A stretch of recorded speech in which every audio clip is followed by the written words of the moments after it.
The Streamlabs thing was buggy as fudge, as the kids say. I gotta crack my laptop open again and update the sitch.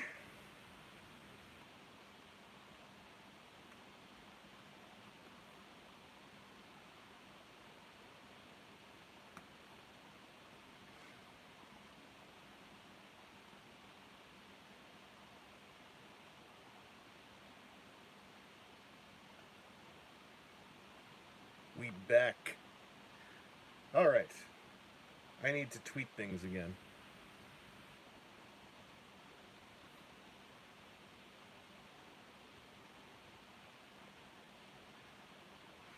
I know that's something people have said many times. Hang on, I need to tweet things again.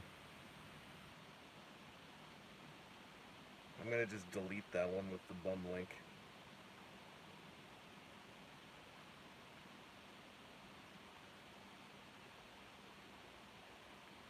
Alright. Let's go here. Let's say streaming now without the Stream Labs app that kept breaking.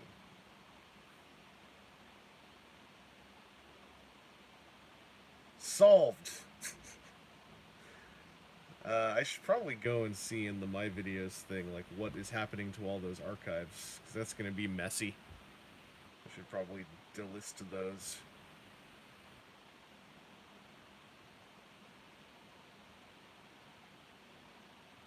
Yeah, I'm going to set the other one to delist.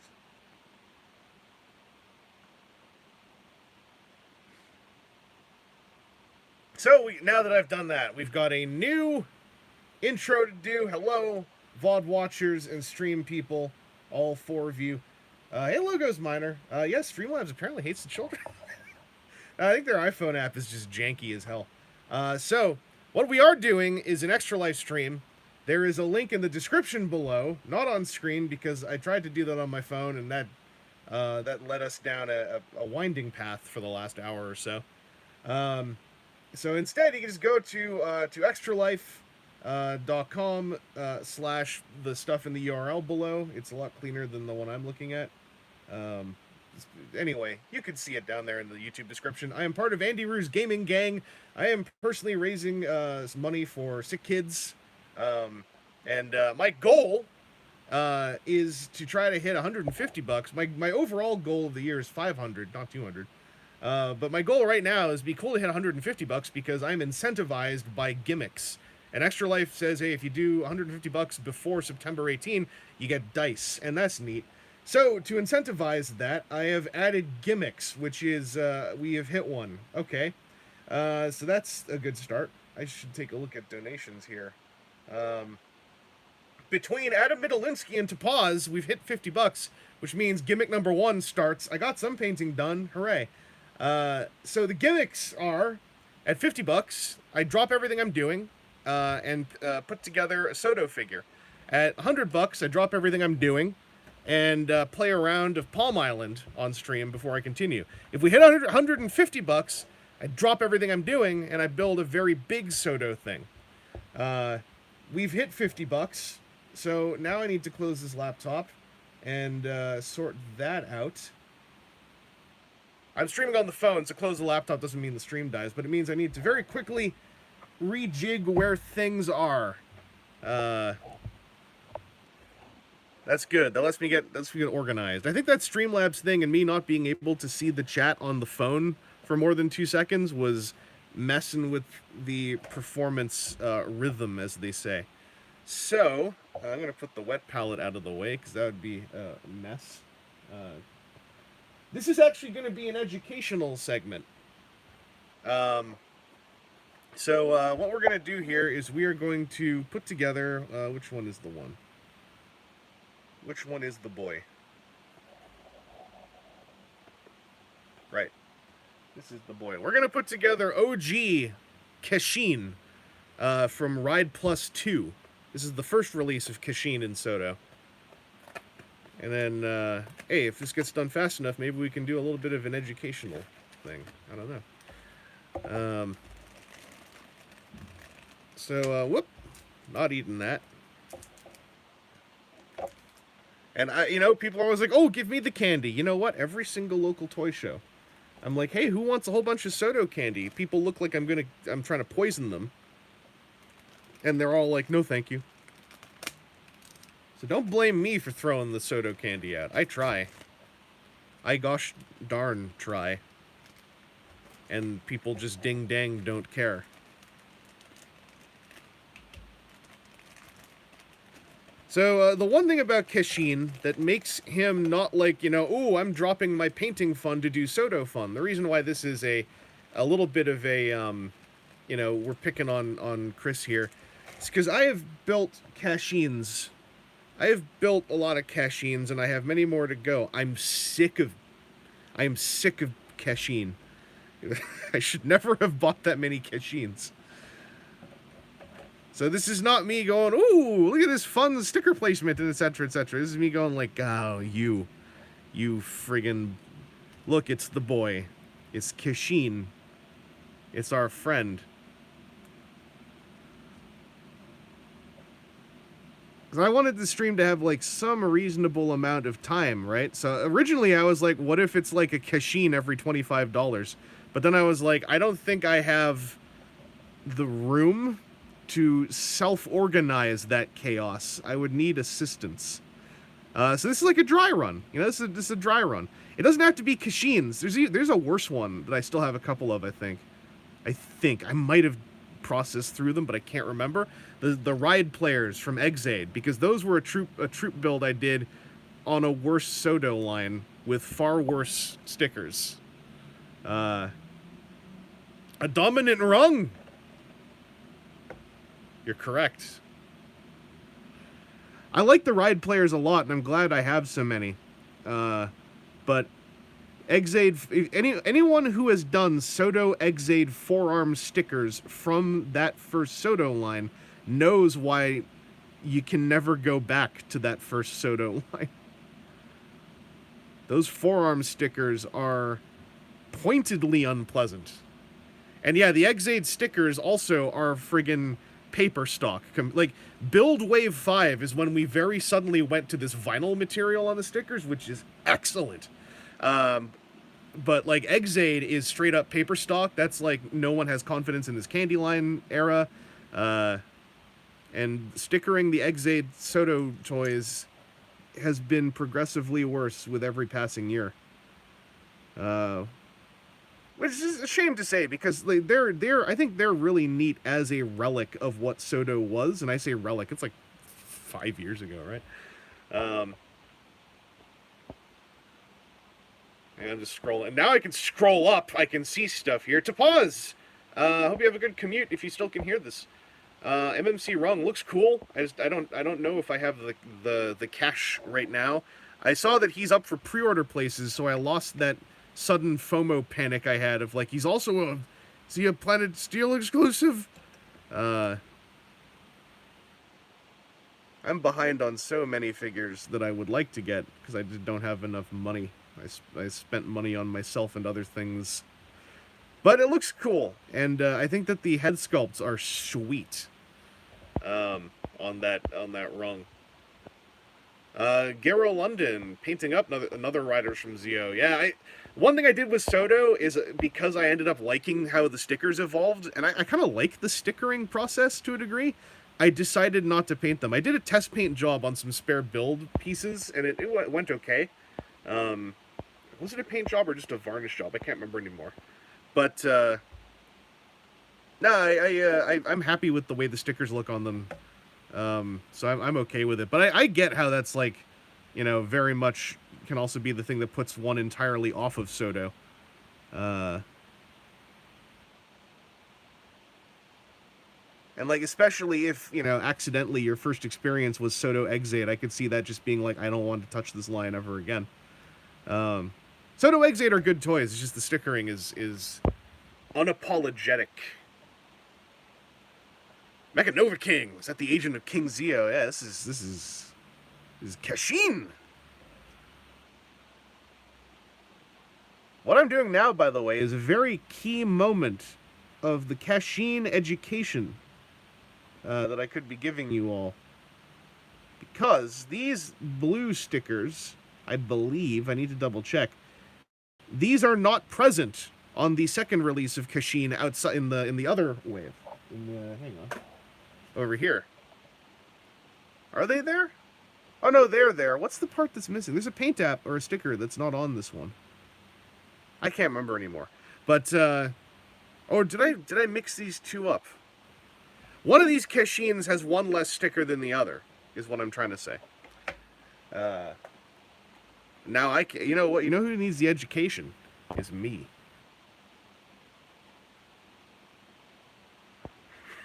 Robot lore keeper. I'm gonna start being infuriating and describing myself as unapologetic. Oh no. Don't do that. There's a whole that's very parallel to an entire cottage industry, I think.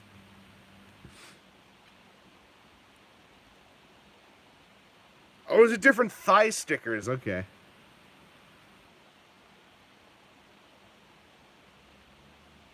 Like, you see how this pelvis piece is going on? And it's just matching, right? Because now that it's not paper and it's sort of vinyl-y, you can mush it onto the sculpt, and it, like, turns into paint apps. Oh, I love doing parts like this where they just go and they work. Those make me so happy. That's Satisfaction Video 417 on whatever that Instagram, TikTok, etc. channel is. The podcast has resumed, yes. I just posted an episode yesterday. It has a huge pelvic sticker, but, like, check it, though. Look, it's on, and now it looks like it's, like, multiple stickers. I love it. The tool I'm using is a spudger. You could use an X-Acto, but the spudger with a non-sharp wedge end like this, I find really helpful for matching the edges up to, like, you know, panel lines and stuff on the stickers. I missed some other chat in there. Is this the Genericon Troop Builder type? In Zeo, he is, like, as close as that is in Zeo, but that's only really for one movie scene, I think. But I like Kashin. I'm sick of making Kashins, but I do like Kashin, so I was not, you know, resistant to getting a bunch of extras.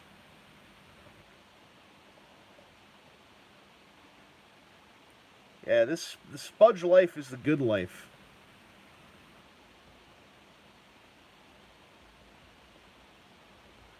So this is a tricky part, like, right, when you're putting a big rectangular sticker onto a thigh, because you can get those, like, those wrinkles happening.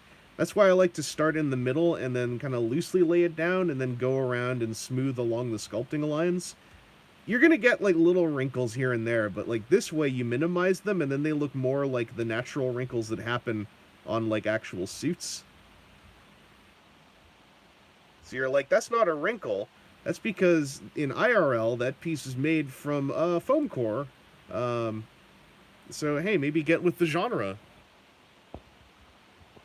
Who is Kashin? Robot.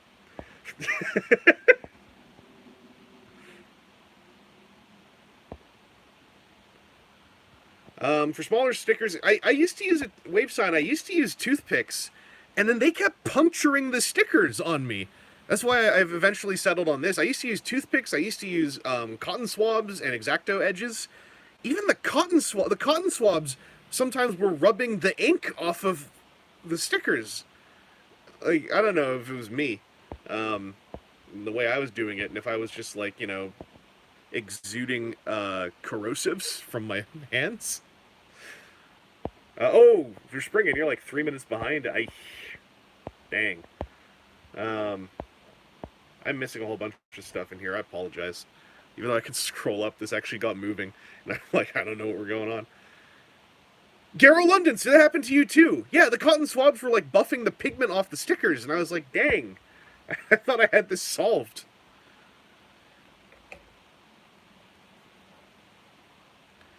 Aaron Axsmith is in here. Aaron, I'm not chilling Extra Life right now because I've hit one of my challenge goals. So Aaron, who I assume just got here, I started the stream. The goal of the stream is to paint some Tyranids. But at $50, I have to stop everything I'm doing and put a sodo figure together. Specifically, one that I've put together at least 5 or 6 times, and I'm very sick of putting together. At $100, I have to drop everything I'm doing and play a round of Palm Island on camera before I continue. And at $150, I have to stop everything I'm doing and put a large sodo thing together. Those are our challenges right now. I didn't think we'd hit $50 immediately, but 2 $25 donations, and here we are. It's Kashin. He's back. If you want to donate to Extra Life, by the way, the link is in the description below. I am part of Andy Rue's gaming gang, and Axesmith there, whose real name is Aaron. That's right, I just said it. Is our team leader, and our also like lead organizer, and I dare say a hero of the cause, who has Extra Life accolades, just brimming out the butt. Like I'm just like I want to get me a T-shirt and maybe some dice. Aaron's got like a friggin' Extra Life house. That's right. They just gave him a whole house. No, they didn't. I'm just vamping now. I'm just making that up. Aaron has not reaped the rewards of a house from his charity efforts, although I'm sure he'd like to. Captain or El Capitan. Aaron has it. They tattooed him. I'm gonna word it that way, which is misleading. But yes, they Extra Life tattooed him. He did so much work.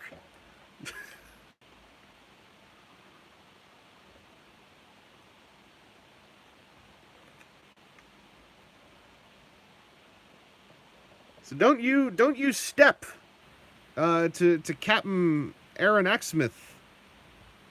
He's marked. He's made.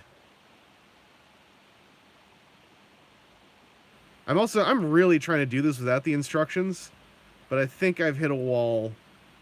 I think I actually need to look at what I'm... Oh no, here it is, I found it. I don't need the instructions. I don't need the instructions. I'm a genius. I can do whatever I want.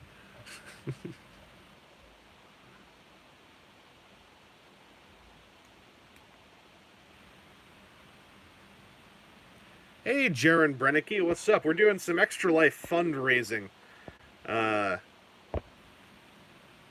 Raising money for sick kids via the Extra Life thing, which is a big, it's a vaunted, many years running now, gaming-oriented fundraiser system that I've been happy to take part in over the years. Always with my buddy Aaron and his team, Andy Rue's gaming gang. So if you're able to donate, there is a link in the description below. We're doing dumbass little challenges. I'm in the midst of the first one. This is a miniatures painting stream, and I'm clearly not miniatures painting. If you cannot donate, that's fine. You know, it's a rough time. I'll also specify it's Extra Life. The link below is to Extra Life. I do not handle any of the donated money. I've had that question asked before. I'm not part of that process whatsoever. I just have an account page on there. Extra Life, the organization, handles all the money. So if there's any concern about if nickels and dimes are slipping off the truck while I'm taking it to Extra Life HQ, they don't even let me see the bag of money. So it's all good. I think Extra Life is a fairly proven organization by now. They've been at this for so long, it would be quite a shock if a heel turn happened out of nowhere. At which point I would simply just trust Aaron to tell me. Are we talking Common Rider Jobbers? Oh, I love Rider Jobbers. Hacked Humagears are great. $50 more to your t-shirt. Oh boy. Yeah, Aaron, I can't see my Extra Life stats on this phone, so I'm sort of... Like, I have my laptop folded up on the floor next to me. I can check it when I'm in between tasks, but I'm relying on the people to tell me things. Aaron, you missed it. I tried to run Streamlabs on my phone earlier to have a fancier stream. It just kept crashing. So I dropped that like a habit you're supposed to drop. So Kashin here is stickered. Now he's going to do his thingamies.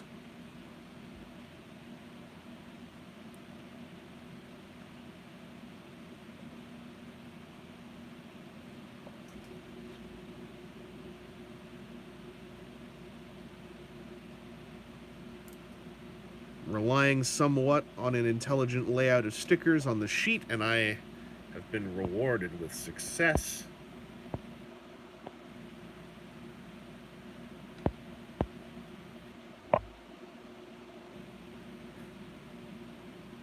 I actually really, if we're talking goons in Kamen Rider shows, I'm always there for the Guardians. Like, they are perfect.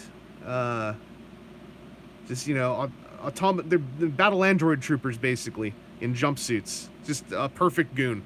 Them and the Masquerade Dopants. The reason why they're both perfect to me, the Guardians is when you need non-intelligent robot goons to just kick around, and then when you need those goons to have, like, you know, thug brains, like you know, it's the bat kind of brains, then you get your Masquerade Dopants out there.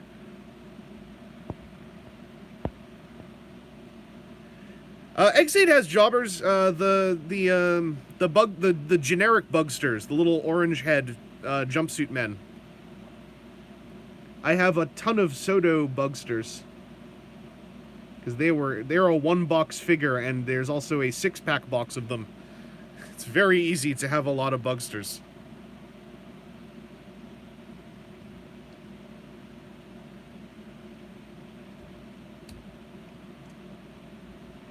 They kind of dropped the generic bugster at a certain point for a while, so it's easy to.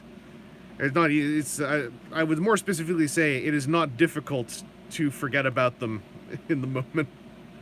They ceased to be a factor many times for extended periods of time.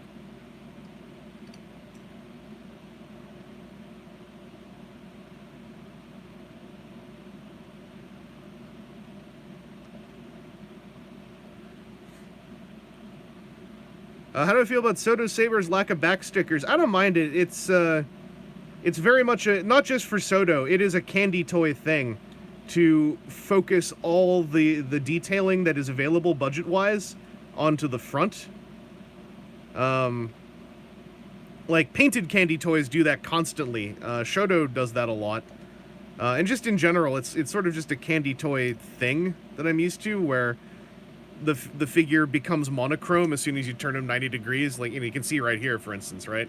Like, there are some paint apps that exist just, you know, because they can, they're part of the process. You know, that helps a little bit, but generally with candy toys, the front is the feature, and then the back is, like, inherently a fuzzier image.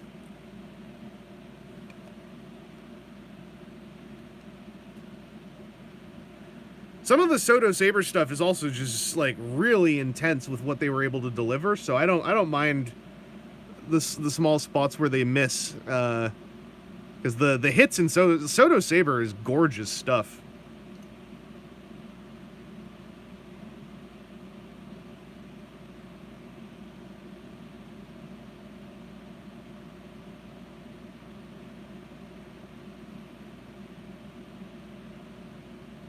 This is the bummer part about Kashin, is doing these long stickers. It's really hard to get the zigzag to line up perfectly because it's inherently flexible material, right?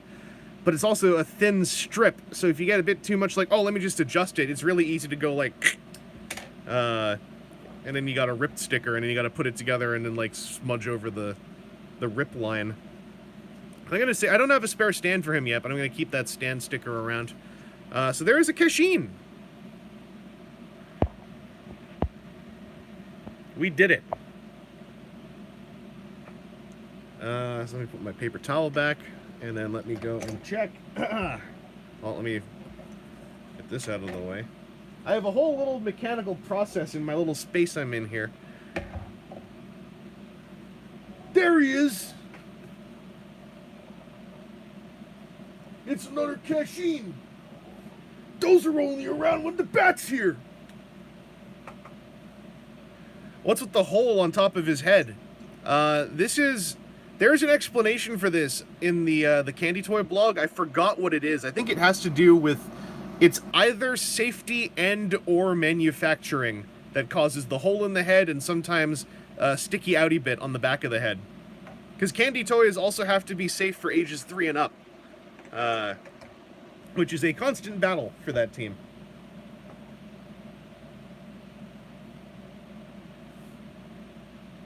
Let's see where we're at. I just want to see if we hit another milestone already. I can't imagine we have, though.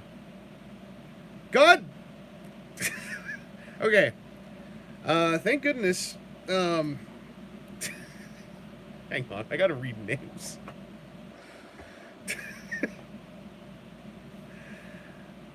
So I had this part of this part of stream concept, right?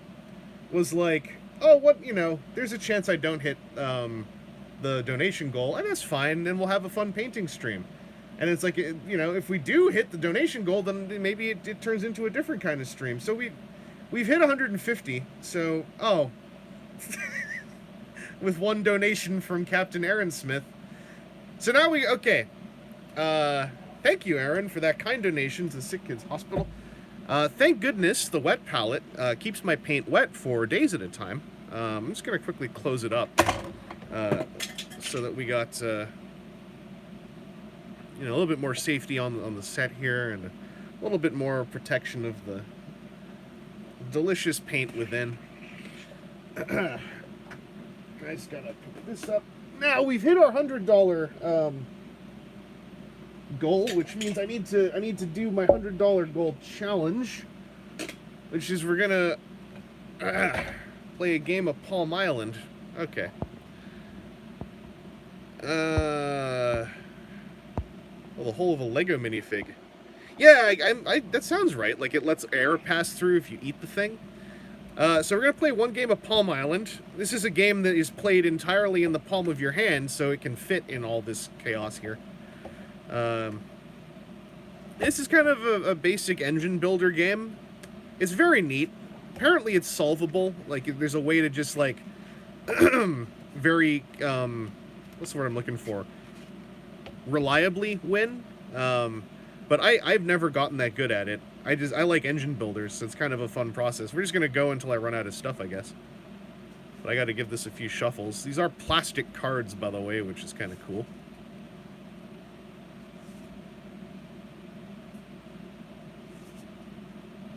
Okay, so here we are. Now, what I want to get are victory points, which are going to be ideally shown up here. What this says here is, in order to flip this card, I need to pay these resources. To turn the card 180 degrees without flipping it, I need to pay these resources. I have no resources, so we have to move. Oh wait, I need to get the there's a start card. Here we go. I didn't look at anything, thankfully. So we're on turn number 1. This is how because I have, 8 turns to do this. Turn 1. Hello, Javier. So I can't do anything with this card. I have to move on.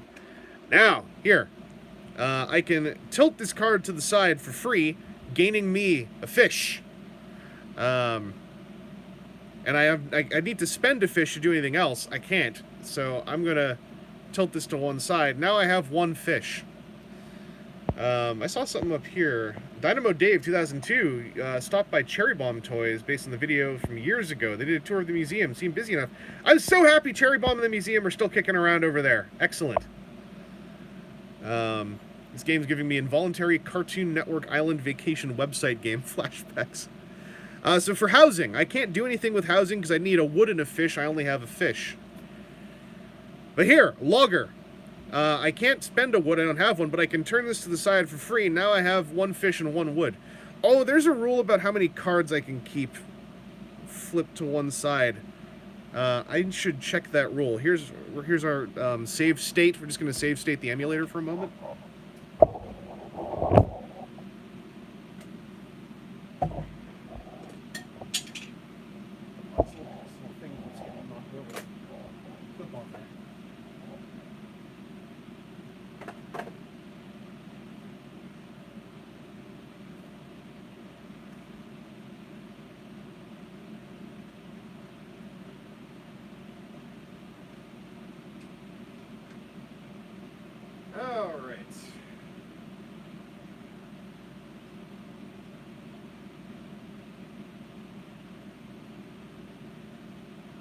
can only have 4 resource cards stored. There we go. Right, that's the rule I forgot. Now I got it.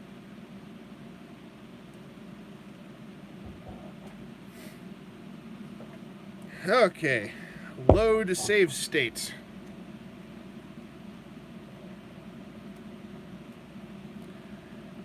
I rigged wrong Palm Island. It's I'm using a classic Homo sapien organic knuckle configuration. Okay, so temple. I don't have the 2 stone, so I have to move on. Logger. Now, do I want to get a second wood, or do I want to pay these 2 resources to flip this over and secure a victory point? I'm going to secure a victory point, so I spend a fish, I spend a wood. By the way, they're staying in where they were here in the order of the deck. And then I flip this 180, and we get to the logger. That also, I believe, moves this on till the next time. So, housing. I could have upgraded the housing. I just spent those resources. Trade house. I would need to spend 2 fish or 2 wood to get a fish and a wood. I have nothing, so I have to move on. Quarry costs money to do things. I have to move on. I have to move on. I can get a fish here for free. Thank goodness. Temple, I don't have enough stuff. I don't have 2 fish to flip the quarry. Quarry again. Canoe house, a fish. I'm going to spend a fish to 180 this so that the next time this comes around I can get 2 fish. Logger, I will flip that to here, and then we get here to round 1, so I flip it over, we're on to round 2.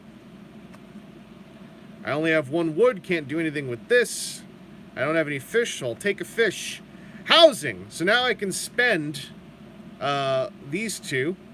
You can see I'm keeping them in where they are in this order when I'm spending them.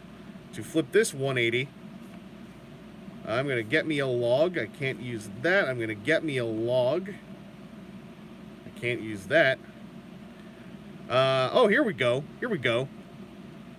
So there's a whole bunch of things here that I could do. Do I want to just trade these 2 in for a log and a fish, or do I spend one of these logs to flip this around and see what's on the other side? Let's do that, because I forgot. And now it's a triple fish trade house. Check it out. Can't do anything with the quarry. I can spend a log to get a rock. I do have a dual eye setup. Yeah, I haven't switched over to any of the triple eye things people have been messing with. I think that's just kind of messed up, to be honest. I'm gonna get me a fish. I can't do the temple yet. The thing about this game is you want to try to remember the order of these cards so you know what you need to build up to, and I'm terrible at doing that. I have a fish and a rock. I can't do anything with these quarries. I'm going to take the 2 fish. So now I've got 3 cards out of my 4 cards, but here's my resource scenario. So I got 3 fish and a rock and a wood. Now I'm heading into round 3. Friggin' armed to the teeth. Look at all this stuff I've got. I can't take any more resources on. So I've got to try to get things, damn! I need 2 rocks, and I get 4 points with the toolmaker. I'm stuck. I gotta let that go. Oh, jeez. Yeah, I'm gonna spend a fish to, turn this into a 2 fish thing. Oh, here we go. I gotta overspend. I'm gonna lose a fish, but I'm gonna spend these 3 cards, which are 1 of each, to flip this over. Put it back here, and now I got 3 points. And if I can get this to flip over, I get 6 points. Hell yeah. I need resources, so I need the log. I can't temple. I need the log. Gotta skip that. Do I spend 2 logs for 3 fish? No, I don't think I do. I'd rather get this to rock state. Quarry! Here we go. I can get free rocks if I spend these 2. 2 logs to turn this 180, and now I can get free rocks next time. Can't do anything with this. I can get a free fish. Point goals, I can't remember what the basic point score goal is. I'm just like, I'm gonna see what I score, because I've forgotten a lot of the tactics of this game. Can't do anything, can't do anything. I'm gonna get me 2 fish.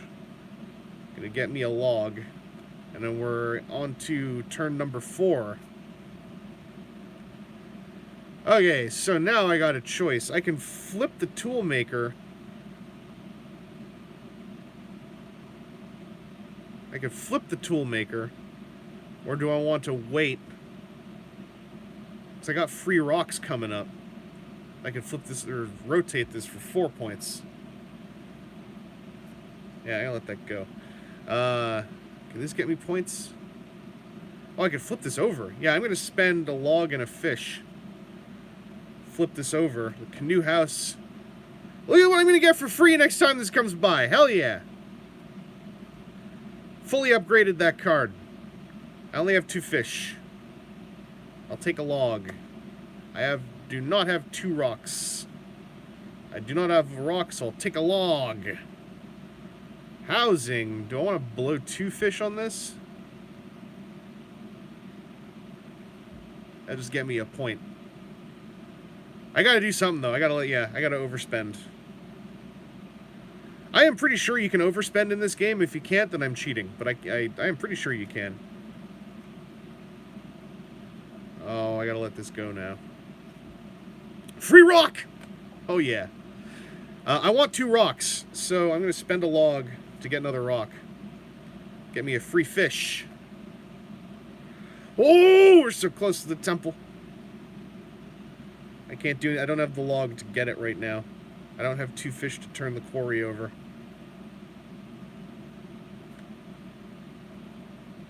I could ride into the next round with friggin' look at. Oh no, though.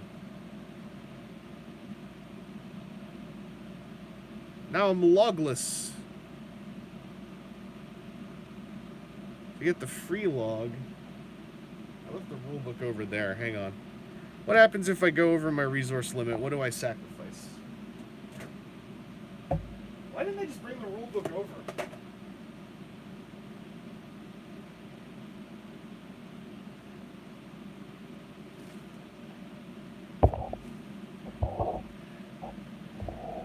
No log! Alright, let's... If I wish to store a resource when 4 already stored, I must reset a currently stored one. Oh, I get to choose which one I reset to make room. Okay, so I can ditch one to gain one. If I want to gain this log, I will ditch the fish to gain the log. And now I'm equipped.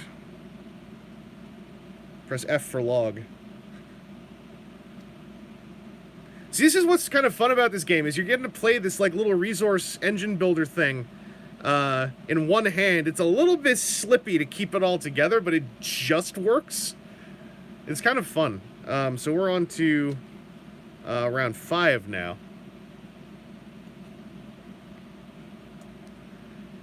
Oh, here we go. Now we can start doing stuff. I could get 4 points right now. I'm going to spend everything. 2 rocks, fish, and a log. I need to put this down to rotate these up. We're gonna rotate. Toolmaker complete. Look at that. 4 victory points. And immediately, free log and 2 fish. Oh, we can do housing next time too. Alright. So that's gonna be for later. I could blow a fish right now to get another point. I think I'm gonna, I want the point. Yeah, I'm gonna spend that to 180 this. Oh, I probably could, no, I didn't have the rocks for that. Logger, yes, I want a log. There's housing. I can't use the trade house, but I get a free rock! And I'd want to spend a log for a rock. Just getting some I use the stones to destroy the stones vibe. I'll take my free fish. Oh, this happened again! I'm a log short. See, I don't have memory of the cycle. I keep running into the same things over and over again. Can't use the quarries. Yeah, and then I take the free fish, and then I put back the single fish, and I take the free log. And then we're on to round 6. Happens every time. But this time, the toolmaker, look at that, they're done. They're like, hey, thanks for coming by. Oh, yeah. I'm going to put back the 2 fish for the 2 fish and log. Now I've got 2, 2, 2. Look, 2 rocks, 2 logs, 2 fish, 2, 2, 2. We changed that 3 to a 6. That housing is done.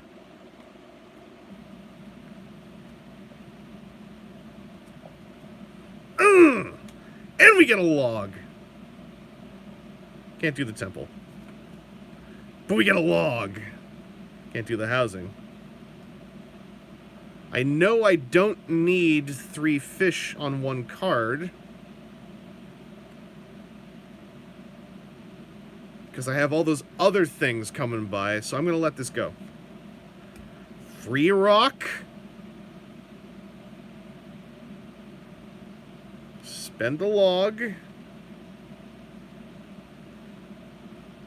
For a second rock. Free fish. Look at this. 1 log, 2 rocks, 1 fish. Spend them.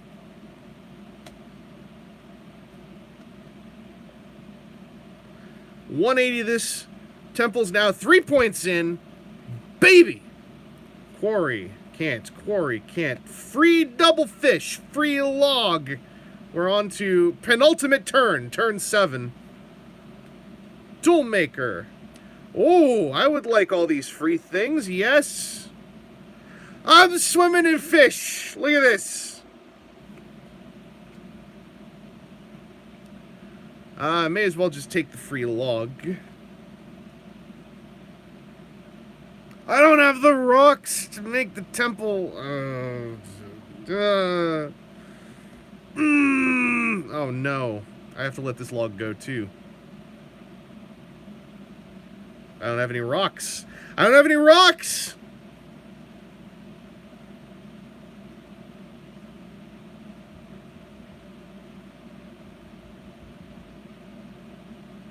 I don't remember needing a lot of fish at any given point during this cycle, so I'm gonna let this go. I can flip this quarry. I'm gonna do it. Spend a fish, a log, and a log. Flip this 180. Next time the quarry comes by, it's 2 points and it's a free 2 rocks next time for the final cycle. Market.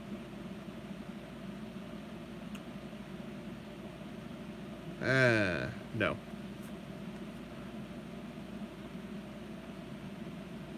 Free fish. Free fish.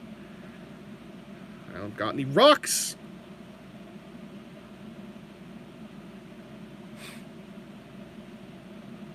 Do I flip it with 2 fish? Let's flip it over with 2 fish. Unlock one of these. Yes! Free rocks next time. Gotta let this go. Free fish. Free logs. We're on to the final turn. You're done. You're free. You're done. I don't have any rocks to 180 this, or flip this, so I gotta let that go. Where's the rocks are all at the end of the cycle. I'm hosed. I gotta let this go. This cycle's a bust. Oh no!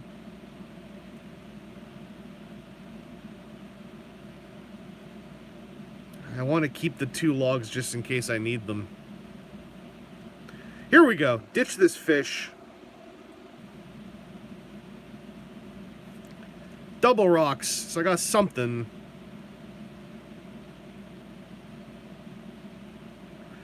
I want to get to those quarries.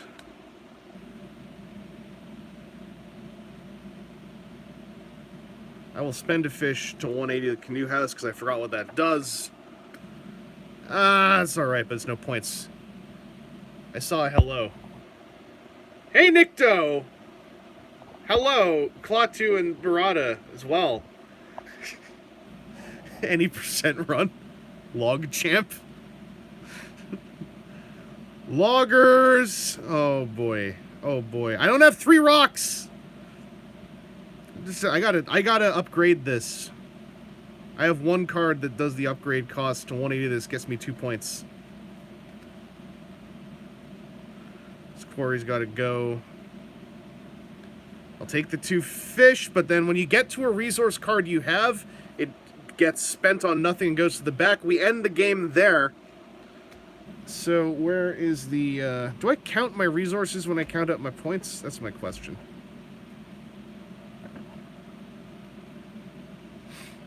End the game.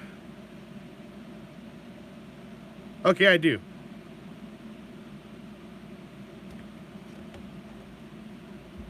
Alright, let's tally up. Let's see what our score is. 4, 10, 11, 12, 13, 15, 18, 20. I scored 20 points. How is 20 points in a solo? There's a score list. Here we go, solo. 20 points. Respectable. I am respectable. You see, it's possible to score 40 plus points in this game. I think one of the ways that is possible, though, is there is this thing of feats. Oh, there's a score thing right here. So as you attain these feats, each of these achievements is a card you can add to the deck. I just haven't done any of this because I didn't want to mark up this card yet and worry about all that. It seemed like a bunch of, like, fuss. Still, 20 points, respectable. That's us. That's Palm Island. Get it back in its little storage wallet.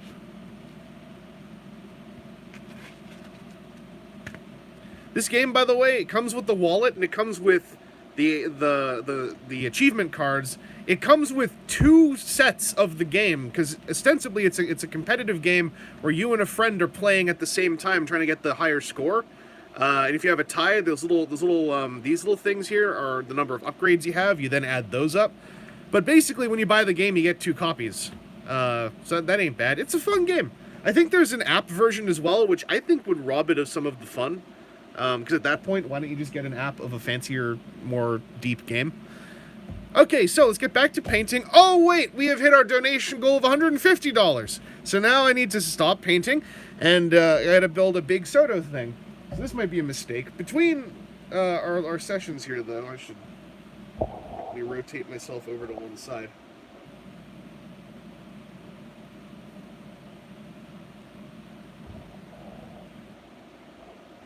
We're gonna see Palm Island at Evo. Alright, no new donations. This was a very... Hitting this minor goal was very fast. 3 donations.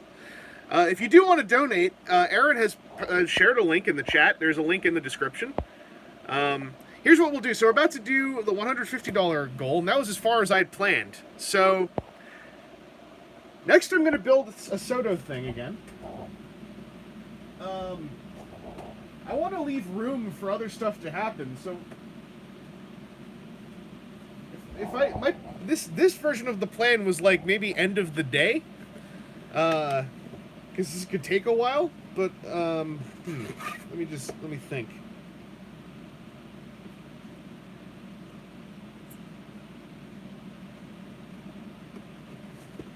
Okay, maybe I'll cheat a little bit. So, that Cashin, right? Like, this is a normal sodo, right? So, what if a big sodo... What if we redefine what that means slightly? To be big sodo, but not so much big sodo that I would be here for another hour and a half. I want this to still be sort of snippy in its pace. So, Sodo Blade Book 8. not Blade, Sodo Saber Book 8, you might notice the box size changed a little bit. That's because of a much larger Sodo thing that would take me probably 90 plus minutes to put together, and I think that we don't want to sit here for 90 plus minutes watching me slap that thing together. So we'll cheat a little bit. We're gonna go to an in-between. This is still a bigger Sodo because the box is bigger. I do need to crack this box open, so this one, Kashin's, I can just figure them out because I've done so many. This one I would like to actually see the sticker map.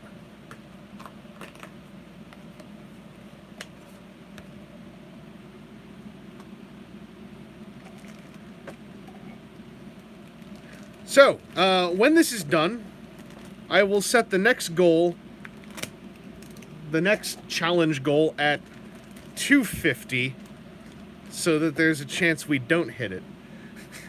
So if we hit $250, if we hit $250, I have to paint. Let me just look at something here. If we hit $250, I have to paint 1, 2. I have to paint 3 human faces with the eyes included. With little pupils and everything. One of the most unpleasant parts of mini painting for most people. Myself included. I'm thinking this stuff up on the fly, by the way. I don't want to do, like, I'm going to paint with my mouth. Because, like, I want my models to be nice. I didn't plan beyond this. I thought it was going to take, like, all night to hit 150 bucks. I didn't think anything else was going to happen. So, this gives me good data to work from for the next stream.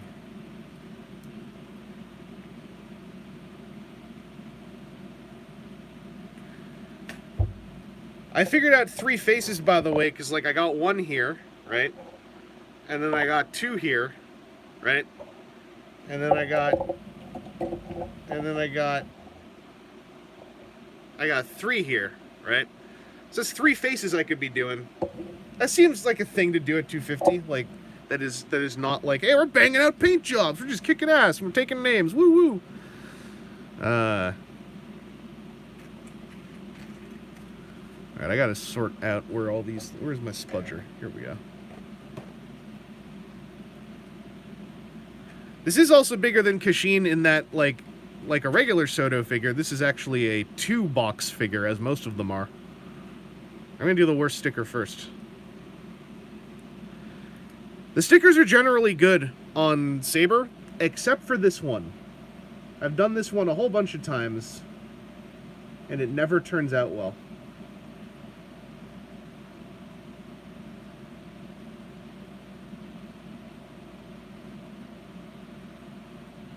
There's not enough room for the sticker to get down where the eye sculpt is properly. It doesn't look terrible, it's just unsatisfying to me, is what I would say.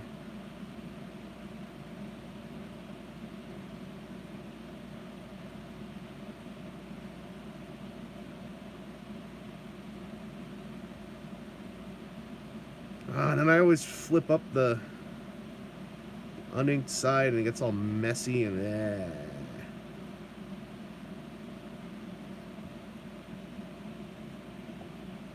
Yeah, the little eyeball sticker on his shoulder pad is bunkum. It ain't no fun. But now it's done, and we ain't gonna see it ever again. The sticker 2 goes on to the fist. It is really important to look at the sticker maps for Sodo stuff because, like, these knuckle stickers, for instance, sometimes they are all individually very slightly different depending on the sculpt of the different hands.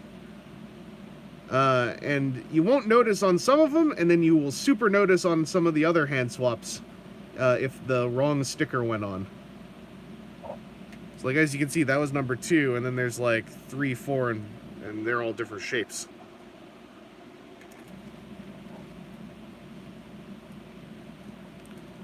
On Saber, by the way, these are with little ball socket things in here. Picky Peeves, hello!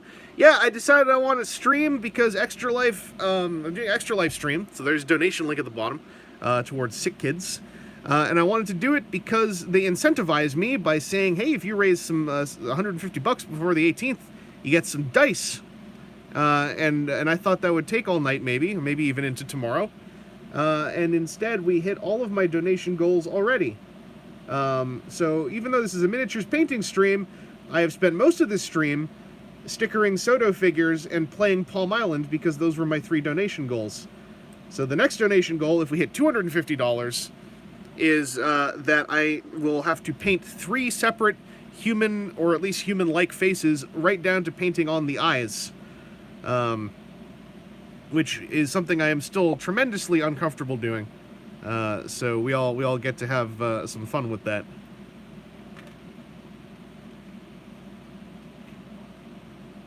This is where sticker 4 goes.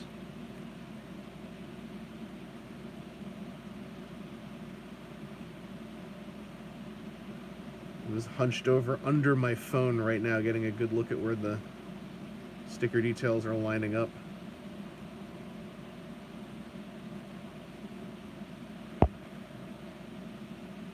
Oh, you're just taking a break from Monster Hunter. I hope you're catching monsters, and I hope that your dinner is in fact a good hunted catch of monster.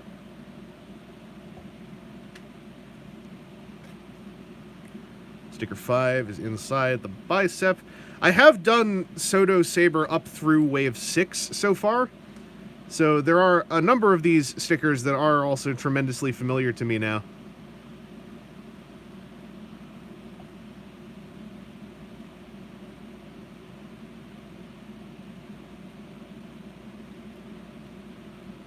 Generally, though, they're solid. Just that little eyeball one is irritating. Number 6.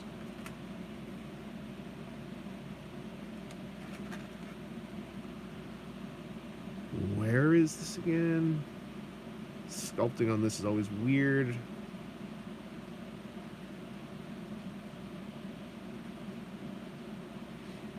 Did you know I have legitimately at times had it, because I've talked to friends for whom the one thing about Sodo they simply don't want to engage with is the stickering process, you know, for various reasons. And for those of whom just don't want to do it because they're worried they're going to, they're not going to have fun doing it, they'll overthink whether they got something wrong. I have thought about doing commissioned Sodo stickering. I don't think there's any real logical sense to it, though, so I kind of, dropped the idea, but it's crossed my mind a couple times of, what if I just, hired me and my spudger out to sticker Sodos for people? Because then I'd have to draw up the contract where it's sometimes also accidents just happen with the stickers. Because I can't guarantee a perfect job. Nice thing about Sodo Saber, well, you can do that, but you can also pop the arms out easily because the Saber designs have a butterfly joint based on just extending that arm peg out a while, which is kind of cool. And then you can also just pop the arm off, which gives delicious access to all of this detail.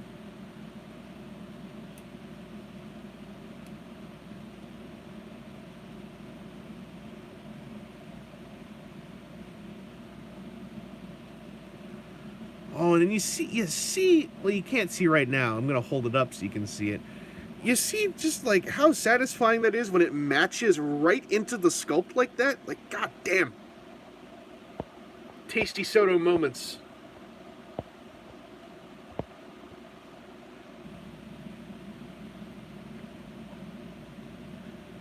Well, I would say Akan Lord, water slides are exponentially more difficult than this. Doing water slides is, I think, way more of an actual skill. But I also, am extremely quick to undercut the notion that I have, picked up a skill. I've just picked up what you call tricks of the trade in the art of Sodo stickeration.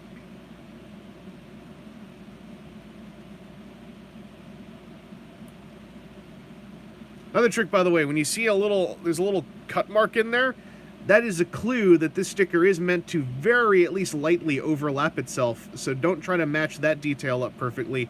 Match the edges up first, and then go into the middle in that scenario. Stickering a figure on a water slide. I don't think the stickers are waterproof enough, but, you know, that could just, you could say that's part of the challenge. I gotta do the belt sticker, so I gotta take that off again. 9 and 10 are the front of the belt. 11 and 12 are not gonna melt, while you're laying down 13 and 14 today. We get our sodos adhesived, so the kids say hooray. Yeah, I did it.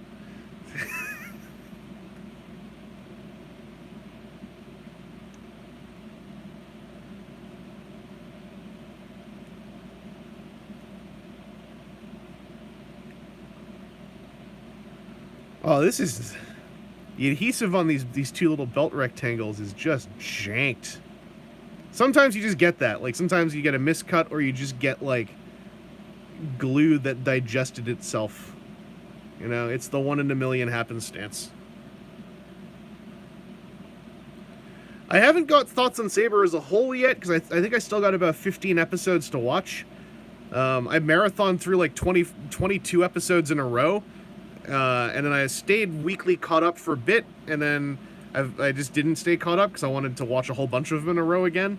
And now the show's over, so now I'm just like, well, I can just watch it whenever. So I'm going to do that sometime, sooner than later. But I enjoyed it. I understand it's one of those Kamen Rider shows where the online discourse is very much like, we all hate this, right? Kind of like with Ghost. And it's not to say, like, these shows are actually amazing, but it's like... You know, that specific tone when, like, if you just search the term on, like, a Twitter, for instance, it's a whole lot of that, like, we all don't like this, right? Kind of thing, and I'm always kind of like, y'all just, I don't know, take a break then.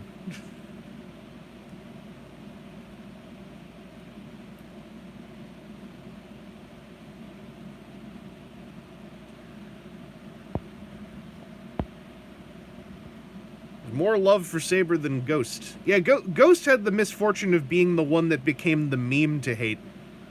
I still gotta finish it sometime.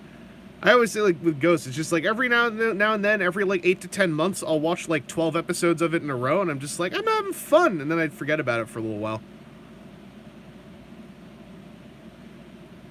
I don't know, that's the whole Toku fandom thing, right? Like, there's a lot of Toku fandom tone that tends to be very, like, I don't know, it's very, very YouTube channel MCU commentary tone, very, you know, like, we the fandom tone, you know, these are the good ones, these are the bad ones kind of stuff, real, kind of like, ugh, you know, kind of slap each other on the shoulder, be like, we know all the jokes, right? And they got to make these better for us.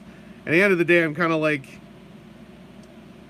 it can be fun, but at a certain point, I'm like, these are shows for, like, children in another country, and we're all just pirating them.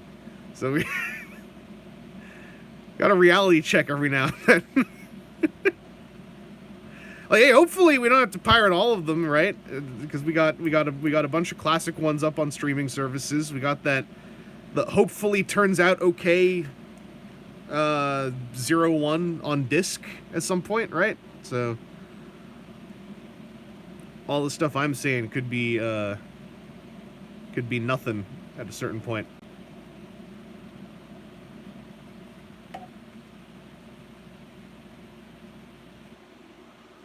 I'm kind of zeroed in on this. You see this tiny little sticker, right? This tiny little join down here is terrifying me because that's exactly right there. Right there. That's the kind of thing that likes to rip while you're pulling them off the sheet. So I've been kind of zeroed in on this a little bit.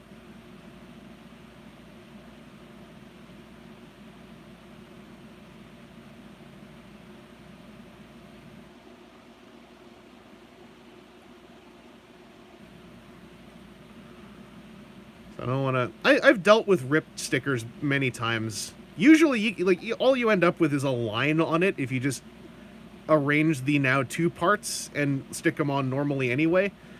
But it's like I know that line's there, and it annoys me.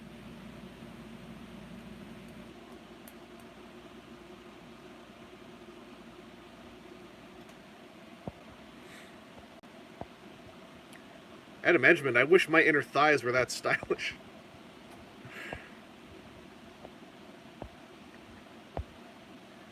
Oh yeah, Ryuki is coming out on streaming as well, and they seemed to specifically say, "Yeah, we're getting get a fresh translation done on that one." Yep. Mm-hmm. We're poor boy, poor Mill Creek. Well, poor Mill Creek. Poor Mill Creek social media. Kamen Rider Wizard's another one I've actually never finished. I watched that one for a bit when it was new, but I never went back because it was in the perfect time for me to lose track of it and to fall between the cracks. Sometime I'm going to go back and watch it. Having been like privy to direct conversations about people's issues with it that I was like standing next to, like I know some of the weaker parts for me going into, you know, everything post episode whatever. I watched up to when the red suit dragon upgrade got debuted. That's the last one I saw, but that was a while ago. So I know it's got some fun stuff, and I know that it drops a couple very large balls. Turn of phrase, I guess. I don't mind. I like Wizard in the movies a lot.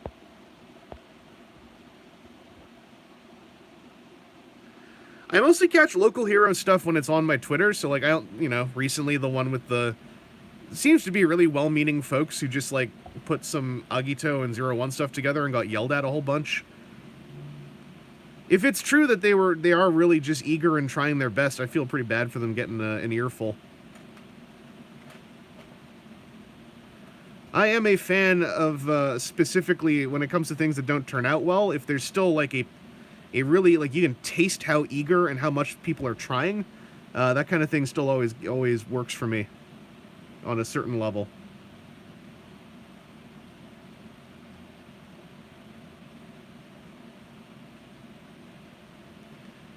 Forgot these knee pad things are weird. You see how there's all these cuts there? I like to take these like one at a time. So they are meant to lay over each other a bit, but if you take them one at a time, at least you've got a bit of control. Like you can kind of see the shape that they're making. And then once they're over each other, then you take your spudger and smooth over those joins, and you'll notice that, you know, you can see the ribbing a bit, but now it's not so obviously a bunch of layers. Like it's sort of smoothed out a little bit more.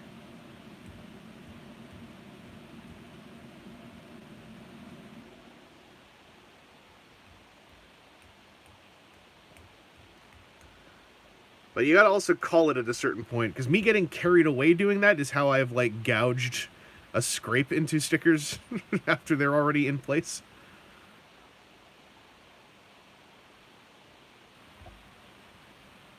Oh, like indie toku.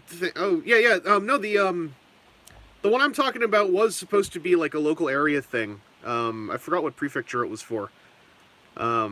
But yeah, also like the higher budget ones that have like their own fully original stuff. I catch some of that on Twitter. I don't really like actively follow a lot of it, but I like the idea a whole lot.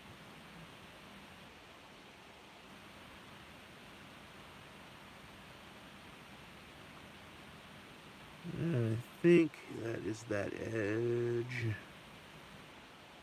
There's something off about the fit on this one.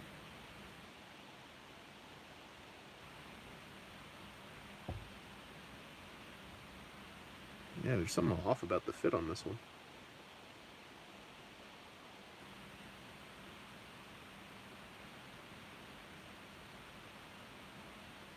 I don't want the bottom all folded up, so I'm just going to do it this way.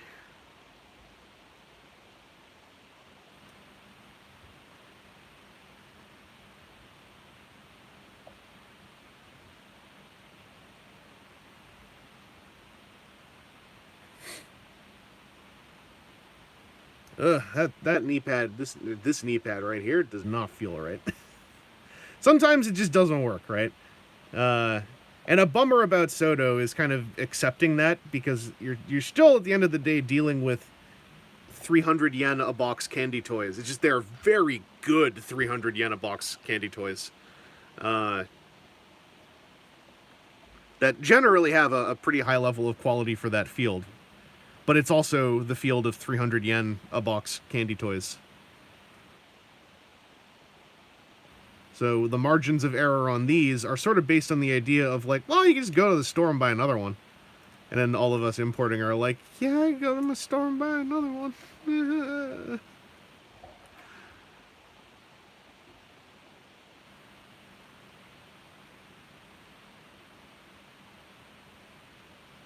Something in this isn't feeling right either. What the heck?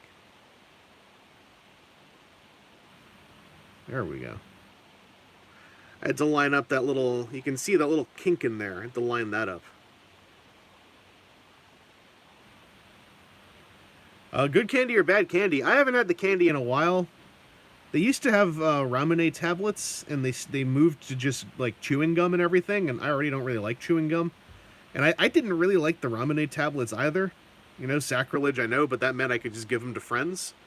But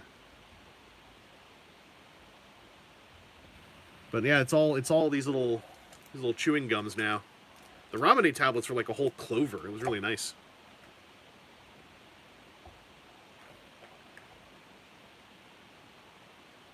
By the way, if you're thinking that we're on the home stretch with this, we ain't. I got that whole shoe has a sticker that goes on it. A shoe that is not shaped like a flat surface. So get ready for some intense adhesive application, dog.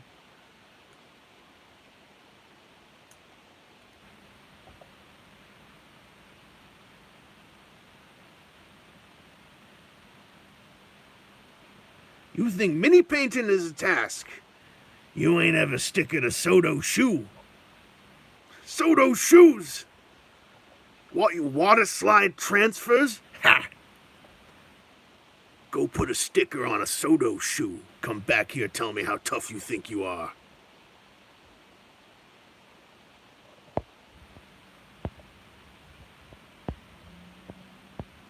Okay, the gum chiclets are just okay. That's what I figured. Like, I already don't really like gum, and then I'm like, if this is just like chintzy gum, I just don't even want to bother. Oh, take it easy, Adam Midolinsky. Yeah, it's late over in the UK. Yeah, I'm just not a ramune person. Like, I've had the ramune drink, I've had the candies. It's not like I, like, spit it out. I just don't, like, you know, I'd rather someone else have it who really likes it, rather than me just go, like, oh, it's okay. Because, like, I know ramune is, like, treasure for some people, so with that kind of thing, you know, like, me and Salmon are sort of in the same place, where, like, people who love that stuff, I'm like, I'd much rather just give you mine, and you'd, like, trade me something I like for it. Because I don't want to, like, just play pretend like I'm really digging this when I'm just like, it's okay. So when you do Sodo shoes, best to just pop them off the joint. Treat them as their own object. That saves you a ton of madness in trying to I almost said salt of the earth these things out. Sort these things out. Salt of the earth or not. Much easier if you just pop it off.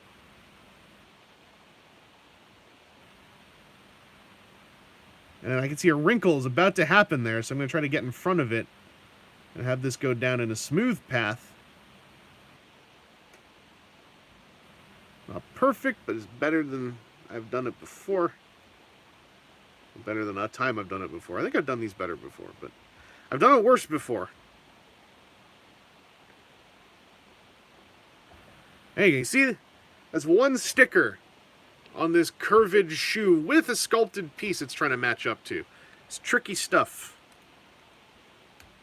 But makes for a really cool design. I love the way that flows down on, and like knowing this is all stickering I did, something about that feels cooler than usual.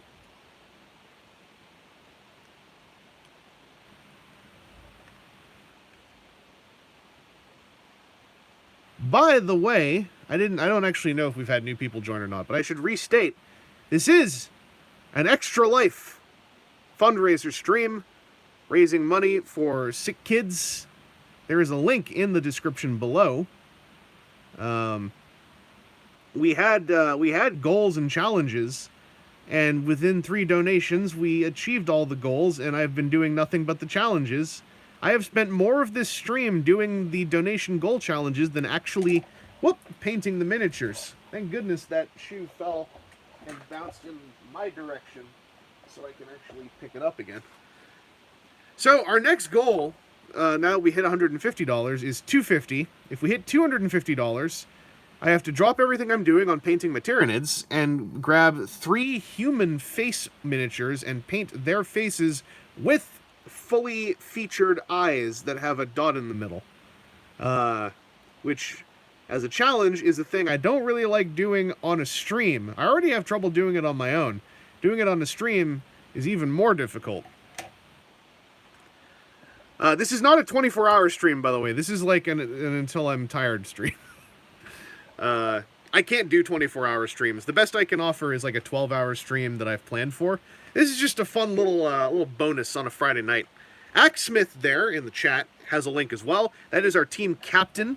I am part of Andy Rue's gaming gang. It is Aaron's Extra Life team.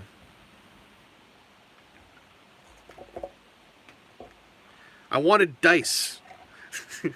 See, Extra Life incentivized me. Well, not just me. They incentivize lots of people. But if you hit $150 before September 18, then you get Extra Life dice. And I was like, I like dice.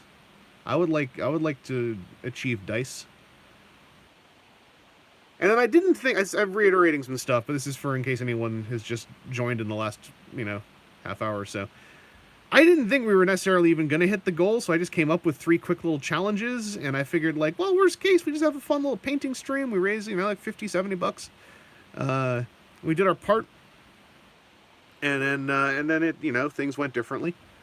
For the better, for them kids, I should add.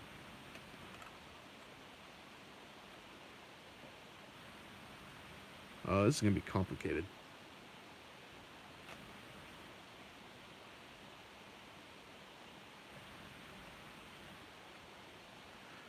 Now we're getting into the part of this figure that is not just, normal dragon saber. Now we're getting into the King Arthur parts, and I don't know precisely where all these go.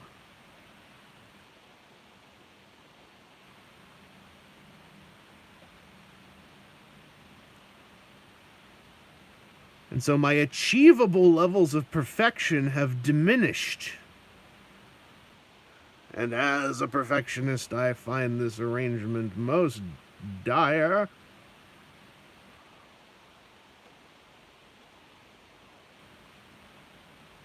A dire train that we have set sail upon from this bus station. Put that metaphor together. I dare you.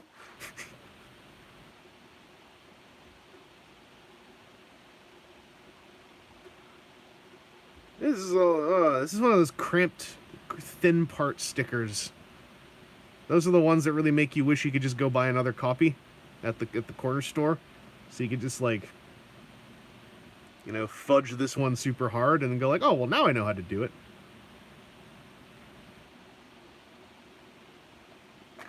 Ugh.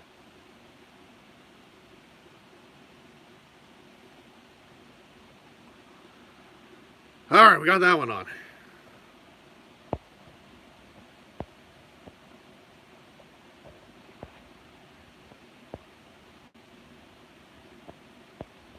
I missed a bunch here.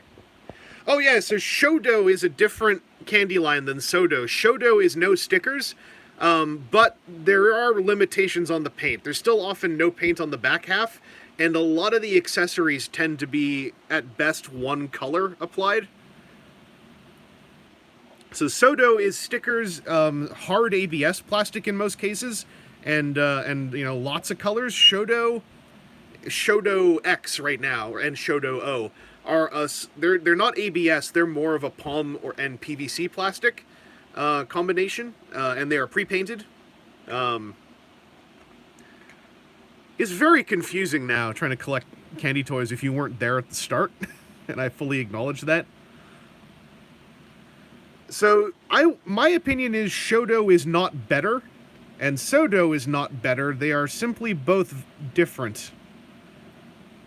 I've ended up preferring Sodo myself. Have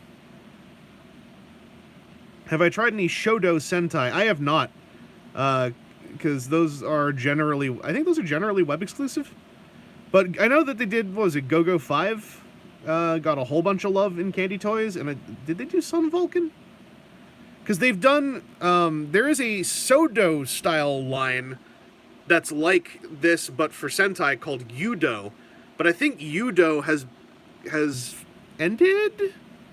I'm not sure if Yudo has continued. I know that Yudo has a spiritual successor set of figures for Zenkaiger, but I didn't keep up with any of it very well. So I don't think Shodo is bad. I collect a lot of Shodo as well, but Shodo has a very similar but also different aesthetic, even on a tactile level, and them being painted doesn't mean that they look like Sodo figures, but you don't have to do sticker applications. It means that they are painted, but still within the budget of a candy toy. I don't have any Shodos right next to me to show you. I need to sit down and like do my... That's a stream I wanted to do. I really got to do it. I want to do my like... Here's the difference between all these candy toy lines that sound kind of the same.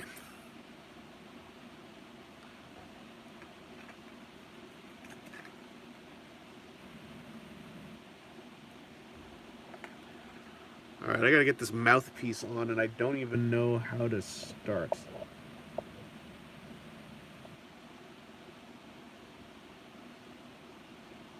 here, maybe?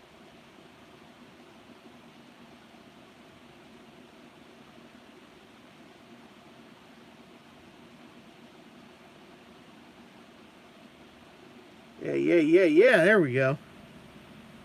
I got a bit lucky with this.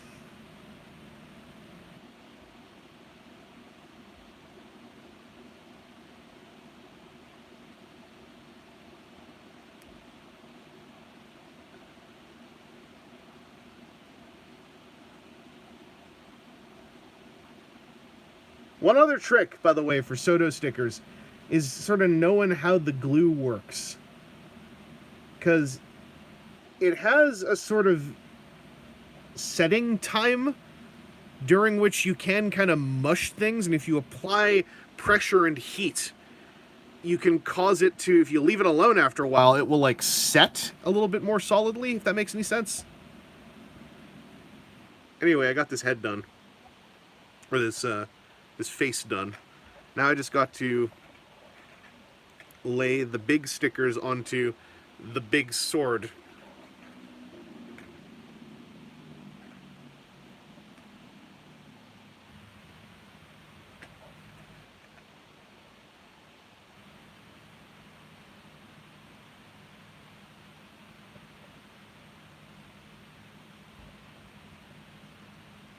Just getting into this detail here. Oh, this Tyranid painting stream is going so well. It actually is, because we raised a lot of money for sick kids, like more than I thought that this stream would. So I'm feeling quite peppy about that.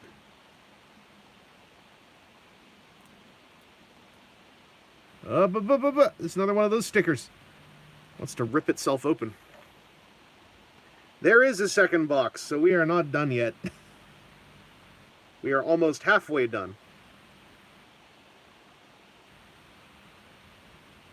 However, we've done the legs. The legs are a lot of the work on most of the saber forms, especially that involve his dragon form. So we still might be past the halfway point. I can't remember what all is in the other box, other than the parts that, you know, are predictably there.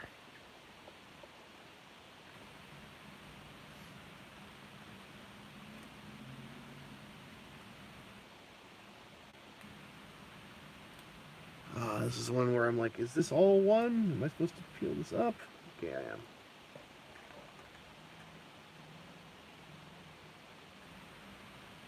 And like all of these inked in lines on the sticker have matching sculpt panel lining to go with, so if you look for it, it's not too hard to match it all up. And then if you just do like a couple of runs over it with the corner of the spudger, get it all to sink into those sculpted lines, then ooh, you get that lovely, it's not painted, but it starts to, at a distance, look painted kind of effect.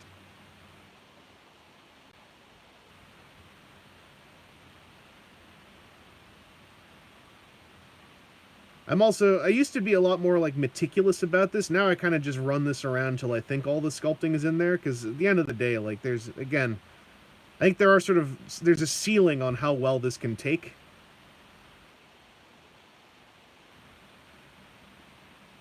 I just don't want to have big flat areas when I know that it's like a ton of sculpt underneath. Yeah, there we go. That sticker sheet's done. I can put some pieces of this fella together so that they're not flying all over the place.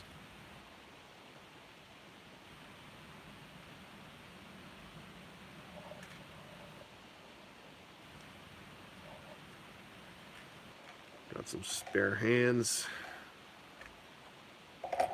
Alright, on to box 2, which looks like it's not going to be as much work. So let's see. Timu Kananen, will these stickers form with a hairdryer? I bet you could, but for the most part, like, I find like just like thumb heat is enough for the most part. I'm not sure how the plastic would react to a hairdryer at length. A lot of it is hard ABS. But you wouldn't want to get too carried away with the hairdryer, I don't think.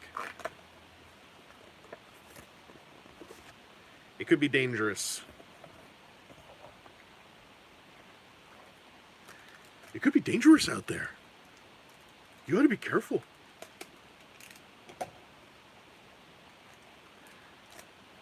The spudger in your hand.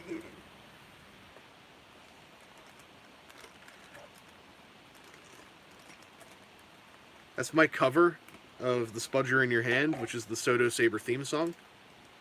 My cover has a decidedly different flavor and tone. That makes it mine.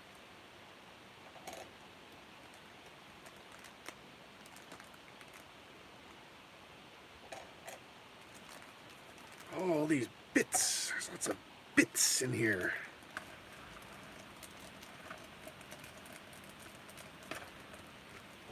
Alright. I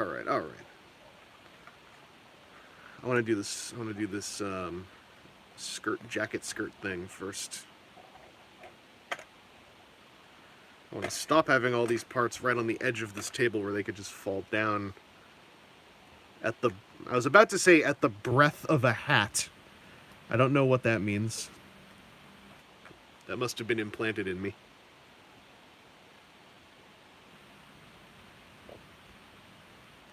Anything could happen at the breadth of a hat.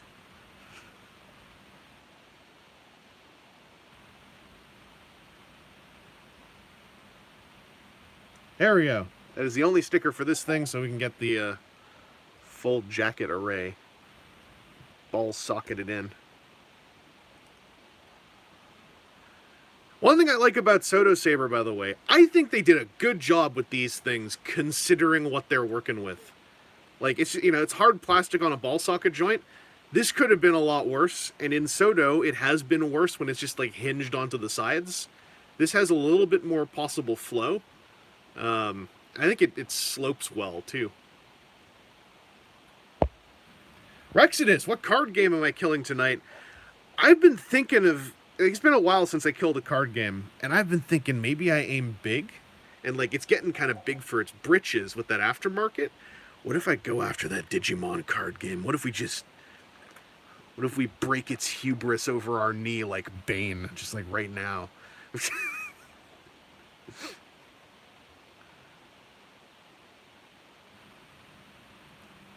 It's also a coat. I always say skirt on toys because it's usually like just from the waist down as a physical piece, but it is more coat-like. It's like, yeah, these half coat things.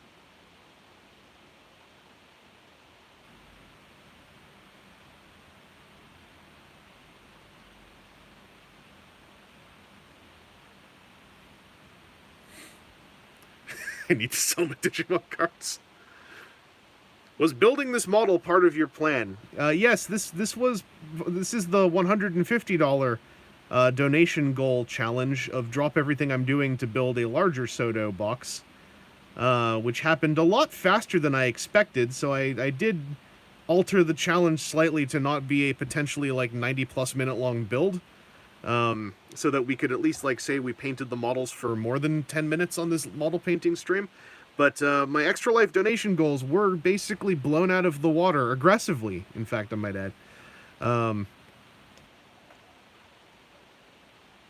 Which is ostensibly the purpose of the stream. I really didn't think it was going to happen that quickly. I thought it was going to be like kind of a fight to get to 150, and then, you know, then some Extra Life pros showed up.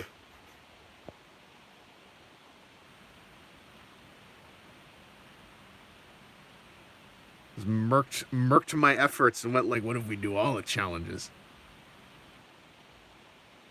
I spent a while thinking of, like, I know those challenges weren't that much. It took me like 45 minutes to figure all those out. It's just yanked out of my hands. This, by the way, is a thing worth noting, is Sodo Saber still has the form change gimmicks, physically.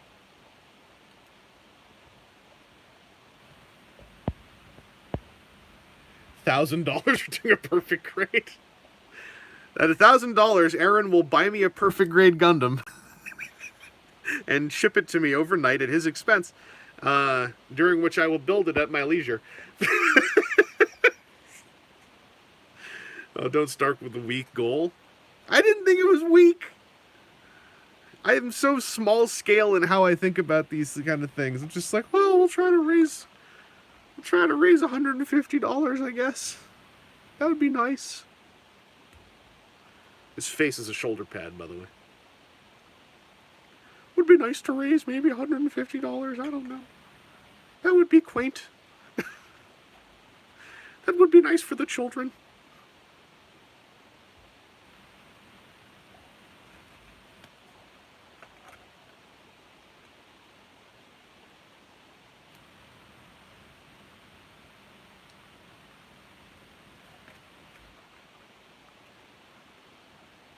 No, you ain't big on Gunpla. Can we talk about how amazingly engineered the new entry grades are? Y'all should talk about it, because I don't know anything about the entry grades. But that sounds great if they have, like, a really good, like, inexpensive tier that is also really well done. Not to say HG wasn't, because there are times you could get HG kits for really cheap, right? Like, I remember at least times where you could find them for pretty inexpensive. But, like, well-made entry grade hobby stuff is always my jam.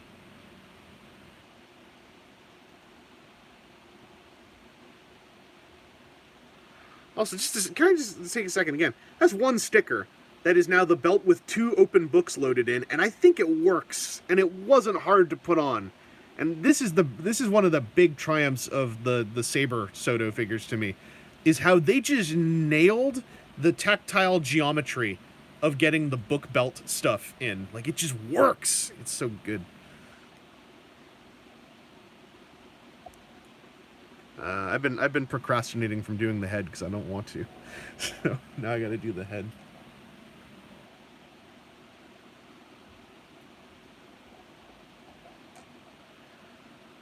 They are almost HG quality with its posability, but no paint, no stickers, all parts stacked onto each other and all for $10. Jeez, yeah. That's on the part, that's what I like about these, where it's like, you know, I have to sticker them a bit, but like, I'm getting like a good action figure for fairly inexpensive. There's a Gundam and now Evangelion line in Candy Toys that's like that. It's called G-Frame, I think, where it's like you get an articulated frame, and then you get armor parts you stick onto it, and then you just have a really like solid posable Gundam or Eva, for like, you know, however much it costs.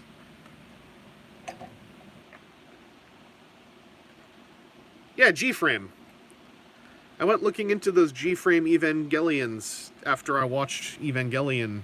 I haven't watched the rebuilds yet, so don't tell me things about those. But I watched the series on Netflix, which I do understand is objectively the worst way to have watched it.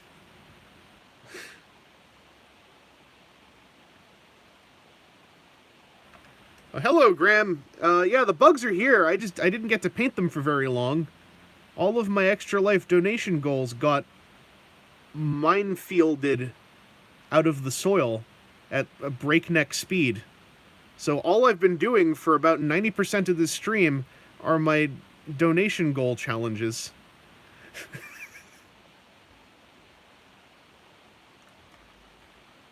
Because, you know, I had humble goals.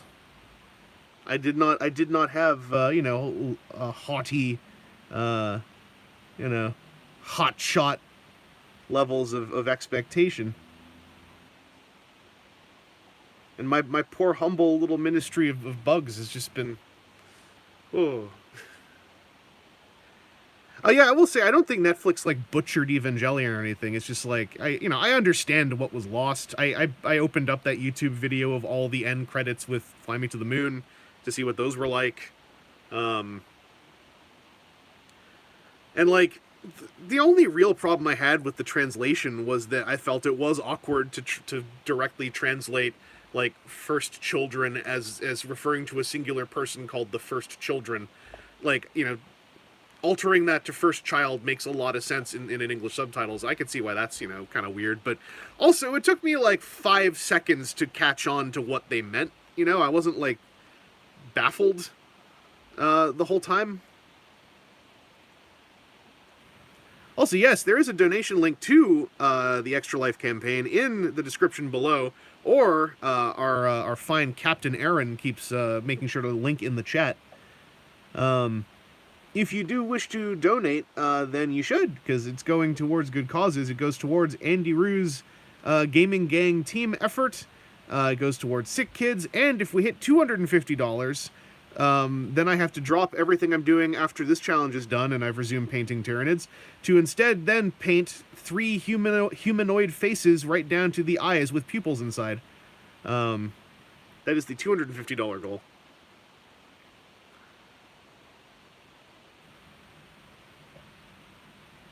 A lot of you weren't here for the first stream, also, where I wanted to have the Extra Life link on screen. And so I found out, oh, Streamlabs exists on iOS, so I grabbed that, and I set it up, and it was, like, kind of working, but then it kept, like, just straight up, it would stop working. The stream would cease. My FPS would dip to 0. And so after that happened twice, I was like, let's just go back to YouTube. This is not worth having a non-clickable URL on the screen. I just wanted to have, like, OBS functionality, but on my phone streams, but like the worst thing was that I couldn't scroll through the chat anymore. So I was like, well, I can't even keep up with the chat remotely. Like, this is no good. So there was not much lost in that stream, really. But it's a shame that stuff didn't work as snappily as I'd hoped.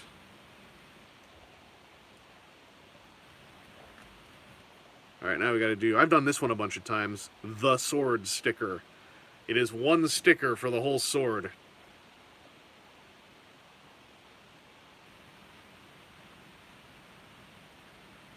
Oh man, I remember... Yeah, Google Hangout. Google Hangout. Are there living adults now who have never heard of Google Hangout? No, there aren't, but, one day there will be.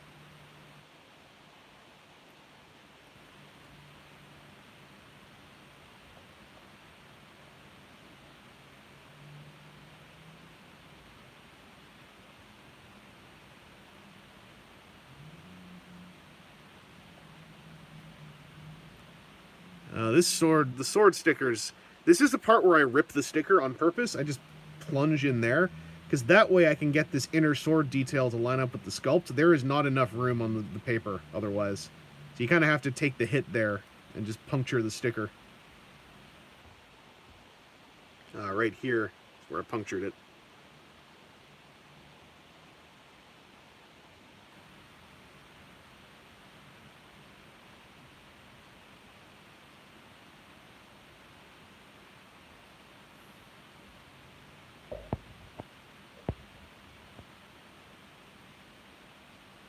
Still enjoying children's media. Hell yeah.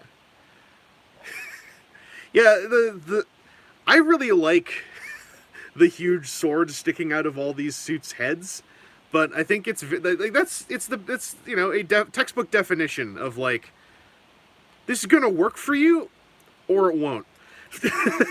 that's kind of about it. Uh, I still got to, okay, yeah, I can set this guy up quickly with all this nonsense. So got one sticker left to do, but it's the really satisfying one.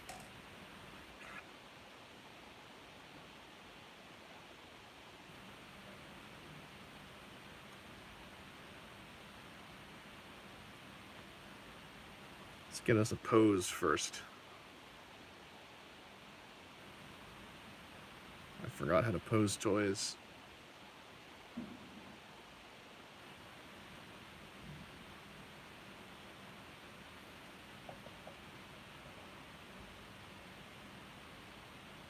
Alright. This is my favorite part of Sodo. Also my biggest frustration, because they will always provide this nameplate sticker, even if they couldn't budget a stand into the figure, which means I start chasing spare stands.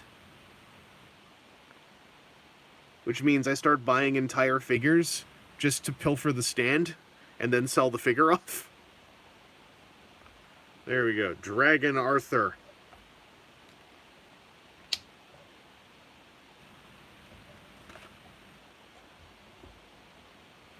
Get our spare hands in here. So kind of a bummer that the sideways grippy hand on this one had to use the Sabala plastic. I'm just guessing for logistics. But it means it's not perfectly color matched.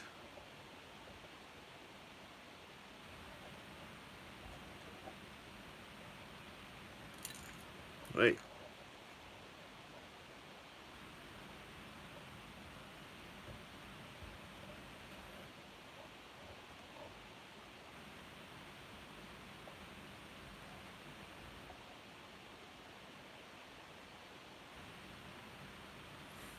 Yeah, boy!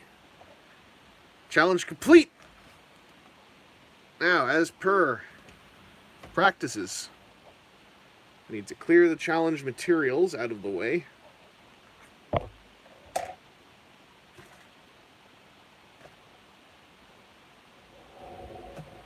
As per standard practices. Don't really have good places to put any of this right now. So this is going to be kind of a mess. Now, grab the laptop. We check our current donation level. Hey. Hey!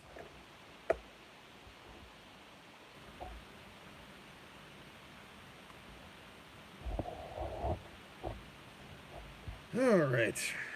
So let's see if we have achieved any other. Okay. So we are at $180. At $200, by the way, I get a T-shirt. So once again, kind of just talking about what I get out of this rather than, the sick kids. There's that. The T-shirt, though, that's a year-long thing. So that's not as date-bound as the other stuff. This means that I can resume the original intent of this stream and continue to paint Tyranid pieces. So I need my wet palette. Where did that? I put that all the way over there. So we get out of the way.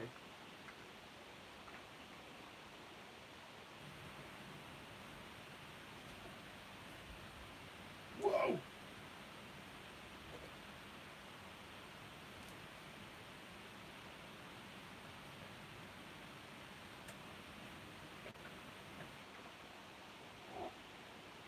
All right. Back to reality, huh? A weird fever dream we all had.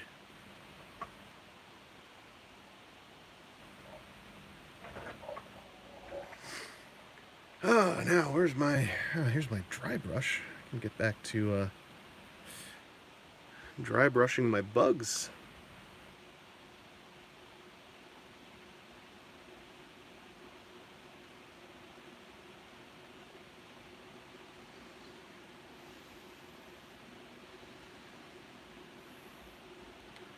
Oh boy, what a Friday, huh? What a Friday we're having.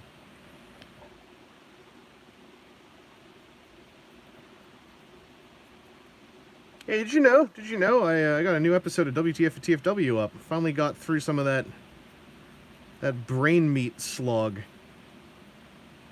Which, by the way, is relevant to why I'm doing this stream at such a last minute, given my vested interest in the dice. Is I was still very much like, well, I don't think I should be doing any live streaming until I finish another review video. And then I finished some milestones on the contract project I'm working on, and then I was looking at the date and everything, and I was like, you know, what if I just do what I want? Which is a conversation I know I've been through in our live stream chats many times. I still backslide on that stuff constantly.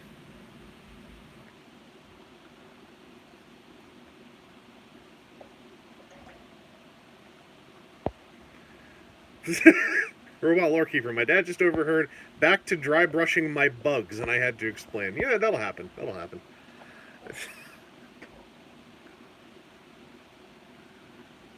Back to eating my wallpaper.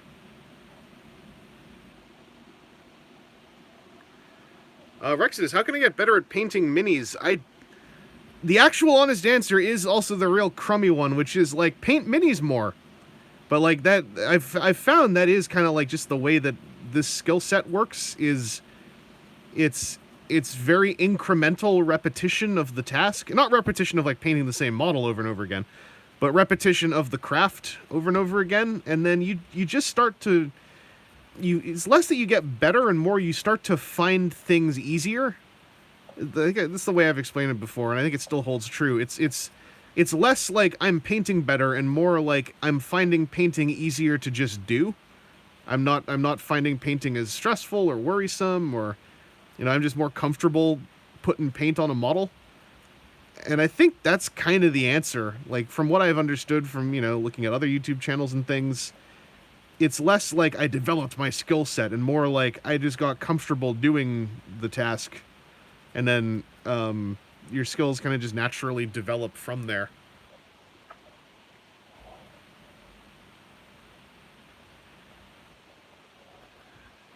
Like, case in point, what I'm doing right now is kind of just like, I'm just making a mess for the most part. But from experience, I know where I can take this mess making. So while I'm not really doing like the cleanest process in the world, I feel very confident in what I'm doing because I'm like, well, I know where I can go from this. And then if it messes up, it's like, well, I know how I could, fix this up if it goes badly. So there's definitely an aspect of not being... I'm trying to think of a better word for it. My go-to word is just like not being precious about your models either. Like just like, if you're going to paint something, you got to just paint it at a certain point. And certainly, like, you want to, if you have a really nice model and you want to wait a bit so you feel like you're more, powered up to do it, then by all means, that makes sense.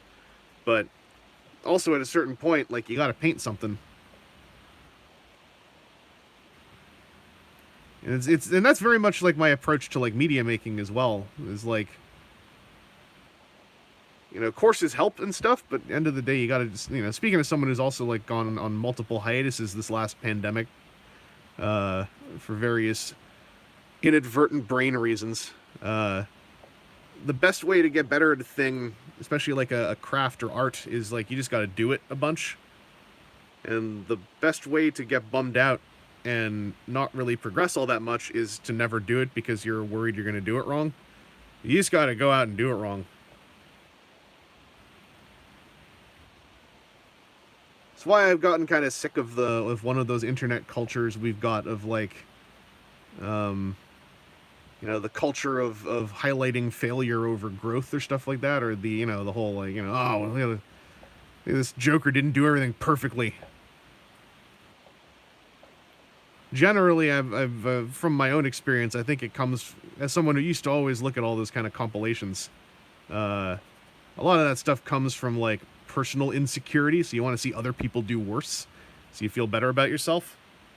Um, and you know, it's a hard cycle to break out of, I think. But if you know it's a cycle that is there, then you're one step closer to breaking out of it, as they say. Also, with like mini painting, it helps a lot to have what I would call like casual accountability. Like, you know, like I've professed that like a lot of the last year or so of really picking up painting and having fun with it has been like trying to maintain little hobby streaks. You know, my hobby streak broke last month for the first time. So you know, I made it to 100 some days, and then there was just like a good solid couple weeks. I was just like, nah, I can't like force time for this to happen right now. But then the other day I just picked it up again, so I'm on to like today's going to be day 3. And little things like that can help, especially if you keep like a little photo thread, because it's less about like I've got to maintain the streak and more like this thread is a fun record for me of my growth in being comfortable doing this.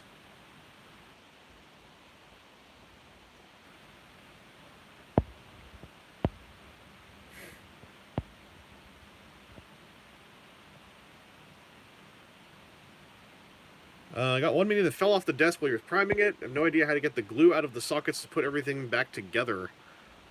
I guess I'd need to see it. But, like, generally, like, if there's, like, glue stuck stuff, you could just, like, scrape it out with, like, a hobby knife. If it's a metal mini, like, that is going to be a little more complicated to figure out. But, like, if it's a plastic mini, you've got the advantage of all these different plastic cements that literally just melt the plastics together. So you can just, like, worst case, you can kind of just force it to go back together by melting it.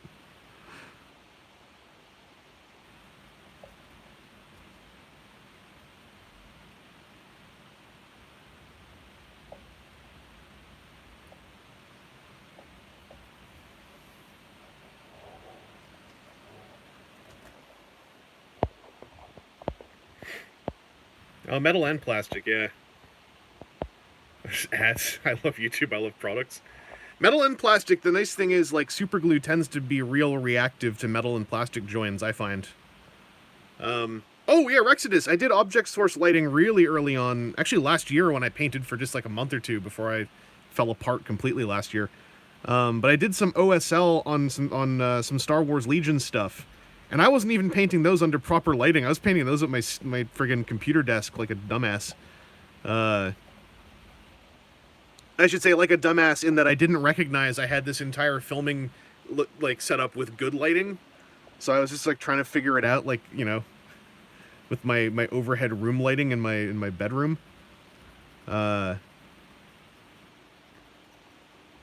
But yeah, OSL is I drove into that right away when I sort of clicked with the science of it, or the science, you know, the technique science, because it's really weird and it doesn't work all the time, but when it does, it's so satisfying.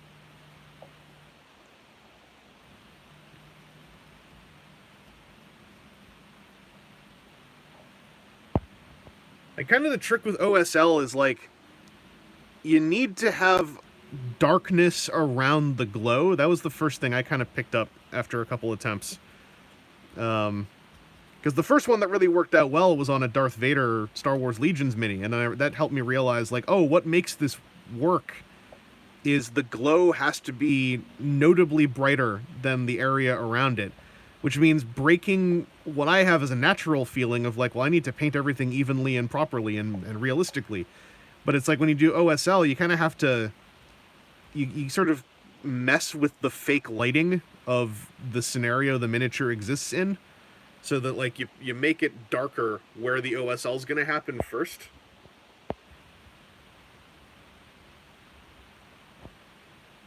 Like, it's weird. Like, it takes a bit. I need a bit more weight.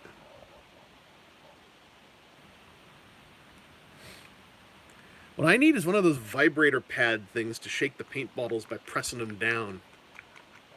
Those things look really cool. They're probably more expensive than I need to be interacting with, but they are really cool looking. These are not Xenomorphs. These are Games Workshop's incredibly transparent Xenomorph ripoffs called the Tyranids, which look a lot like Xenomorphs for the most part.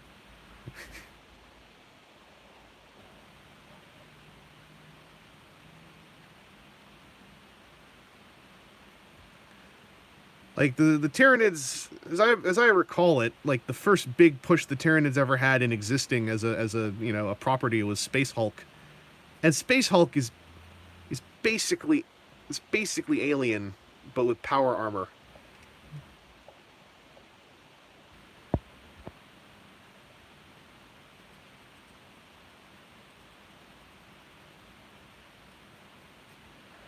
There we go.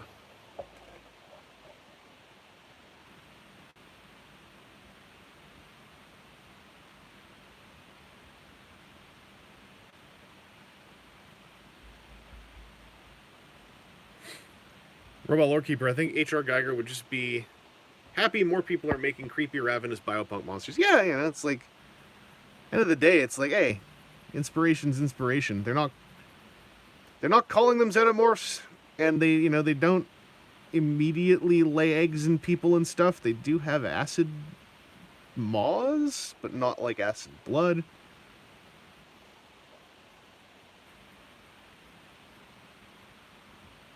It's one of those things where one would hope that if asked, people who made decisions way back would not make a long game out of it in saying like, yeah, we were very clearly inspired by Alien.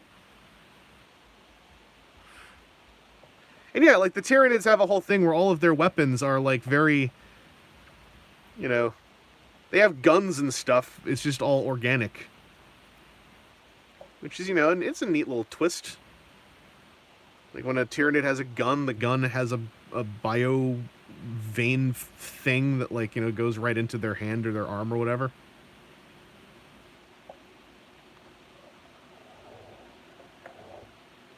All right. I think, let's see. I want to stay focused on these three since we use so much time up. I want to figure out what I want to do with them next. So,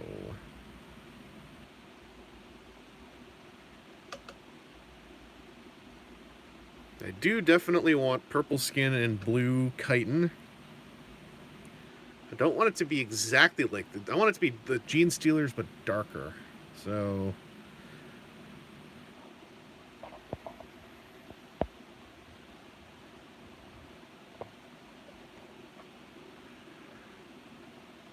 well, even if they, even when you just look at what Necrons are now, there's a lot about them that isn't Terminator, but also they are gun-wielding robot skeletons whose trademark superpower is coming back from the dead. So it's kind of like it's pretty Terminator-y, It's not an insult to them to say it's pretty Terminator-y. It's pretty Terminator-y. Okay, so this one has been around for a bit. I gotta bust out. That's the other thing I wanted to bust out was these new handles I've got.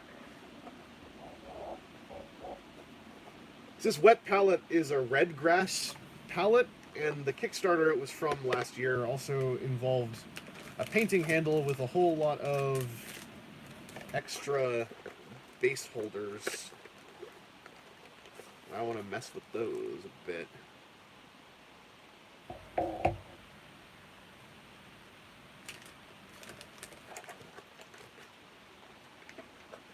So,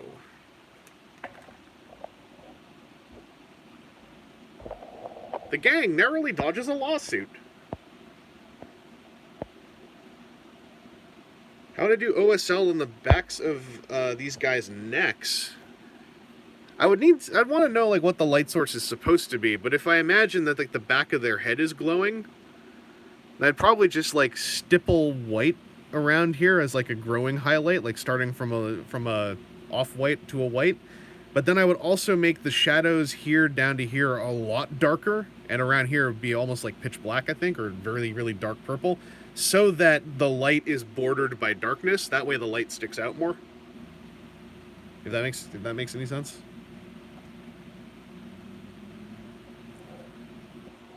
Now, these things want to use this putty to hold the miniatures in, so I gotta.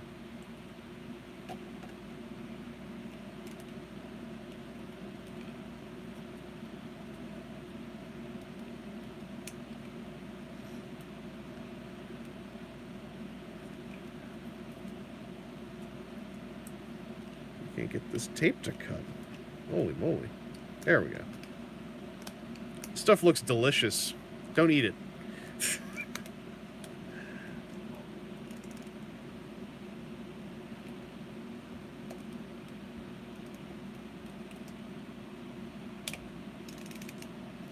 Oh, you got a Monpok starter. I still gotta paint. I haven't painted any Monpok fully yet. I get so daunted.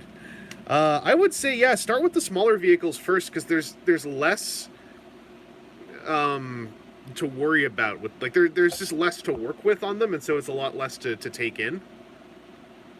Have I tried anything ridiculous with extra Tyranid parts? I used a couple Devourers, the more pyramid-shaped gun. I used those to turn some Tau bits into a pair of Poxwalkers, because Kill Team wants 8 Poxwalkers, and I only had 6, and I didn't want to buy a box of 10 to solve that. So I used some spare Tau parts, and I used some Tyranid bits, Gene Stealer arms, and then those guns as like the central torso piece. I'm gonna go in and do some green stuff sculpting to go with it at some point.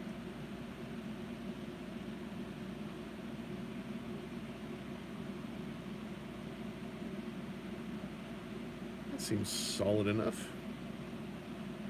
So the idea is you have a whole bunch of these, so you can like pop them off, put them down, pop another one on.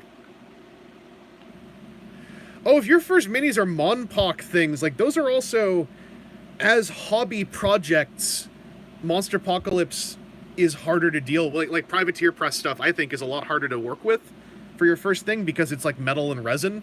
So it's not plastic, that's resin, which is slightly different than injection molded plastic in a few key ways.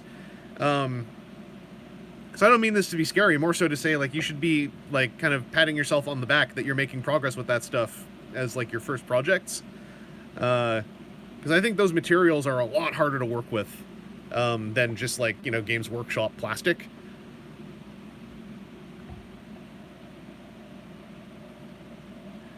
Ecan Lord used a spare Zoanthrope and some Warrior bits and Gene Stealer bits to make a Big Brain Ravener. Oh, that sounds fun. Having a sip of my cola.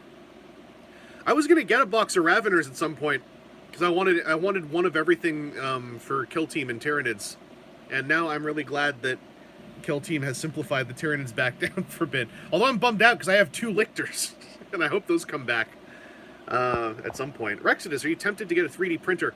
Conceptually, I'd love one. I have nowhere to put one in this apartment, and third-hand accounts, if you have a 3D printer, you really need a basement or a dedicated room for it to live in. Otherwise, it becomes, like, a problem to deal with. It's a whole lot of, like, it crowds you a lot more than you might expect, is my understanding. I'm going to do the blue first, because I want to see this blue go on. I'm going to try contrast blue first, just to see what that looks like over this.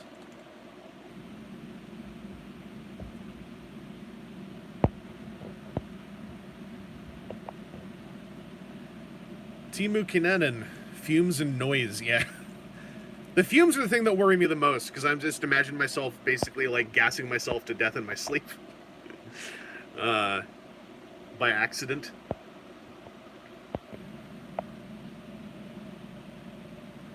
Yeah, my understanding is Lictors in 40K itself kind of suck, but I love how they look.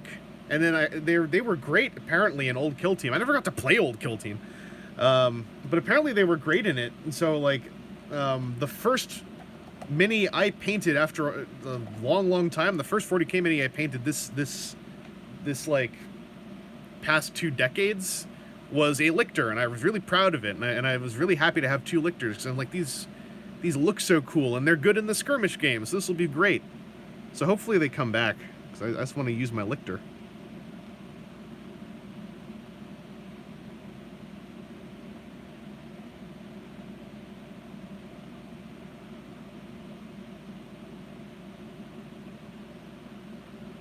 Alright, what do you look like when I put you on here?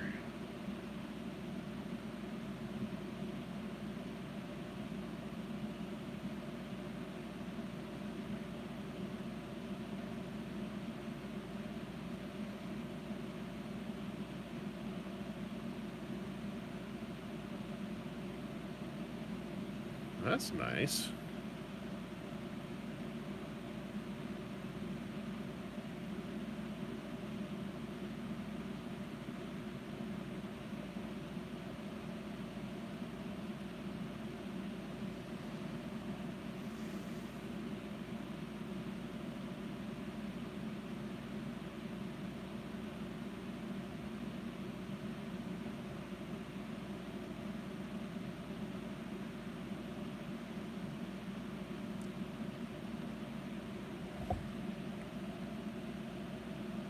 A little bit glossy right now, but I'm feeling good about this. Milkman product. That's worse. Milk product Mark II. Pardon me. Ever look into painting the unpainted McFarlane figures? So my problem with the unpainted McFarlane 40K figures is that they chose gray as the color, which is thematically sound, but like, the paint is going to NECA strip off of all the hinges. And if the plastic was black, I wouldn't care. But it's bright gray, so it's going to stick out really bad when it NECA strips off those hinges. I am pretty sure it would NECA strip off the hinges. So I'd need something that stains the plastic instead. So I would like to. I just would like to have a solution for the joints, because I want it to still be a playable toy.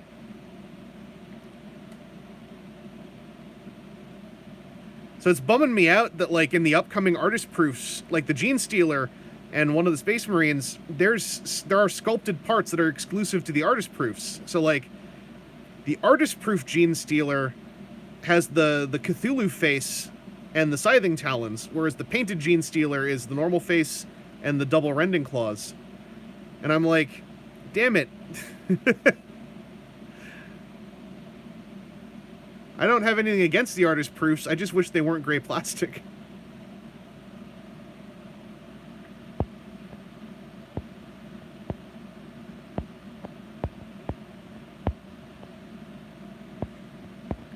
Oh, yeah, sorry, I just saw, I'm catching a convo happening in the chat.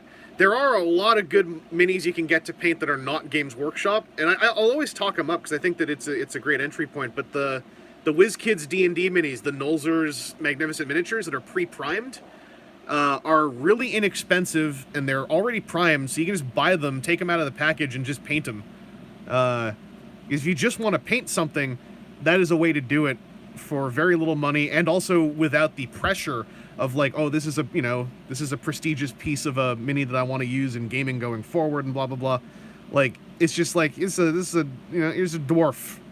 I'm going to paint this dwarf. Here's a steampunk robot. I'm going to paint this steam robot. And whatever happens, happens. It was a $5 miniature. Oh yeah, Reaper has stuff out there too. Like, there's also, like, Reaper Bones, like, that I think they're also pre-primed. I haven't interacted with them that much, because I'm a dork and I just got straight into all the difficult things. But there are lots of good entry minis out there that have, like, pre-priming done, and that are not, like, this is a, Games Workshop priced miniature as well that you're worrying about.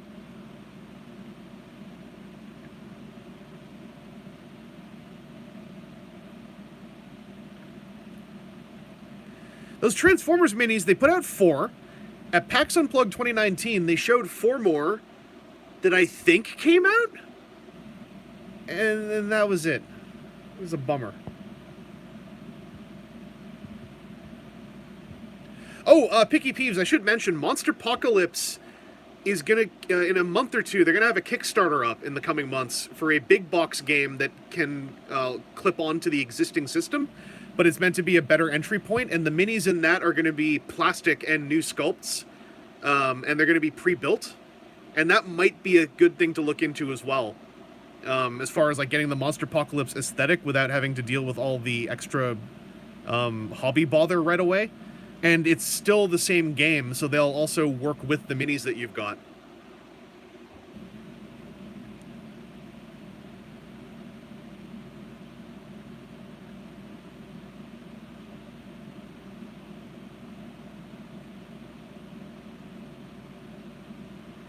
I was actually really excited to see that news when they confirmed that, like, they're not changing the game, that it's still the same game.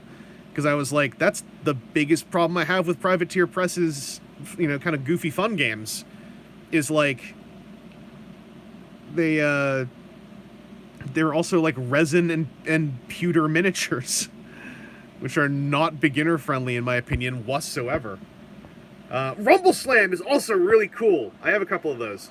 Why'd you dry brush these if you're now applying a base coat? So contrast paints, I find, work 100 times better if they go on over something that has shading and highlighting done to it in a monotone. And in this case, I wanted it to be a sort of purple monotone, so there's still going to be an existing purple hue going through this figure, because basically the larger science of it is paint is inherently translucent. So even though I'm painting this over... Wait, why did I get a battery warning? I have this thing plugged in. Hang on, I gotta check something. This might stall out.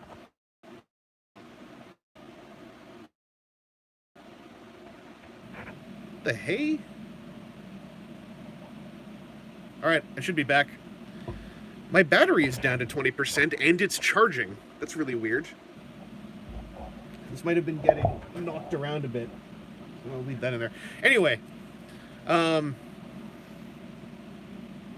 yeah, paint is inherently translucent, so contrast when it goes on will get the benefit of the shading still, and it'll get toned by the color it's going over. Like, it's not like the contrast paint is one solid layer that fully covers everything beneath it. The layer below still shows through a little bit, if that makes sense. And it's not just contrast paint, like, all paint in general, but, like, you could do this by using, like, a glaze medium to thin down a thicker paint into a glaze to go over top of this, and it would be a similar effect. I've done that with actually, the Army Painter Quick Shade inks are excellent for that, too. But contrast paint just has, like, the you know, the really good ones, at least, have, like, such a high pigmentation. And it does vary from contrast paint to contrast paint, unfortunately. That I find they work really well for this stuff.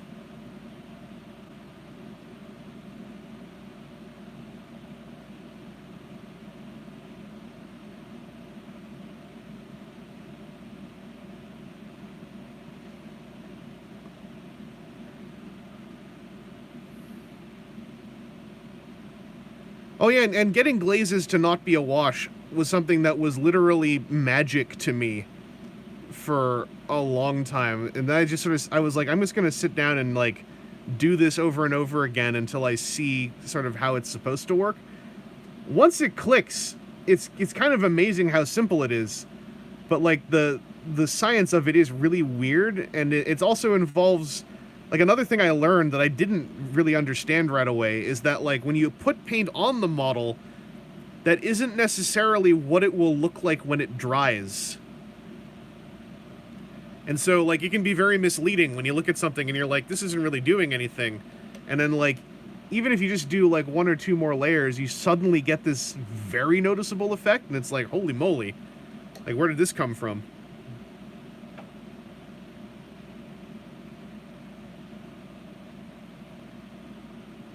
Alright, digging this.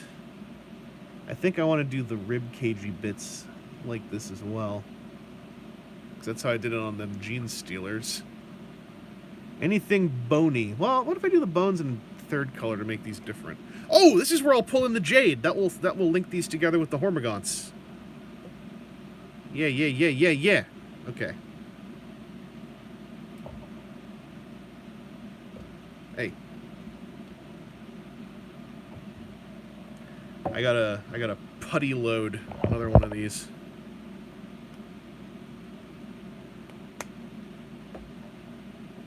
I think the painting goal for tonight is not to get these finished, it's to feel confident about where my colors are going. Aaron has also shared a link. This is an Extra Life stream, and we are raising funds for sick kids.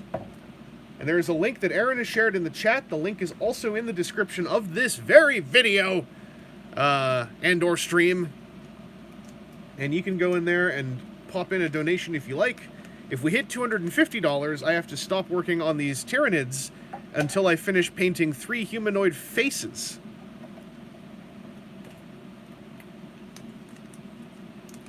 Let me tell you, that's freaking me out a little bit.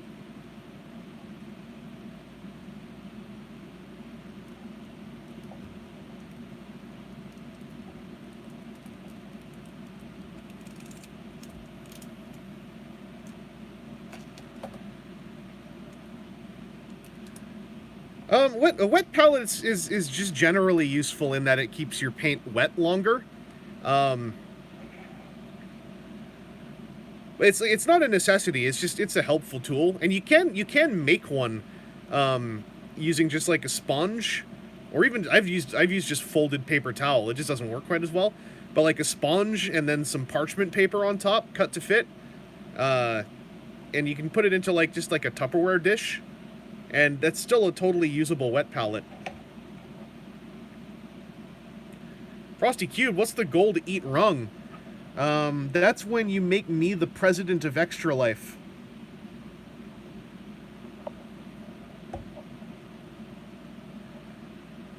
Are you ever gonna slap paint on rung? He's dying for a wash. I'm weird in that I generally don't really feel the need to add paint to my Transformers. It's kind of like me and the Sodo stickers. Like, I kind of like the stock look of Transformers, even, you know, for better or for worse. It's kind of part of the identity of the object to me.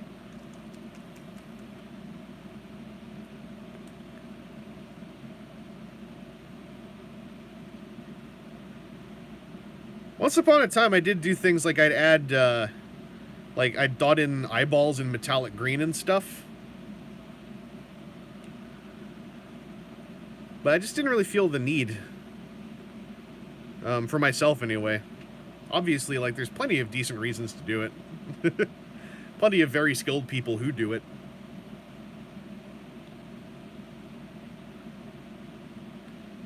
Like, even if you don't have a wet palette, if you get, like, a ceramic white tile, that is enough to do a whole lot of stuff with the paints that you've got as well. Or even just, like, you know, one of these little artist palette things. Not literally this one, but, like, you know, these kind of things. You just need a palette. Even less so for mixing your paints, and more so even for thinning them down.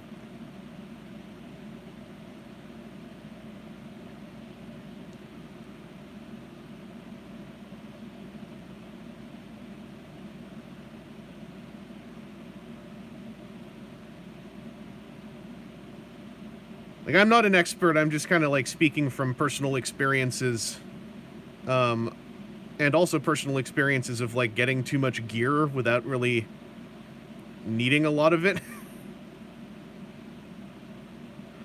which cycles around into being helpful when I did eventually want some, like, you know, lots more paints and stuff. Like, I overbought a lot of paint, which means that now I'm not really hurting for paint in a lot of certain colors.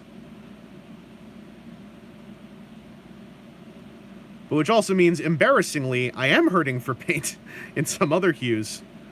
But I just try to mix my own when I don't have something on hand. The real reality check for me was when I filled in this paint station thing, and I ran out of room really fast, and I still had paint to put in it, and I was like, I have too many paints. I don't use half of these.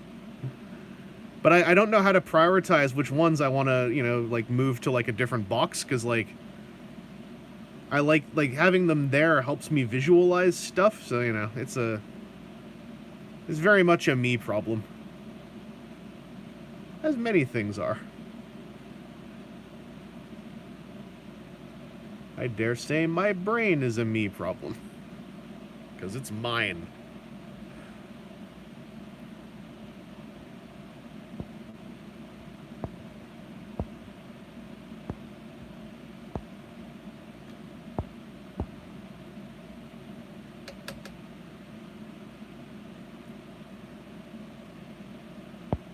Oh yeah, sorry, just scrolling up in the chat. For a wet palette, a plastic plate. Yeah, because it's got the divot in the bottom, so you can put the sponge in there to have like a bed of water, and or a bed of moisture, I should say. And you could put the parchment paper on top of that.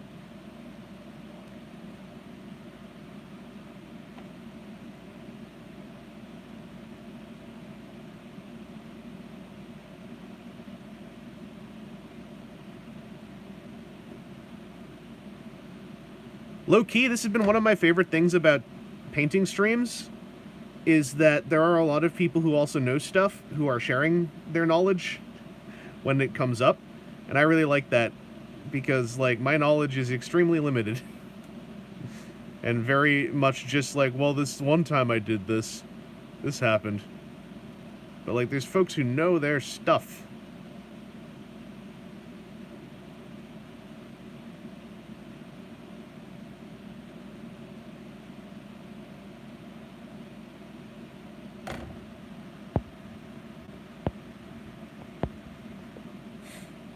It's not the brain that's the problem, it'll be the chemicals. Just tip those out, give it a rinse.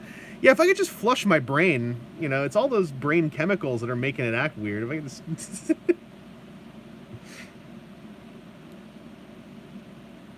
just puncture a little hole and let the demons come out, then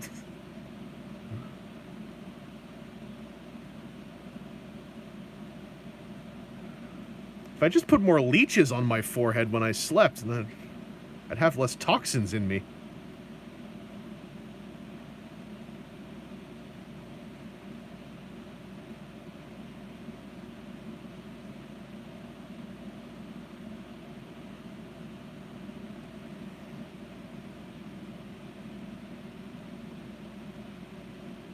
The one thing a little bit less relaxing about using contrast paints is there is kind of a timer when you apply them. And there's a very sudden moment when they stop being paint that moves around when you spread it around, and very suddenly becomes a skin that rips open when you wipe your brush across the top. So I am trying to be a little bit thrifty in my motions here.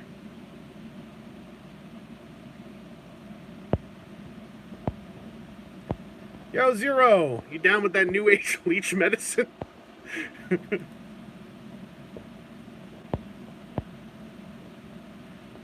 You need to balance those humors. Take notes, we should all be learning. That is a very odd scenario where a handful of subscribers to a YouTube channel all began drilling holes in their heads to let the demons out. Apparently it was not related to old-timey medical science, it was a misguided idea that the YouTube creator had about what brain chemicals are.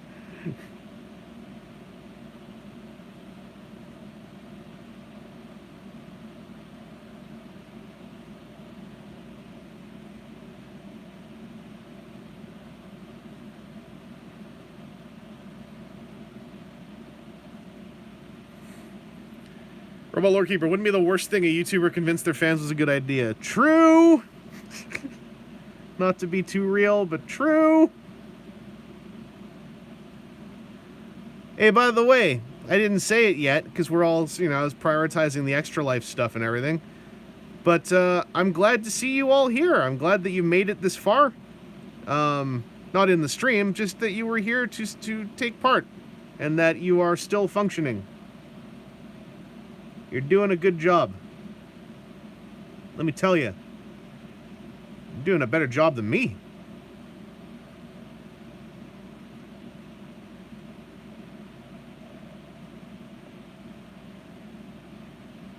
I'm a simple person, but you put a strong blue on top of something, I get that satisfaction video feeling.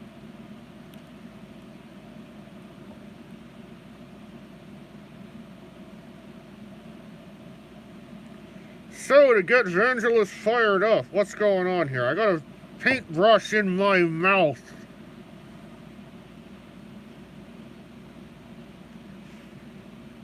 God damn it! Aaron asks, what's your thoughts on Gen Con happening right now? Yeah, it's become a multifaceted thing to me the more I've learned about what venues are in this, modern era.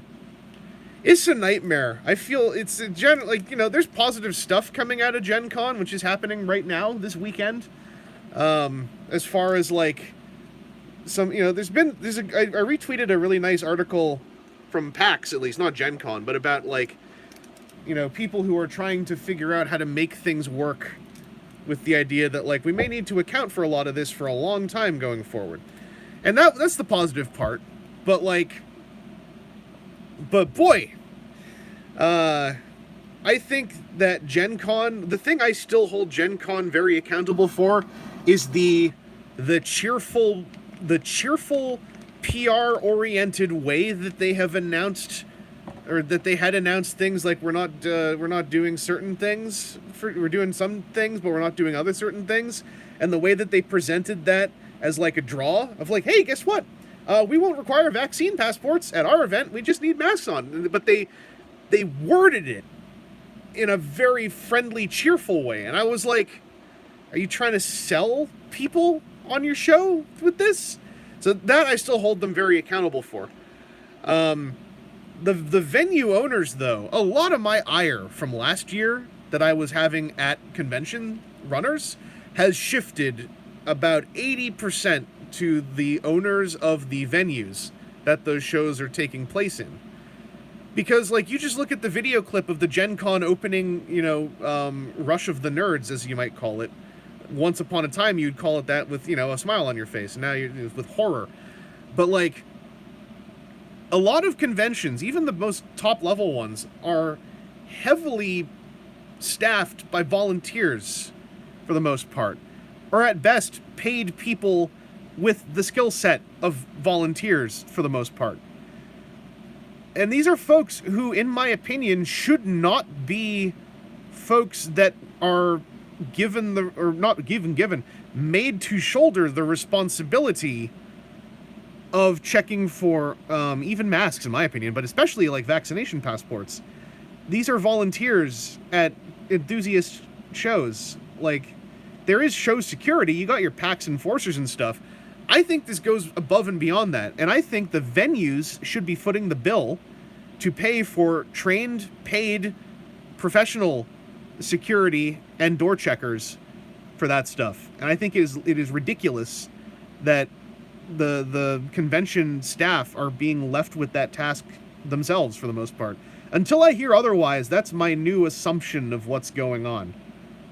That plus, I saw it mentioned in the chat, the part where convention owners also cannot back out of doing these shows because the venues are holding them to their contracts and saying, well, if you back out, you owe us 5 or 6 figures of money for backing out.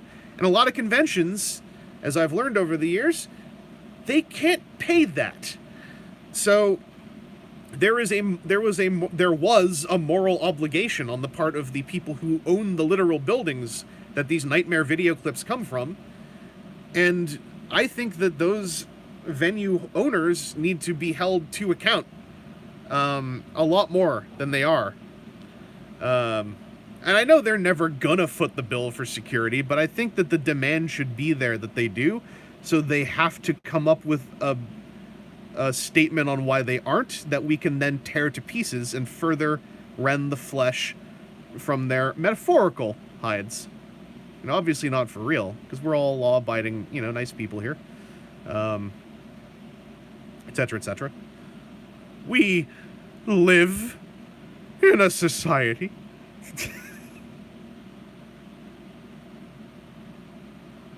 Yeah, basically, as Zero was saying, something that I'm going to bolt onto here, basically, last year, a lot of conventions, I believe the conventions that were silent for very long periods of time, until, the last minute, when a lot of them thankfully said we're not holding it this year, they were waiting for the law to be on their side so they could go to the convention building owners and say, hey, guess what? Legally, we can't do this. So you can't hold us accountable for backing out. Aaron has said at length many times to me about how also, there are some states, perhaps ones where Gen Con takes place, that are particularly bad about this stuff, which means that a Gen Con is a nightmare scenario for almost everyone involved. Local YouTuber inspires fans to bonk holes in noggins, rend flesh, etc. Listen, it's called rending claws, okay? It's Tyranid thing. It's a joke. It's an in-joke. It's a joke. We're just doing jokes. That's all. For the hive.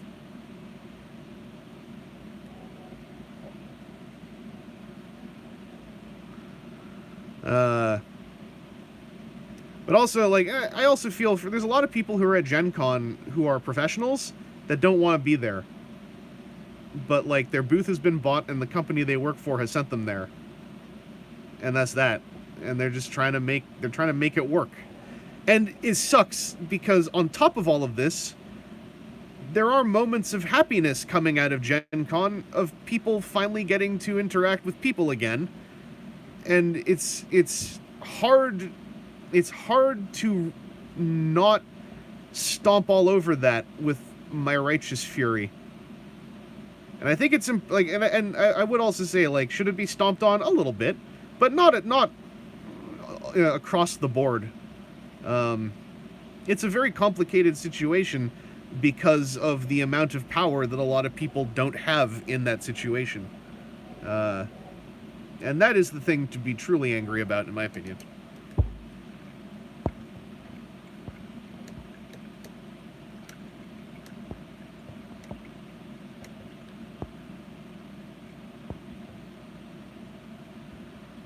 Something biomass. Yeah. So, big props to Aaron for lightening the mood. But no, it's worth covering and mentioning. One of the little upsides about being intermittently in a mental health swamp for the last year and a half is it hasn't really crossed my mind a whole lot about, like, worrying about how mentioning certain keywords is like, oh, it's going to turn the algorithm on you. So I'm like, whatever. I am no longer in the algorithms. Now I get to say and do what I want. Eat it hard. Eat it fast. Eat at Wendy's. Don't eat at Wendy's. You don't have to eat at Wendy's. Wendy's used to be great. I don't think Wendy's is that great anymore. Controversial take. How's Canada treating things right now? Varies very much from province to province, unfortunately. Alberta is a nightmare province. Ontario is, like, okay. There's just a lot. There is a lot of that inherent tone that I'm sure we're all getting really used to hearing. Of, like, a lot of the leading, not the leading voices, but the leading control voices. And a lot of the media and the advertising and the article headlines and the editorial choices, all leaning towards the language of, like, boy, there was nothing good about being stuck at home, and we all can't wait to get things back to normal. And asserting that factually, because it's like, there was plenty good about being, not plenty good about being stuck at home for these reasons, but there were many positives and many negatives unearthed about the way things were. And I think there is a concerted effort to make that realization go away, which I think is pretty gross. Like, that thing that was going around Twitter earlier today, that silly article, like, the commute was actually good. Long commutes were good for everyone's mental health. Across the board, commutes were great. We all miss commutes, actually. To which, most normal people are kind of like, no? What? Oh, hey, Ronnie Lane. This is actually not just a stream. This is an Extra Life stream. We are raising money for sick kids on this hobby painting stream. There is a donation link in the description below if you feel the need to participate in that. You don't have to. if we had some goals, we crushed those goals. So now we just have this kind of loftier goal of $250. If we hit that, I have to drop painting these Tyranids for a bit until I paint 3 humanoid faces with pupils in the eyes. Those faces are in various points of completion already, but they certainly do not have any work done on the eyes.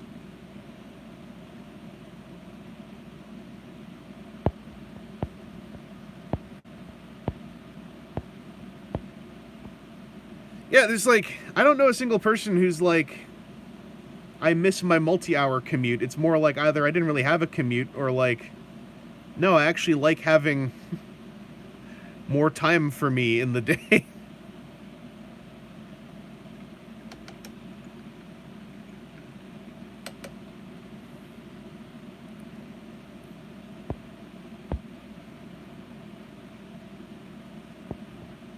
Oh yeah, and I think it's like the key thing is you want to drive around because you've found an excuse to drive around. You don't want to drive. That is fine. That's the difference between I have to drive now because I have to get up and adhere to the schedule immediately, or there will be consequences. Which is one of those things that, like, maybe it'd be okay if that died, if that went away, to a certain degree, to a reasonable degree, I would say. Yeah, Graham, I agree. Commuting should be part of your paid hours. I felt that way when I was working a paid co-op job that had a 90-minute commute each way. And I was like, how am I not paid for all this? Wait, sorry. How will premier game designer Mark Rosewater record his podcast Drive to Work if he doesn't drive to work? Listen, sacrifices. We will take that one on the chin for the greater good. for the collective.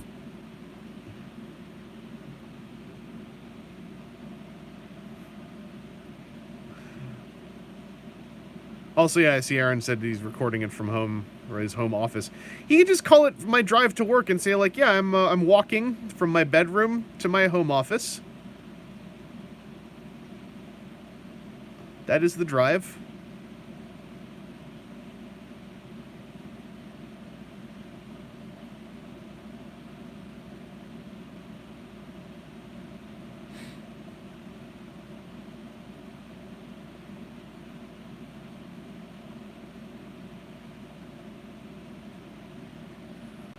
Look at that. Look at that. That's just tasty right there.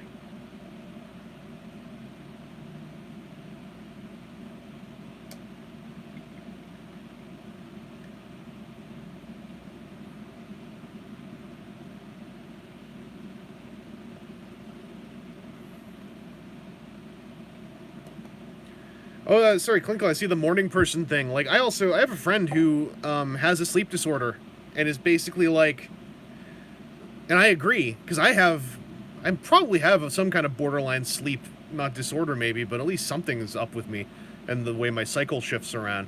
But it's like, adhering to a 9 to 5 schedule has rendered my friend unable to work properly or even go to university classes properly, because nothing was there to accommodate, like, what if my brain naturally is awake from 1 p.m. to 5 a.m., you know? Why is my battery dipping down when I'm also... Plug this in again? Like, what's going on?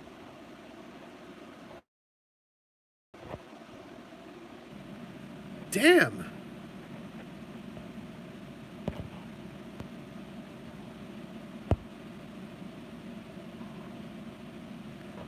Alright, we back. Sorry, I checked my battery's at 8%. There is a chance the stream might need to end, actually. $20 away from painting eyes, and my phone is plugged in, and it's not taking in power fast enough? Hang on, I'm gonna try an emergency. Hang on. I will be right back.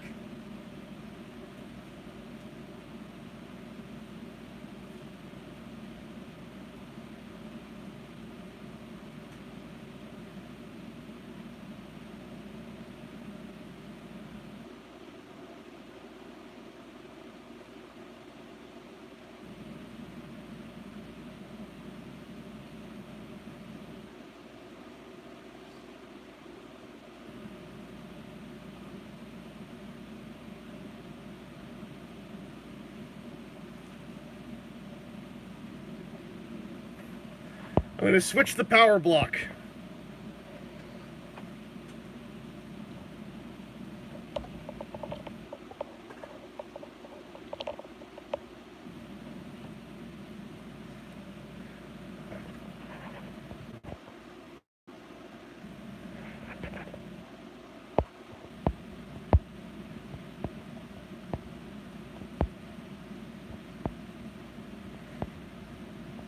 Oh god, I have a super chat in here too, which I assume was meant to be a donation to Extra Life.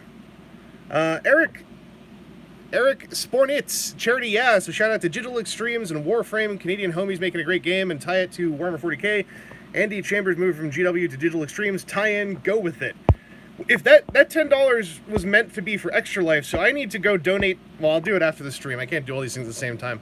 I owe $10 to Extra Life. I will put that into Aaron. Does Aaron need it, though? Does Aaron need it? By the way, what I did, I switched to the official Apple power block. I was using this little, like, dinky one that I got from a mall.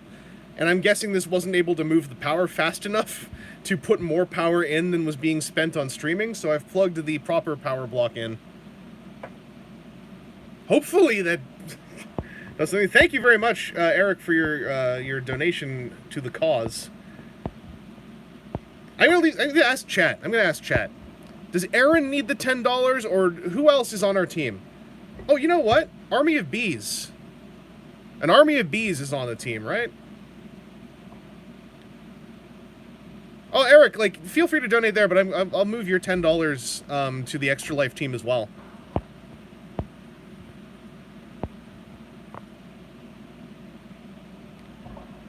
Maybe I'll keep... No, I don't want to keep it saved up to make people do dumb things. I just don't think Aaron needs the help is the thing. Like, Aaron is a rich man in the realm of charity. He's a... When I think of Aaron Smith and I think of charity, I think of the charity 1%. Oh, did we hit eyes? Sorry, while I was getting that power brick, did we hit eyes? Oh, you got that Army of Bees link right there. Aaron, did I hit eyes? I have missed something in the chat if I did.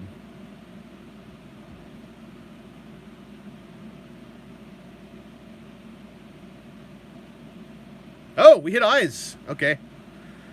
Well, I need to put this over here. Oh boy. Alright, so we got 3 figures here on whom I can do eyes. And faces. One of them just needs the eyes. The other one needs the face to be touched up a bit, and then the eyes. And this one has had no work done on the face, so that's going to be from the ground up.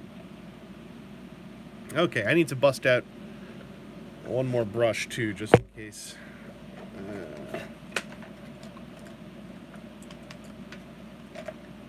Yeah.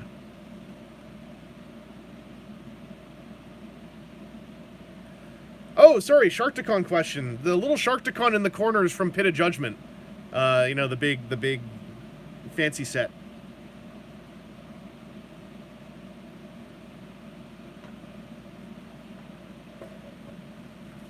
Yeah, there's 2 Aristea figures and a Riot Quest figure in there. Those were 3 of the 4 figures I'm working on, and they all seemed like they could be part of the eyeballs thing.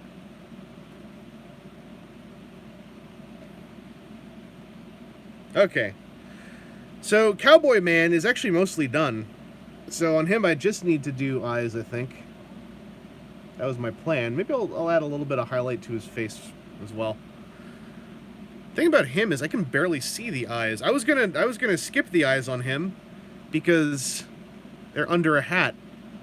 So let me look at the sculpt here for a sec.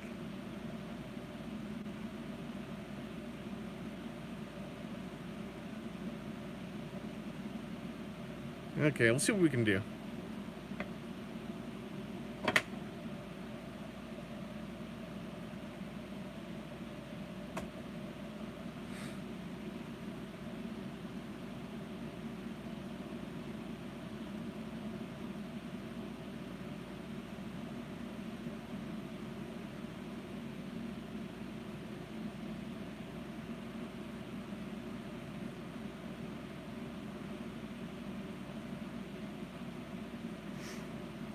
That's one.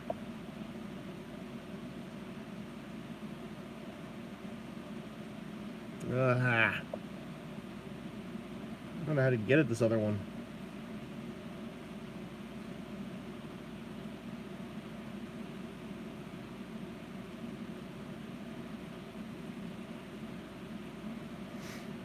All right, we got the whites in.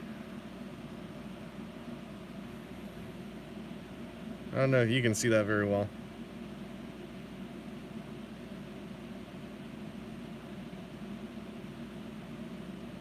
Watching this on an iPhone is not helping. Yeah. I'm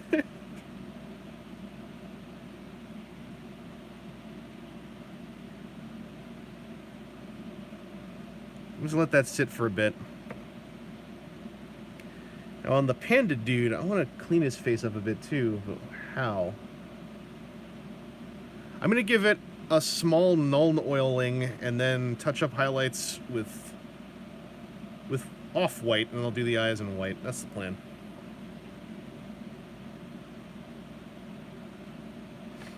Cowboy's not done, but I'm doing these kind of like left to right as I figure out what we're doing with these, figure at a time. Don't worry, we're getting, these eyes are happening either way.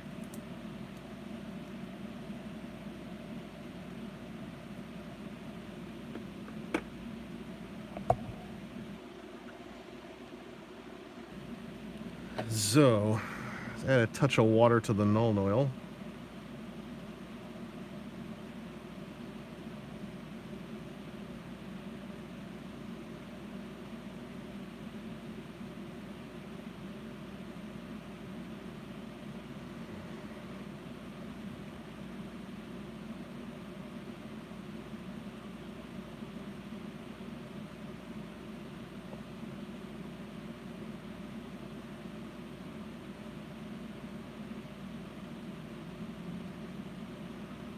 Okay, that's a bit more definition.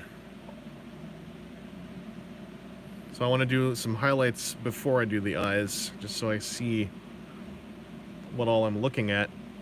Now, Black Bella here, Black Bella 2 technically, I was not going to be doing her face first. So I am going to quickly lay out down, I'm going to do her skin color, and then I'll do the hair, and then I'll do the eye patch, and then I'll shade the skin, and then we'll do the eyes. She's going to be a bit more work. So her hair, I did with blue ink before. Right? I'm just thinking about how much I want this to resemble Black Bella 1 that I did, or if I want to just go my own way with it. Thinking blue-purple for the hair, but more blue. Oh no, this is from Privateer Press. This is from the second Riot Quest starter set.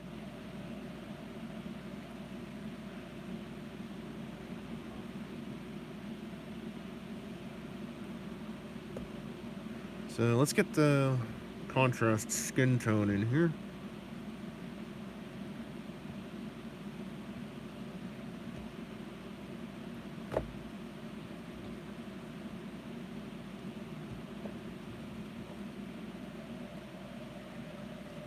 I'm holding the paintbrush in my mouth.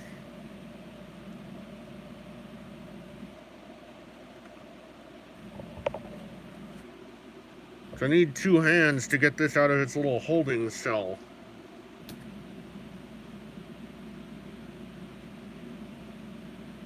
Okay. We'll do the skin tone in first, because that is the most inlaid detail. So it probably needs the most goading to happen.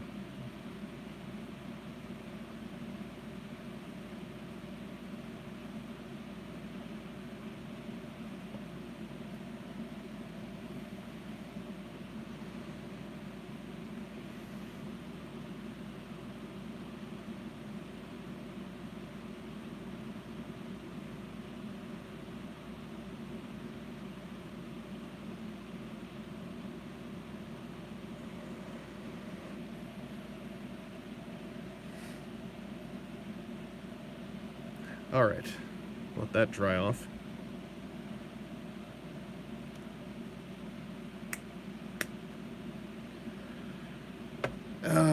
Huh. All right, you.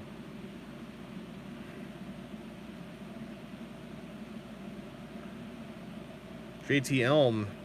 I am this figure's reckoning. That was a free one. God, I'm not even gonna do this. All right, let's get that nice black, that Thamar black. P3, baby.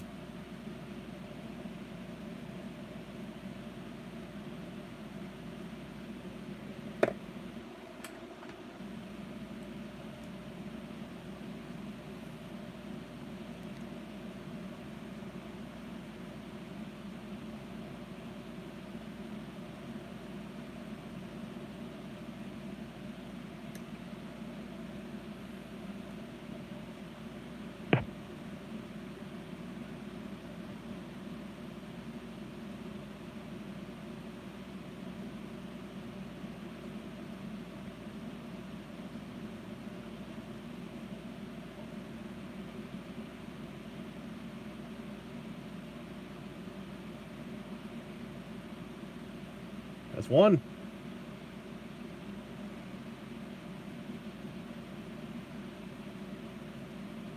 That's two. Admittedly, a part of this challenge that doesn't help is you can literally not tell what I did on this phone camera.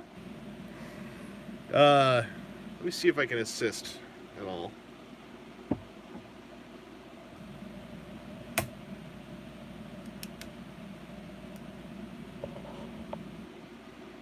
Hang on.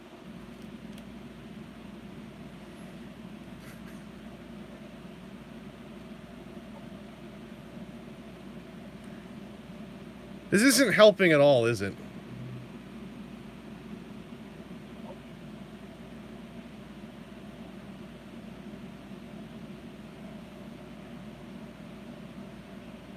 You can't tell, but I have his pupils in there. Yeah, this magnifying glass does nothing for the... It's weird. It's doing nothing for the phone. It's helping me out a whole lot. I'm seeing even better. What if... Still paint on here? No. Okay. What if... Oh, there, you can see... Yeah, there, you can see it now. You see how the white stops and there's a pupil on both sides?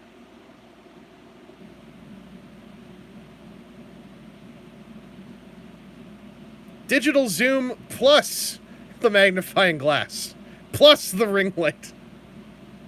I had to show proof.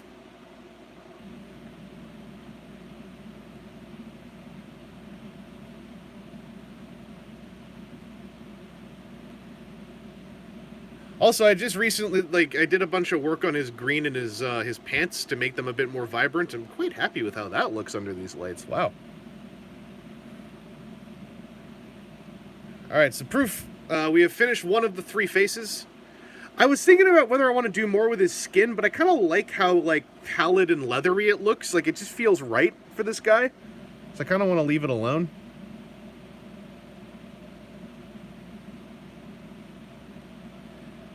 By the way, just to show off a little bit, this part of my wet palette, all that there, I did a bunch of, wet blending on his jacket with oranges and purples in really, really thinned down quality, so that, because his jacket was just tan before, so now it's got this kind of orangey purpley reflecty hue to it, depending on what colors are near it when you look at it. I just gotta do that to his shoes on the tips, I think, and I gotta put in the metallics and then he's done. Anyway.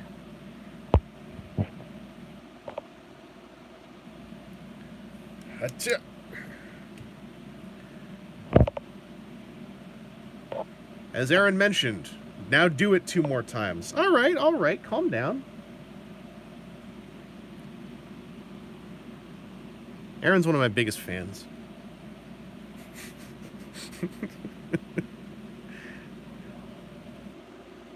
Aaron's one of my longtime fans.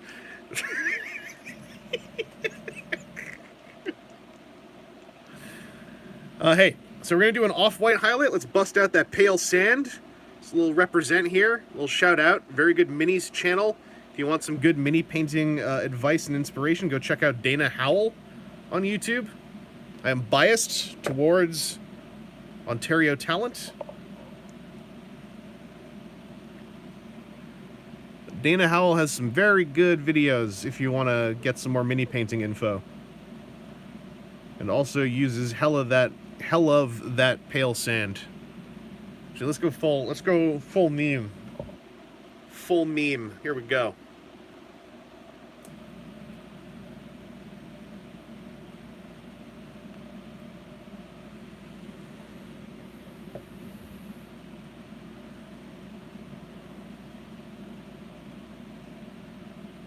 This is not the brush to be used for mixing this.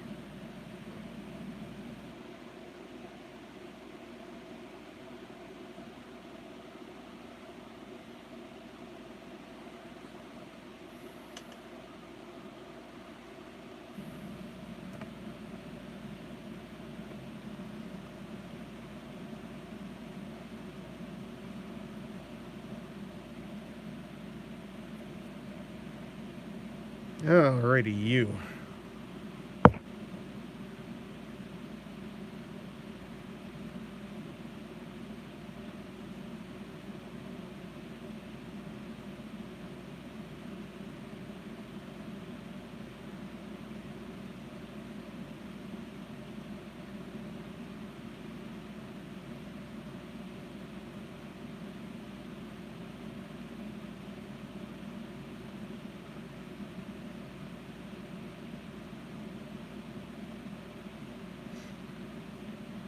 By the way, one of the things that makes this a lot harder on this guy and that cowboy is these are the Aristea base box minis. They are extremely messily produced plastic minis with incredibly muddy sculpts. So it's very hard to get detail to happen on these things.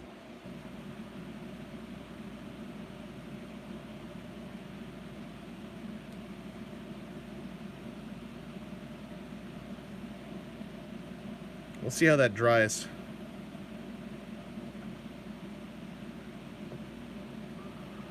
Alright, over to Black Bella. I'm going to do the eye patch now. Ooh, this in there.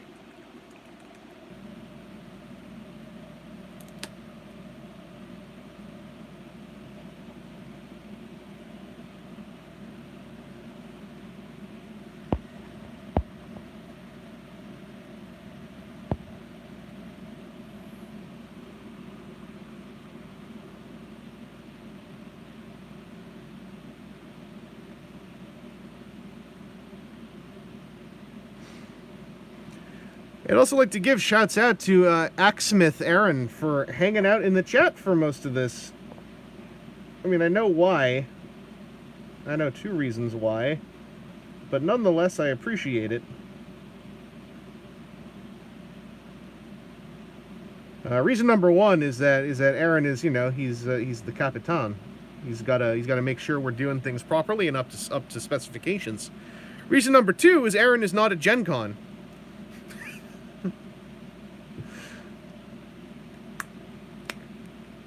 Just wanted to remind Aaron that he's not at Gen Con.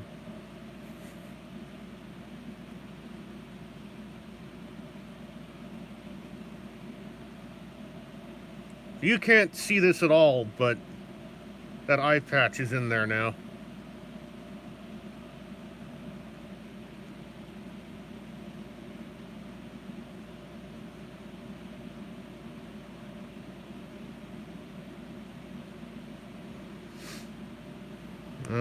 Let's see.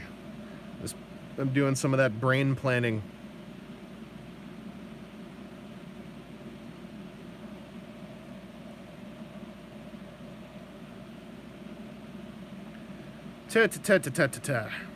While I wait for this stuff to dry up a little bit. I'm kind of excited about that new kill team. Admittedly, I've been bootlegging all of the rules. I'm not spending $51 on that compendium when that should have been a PDF for 20 bucks at best.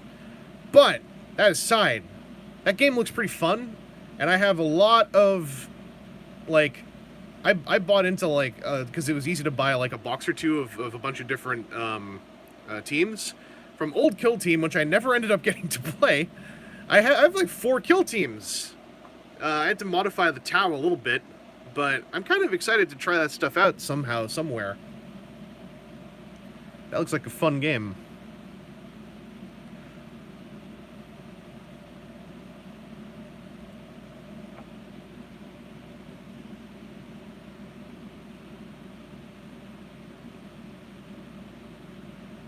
I'm getting an idea on the panda guy.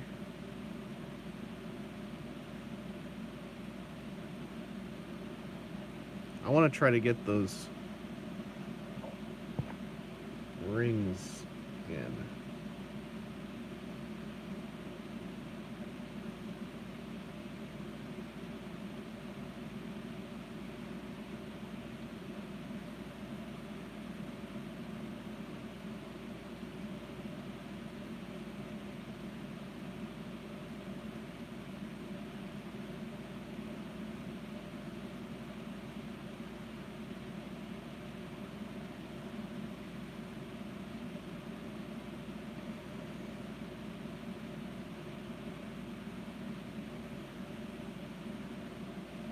Alright, that's a little bit more. That's what I'm looking for.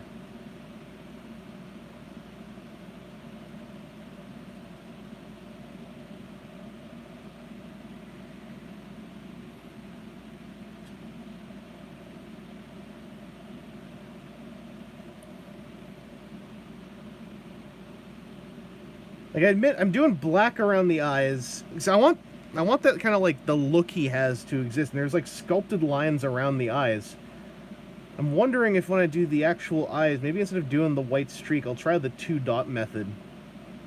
To skip a step. If that works.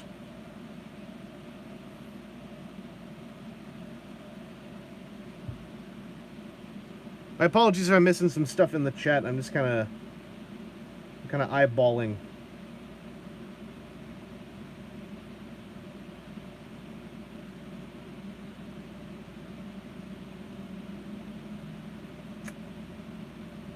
It might be easier to do the additional pupil though, especially with black around the eyes.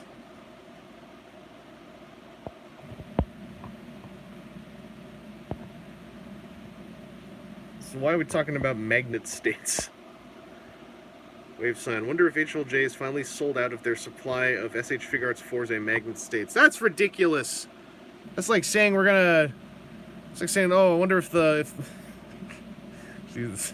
these examples were a little bit of a bummer. I was about to say that would be like saying the trees have run out in the forest. That's just deforestation. That happens all the time.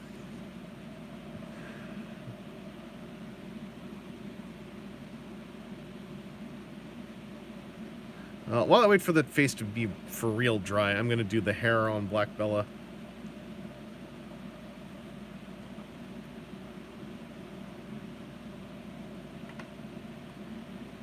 So...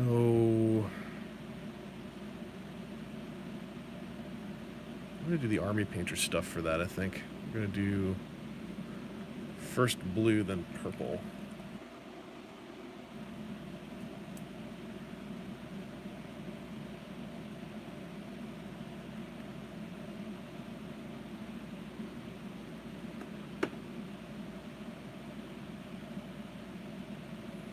Oh, that's how you spell toyetic.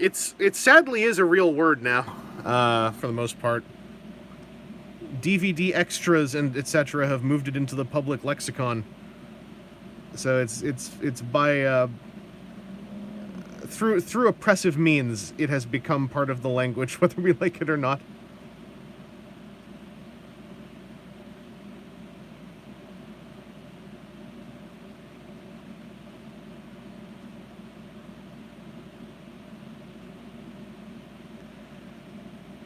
I think this is how I did the hair on the last Black Bella. Was this like...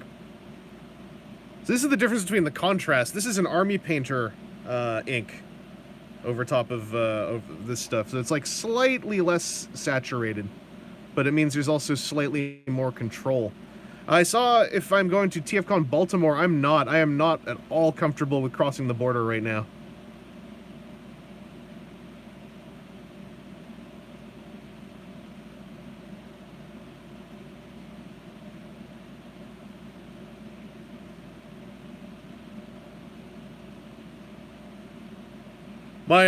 My road agent, Adam Edgman, has you covered on that.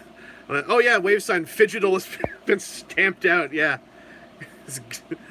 Fidgetal has returned to being that one joke for a couple of us who heard it in like a, what was it? Was it an investor meeting or something? I can't remember anymore how we picked up Fidgetal.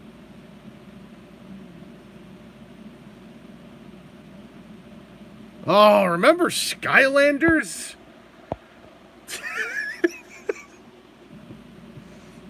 And a brick flies through my window.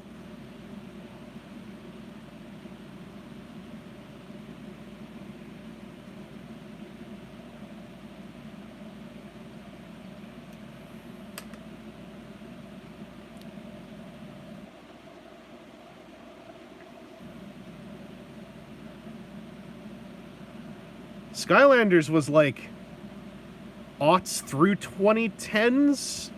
Kind of tapered off by the mid-2010s, I think.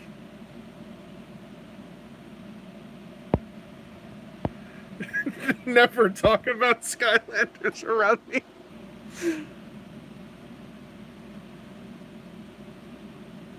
Turns out it's like an activation word for a few government kill machines.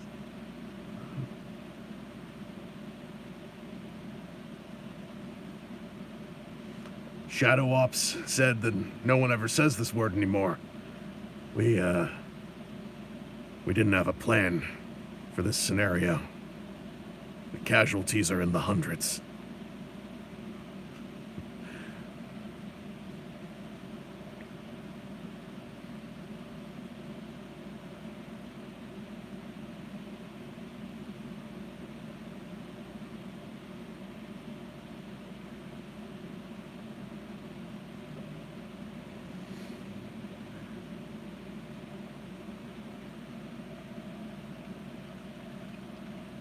Project Skylander.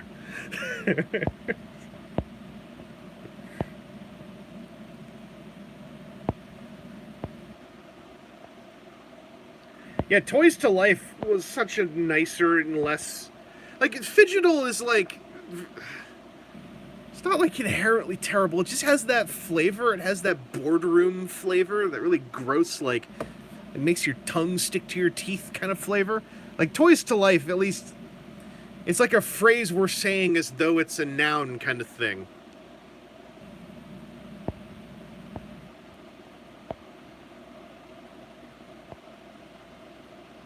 Kirby Fan Prime. Ah, that sucks.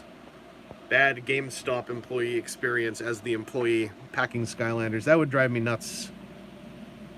When I worked in a movie theater concession stand, I got in trouble because I thought we were being tremendously inefficient. And I was working a government job at the same time, so I just told the managers that we were working tremendously inefficient and it was wasting the employees' time. Turns out they really didn't like the way I said that, but also it was true.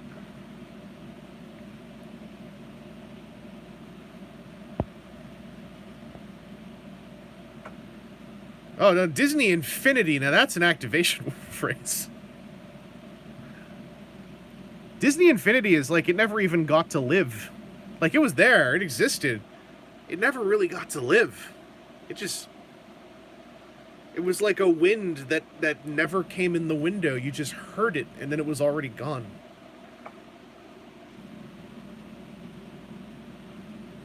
Okay, we gotta try something with these eyes now.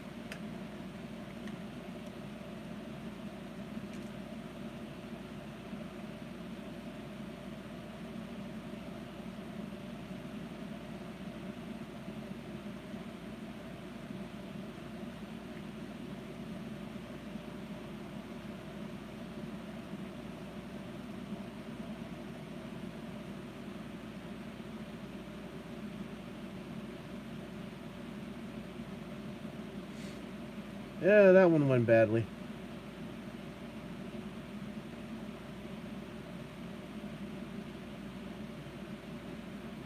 I don't know if this guy has eyes in his sculpt. We'll make something work.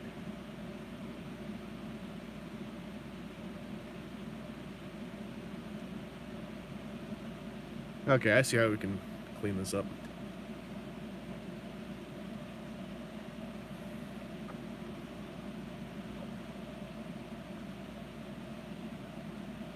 Yeah, that Infinity aesthetic still kicks around, I think. Isn't...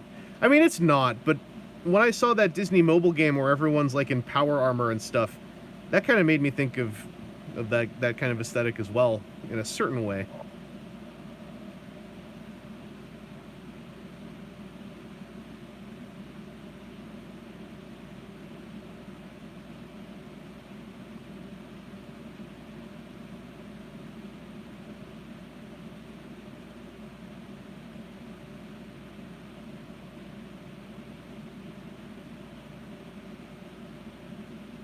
I don't know if that just messed it up or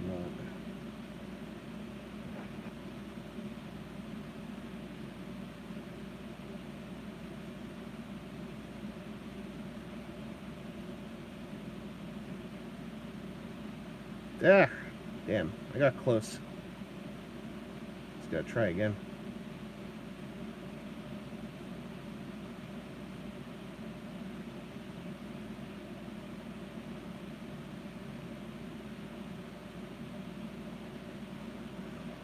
Okay, let that dry off. We'll try again.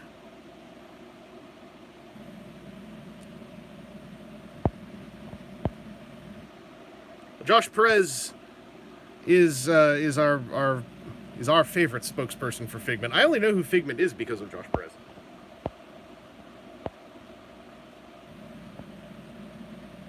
Kirby Fan Prime, my idea of efficiency was lift with your knees. Listen, how's it gonna get pre-orders? As spiders pour out of my mouth.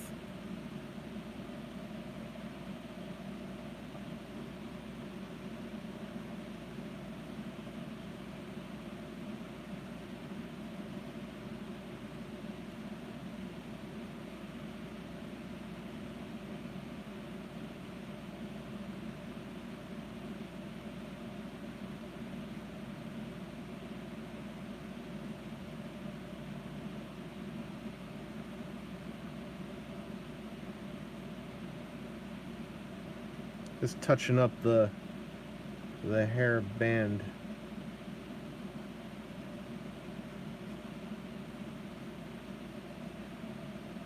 So one thing about Black Bella that lets me cheat a bit, she only got one eye.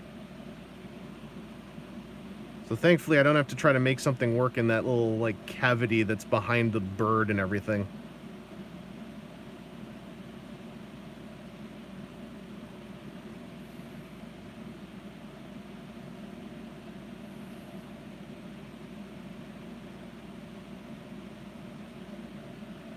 And again, I don't like to cheat.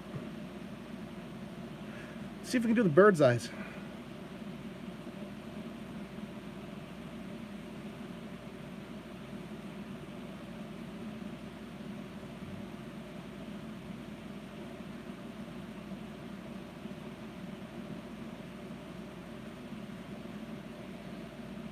Got him! With white, at least.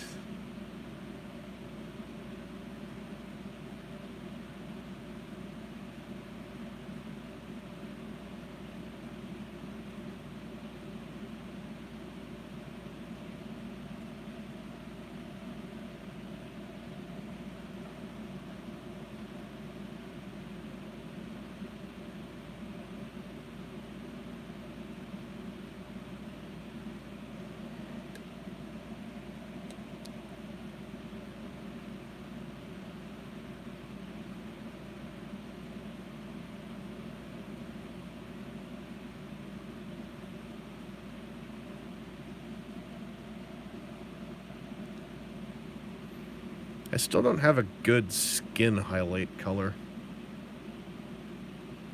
Might just bite the bullet and get a Games Workshop one.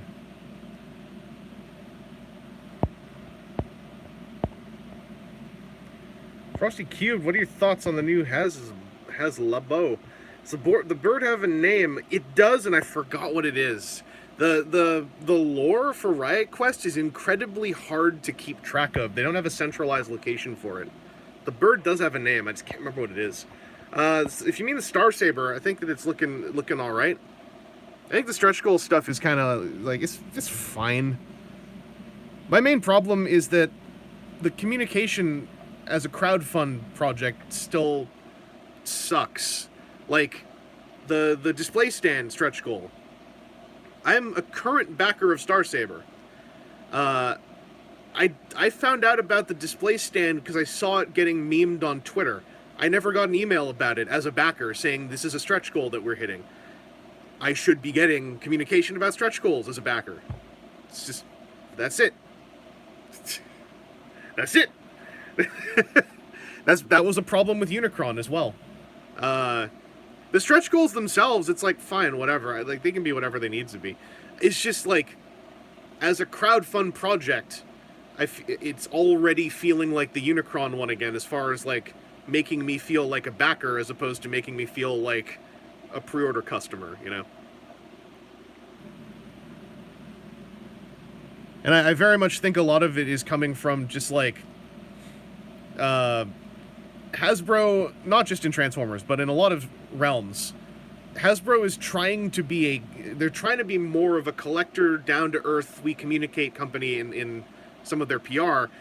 And they're simultaneously still a massive corporation beholden to PR specialists at the same time. So they're constantly engaging in very valiant but self-defeating ventures in these realms. Wizards of the Coast being one of the biggest examples of where you can see that happening all the time. Like, because in tabletop, as I've come to learn, you need to have a certain level of communication with the players of your games.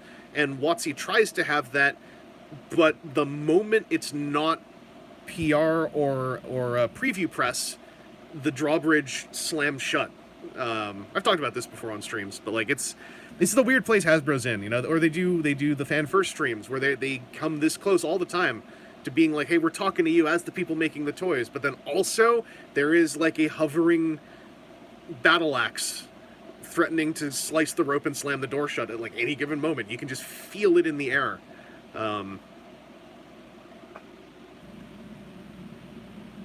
So I think everyone that we would care about is trying their best. That's why I also have like a certain ceiling on how snarky I get about that stuff, because it's like there's a lot of good intention, and a lot of the people that are the most accessible to us are the ones who have those good intentions. They're not able to do anything else in the face of also being, you know, part of this large corporate structure. I was talking about this with someone or somewhere else the other day about how, like, you pre-order from Hasbro Pulse and it seems like you get the toys last. And I think Hasbro Pulse is like skeleton crude. Like, I think like, again, it's Hasbro wants to run a collector-oriented retail online space.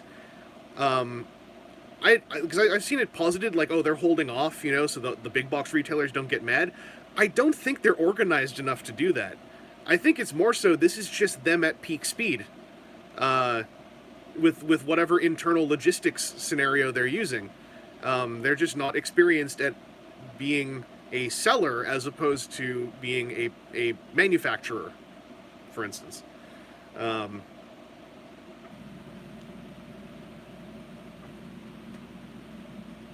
There's lots of nuance to it, but also the last thing I'm gonna do is like also get out in front of the bullets and go like, don't worry, Hasbro, I got your back, because it's like, also y'all got more money in the world than I will ever have, so you're all good. You're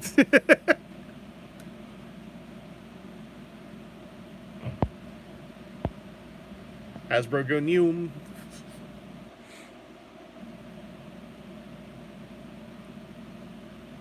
Yeah, I mean, the convert is always the easy one to go to. Is like obviously everyone who is speaking, like either they started working there and everyone said convert, or they are visibly trying to make sure they say convert. And it's like it's one of those two, and you can sometimes see it in faces.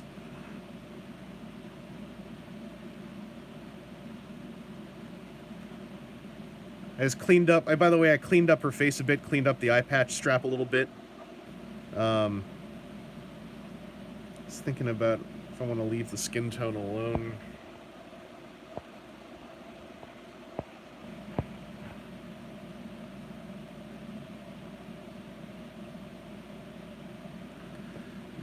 I'll use the contrast as a shade in the cheekbones.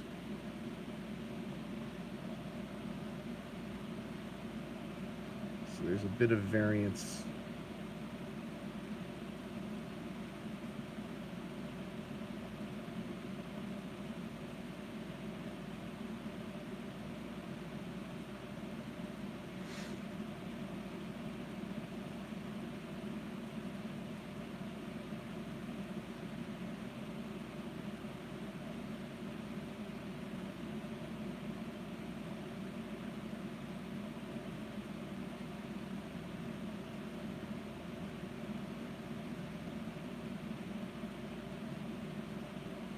I got that game face on right now. My apologies for the silence. I got that like that like scowling, half grin, mouth open kind of look. There we go.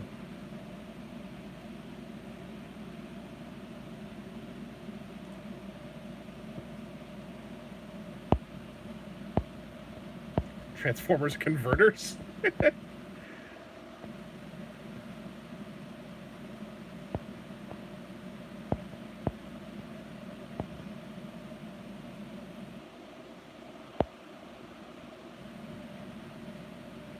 Take it easy, Zero.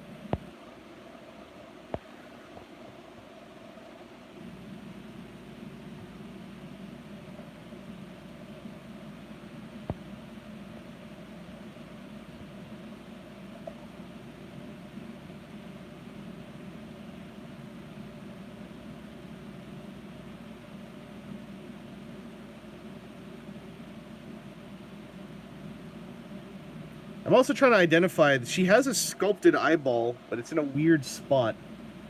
I'm trying to see if I'm actually seeing an eyeball or if I'm missing something. That's what really throws me off about eyes, is when they're sculpted in, but they don't look right. Then I feel like I have to start, like, accounting for it. I'm going to give her a small amount of highlight, I think.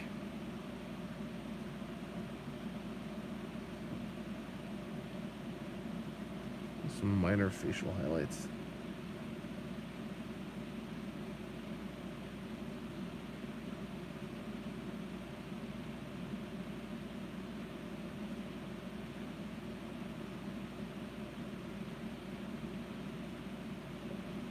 This is what always screws me up, but I gotta just do it to get better at it. Facial highlights, I mean.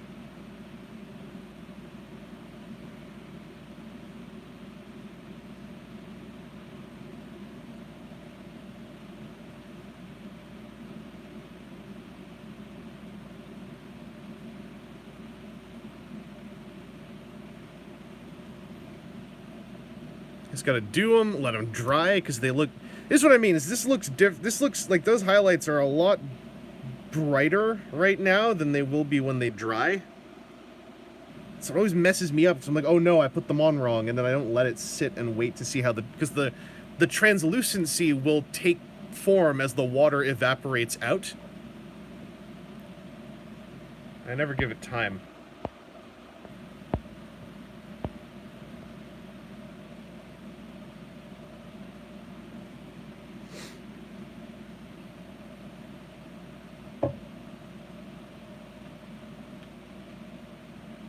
Taking a sip of my cola. Cream of the crop. The cream rises to the top. Oh, yeah. See people talking about that He-Man. I gotta see I gotta check out the other. Check out second Netflix He-Man. I still wish they'd given it more of a name, like He-Man Chronicles or something. Just something, so it's not like showing up in the same Google results. Creepfan Prime, thoughts on Archcore? Yeah, that stuff looks friggin' sick. I want the truck. I want the robots. I want the truck, and I want the two wolves that turn into fists. So he got two fists for punching fools. Ah! I wish it wasn't so expensive, but also, like, it's less expensive than I thought it was going to be. He-Man Second Impact.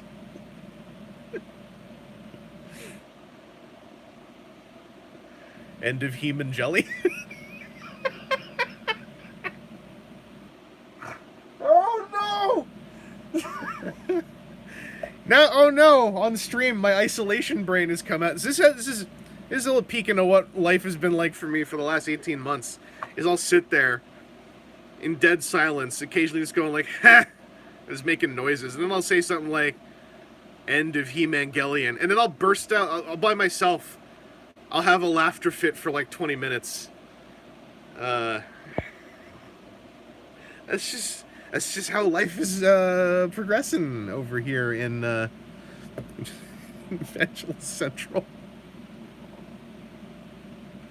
Let's try to take two on these silly eyes.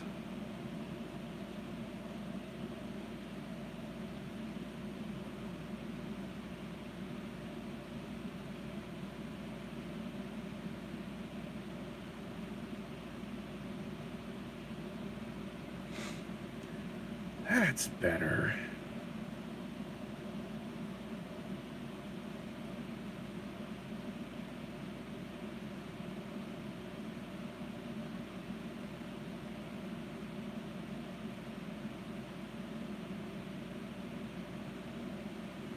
That's worse.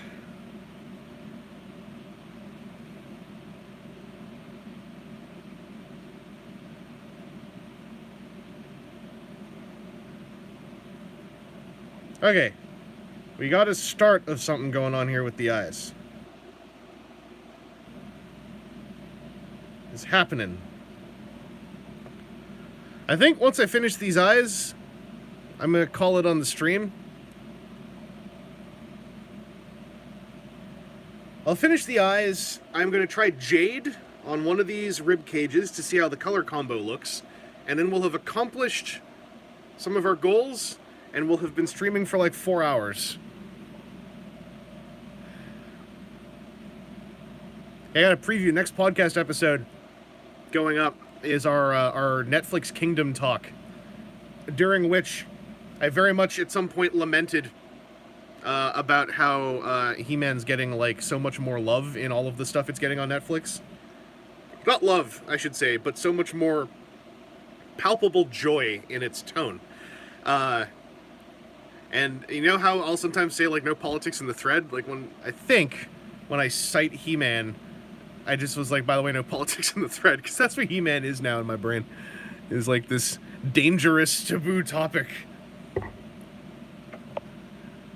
I got Twitter randoed at one point. I forgot what the thing was, but it was enough to make me go like, alright.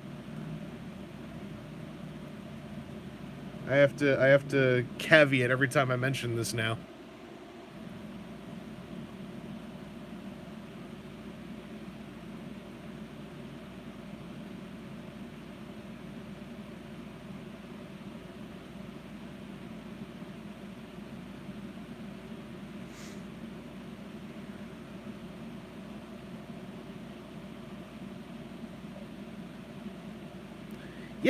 Yeah, it's like, how do you put it? Kingdom's annoying in that there's just enough in it that it's like, well, it's not a wholesale waste of your time. Like, there's interesting things in it. It's just, it's the same old Netflix Transformers caveat. It's like, no, this one's got some good stuff in it. Also, it's also more of what was in Siege. And so, like, you know,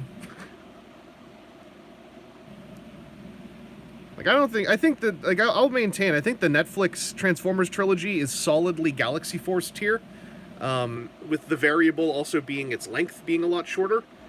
Uh, and it's like, it's fine, it's mid-tier Transformers media. It has some cool ideas, it flops a lot of potential. There's worse.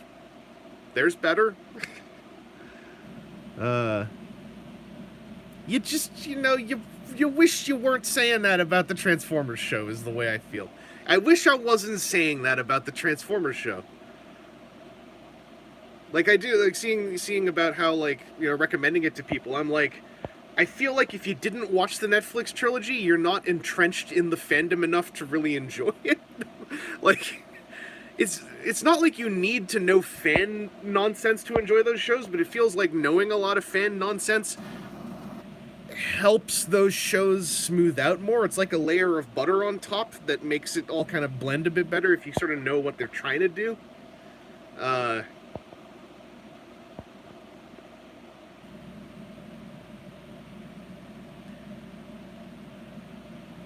And yeah, no, I would agree, Ronnie Lane. Like, that, the Netflix trilogy, each series was better than the last one, in my opinion. Like, I know, I saw a lot of people who were like, Earthrise was the weak link, and I was like, I guess, for you, but, like, to me, it was like, yeah, Siege is the baseline, Earthrise was a slightly better one of those, and then Kingdom was a slightly better one of those.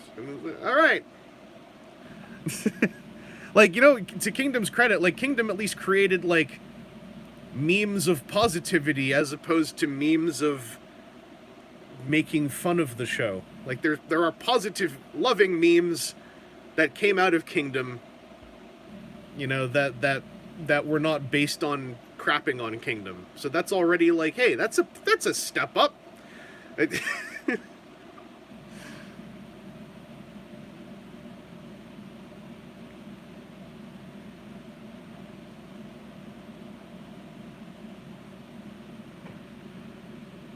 You know, it is maybe inherently messed up that I'm like, well, the quality of meme.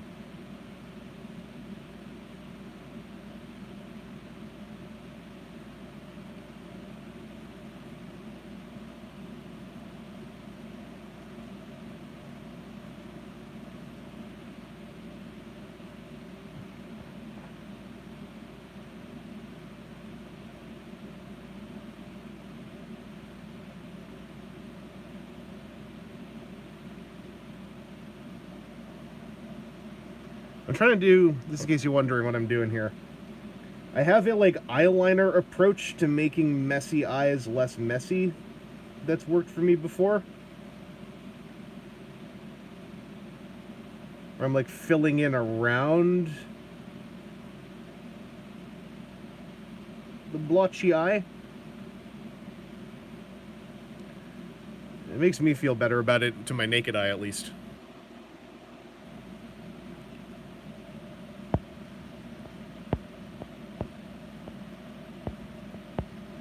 Oh, JT Elm, as far as, like, feeling like they didn't learn anything from the previous series, I'm pretty sure I would bet there was no way in the production timeline for Siege to even inform at best Kingdom. Like, I don't think any of them were made with knowledge of the reception of the previous ones. Which also helped me enjoy them a bit more. It's weird to say it that way, but, like, knowing that there was no room for them to learn from the previous one, as far as, I mean, learning from making them, I guess, is a thing, but, like, learning from them as far as, like, reception, like, it kind of helped me a little bit in that I'm like, well, it's not like this was made and they knew how folks felt about X, Y, and Z, so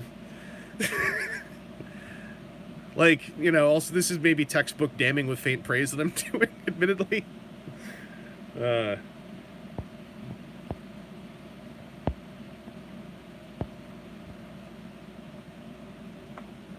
like, the one thing I'll say about Kingdom, the voices are awful in episode 1, and they do get better appreciably the moment Tigatron stops talking. And that's not even meant to be a joke. It is, like, literally Tigatron's odd silence for most of the series is also where all the vocal performances on the new characters kind of like got their groove. Uh, it's not a spoiler. It's just Tigatron stops talking at one point, and it's for the better. Like, there's no plot reason either. It's just literally like Tigatron just stops talking at some point during Kingdom. It really stuck out to me. I was like, when's the last time Tigatron said anything? Maybe they just caught on that, like, you know, also I thought Tigatron was the weakest direction of all the voices. So it's like, hey, this is maybe for the better.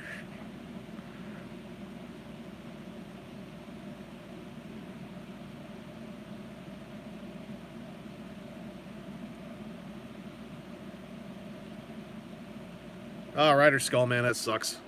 It's like, you know, if I'm getting your vibe right, like, I dig that to a degree. Like, as someone who has, you know, things to say about the voices, it's like, I think this might just be me existing longer than I used to, if that makes any sense. Like, once upon a time, I'd be all down with it, like, yeah, let's dig our heels, let's dig in on this, yeah. And, like, I just find that kind of tiring now.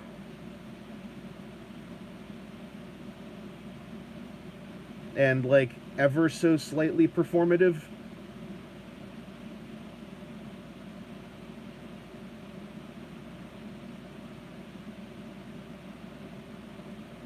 Alright, we did it. I got the pupils in.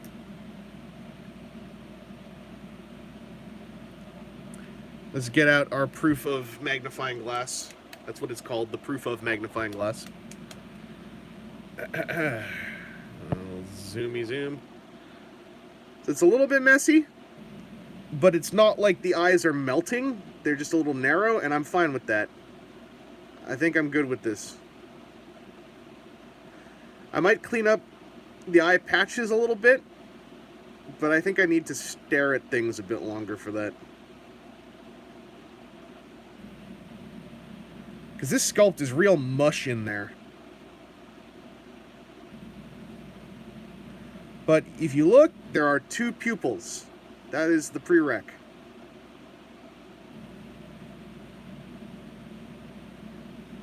And like this friggin', I don't mean to like be, you know, blame the tools. It's just like these Aristea sculpts are good, but the base box, the core box, is done in a real mushy plastic. And the faces suffer a lot. Like, a lot of the sculpt suffers for it, but the faces especially suffer for it, I think. Alright, so that's 2 out of 3.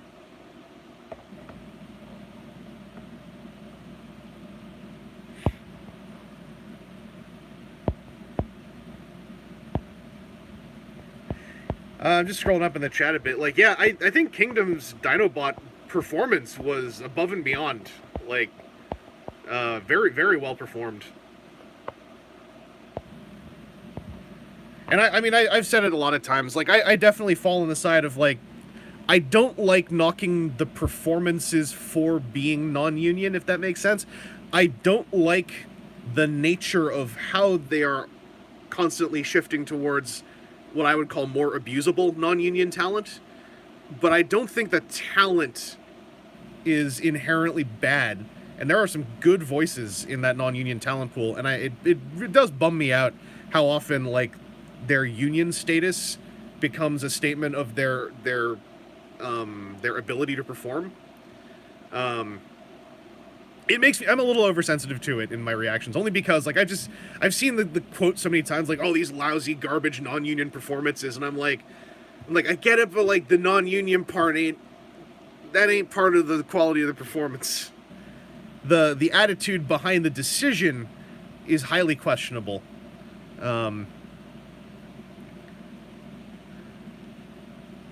It's not even that I want them to work with like SAG. Is it SAG for this one? But it's like, I would like there to be protections for performers. Full stop. And, you know, the obvious answer to that is what SAG is. But, like, I don't know.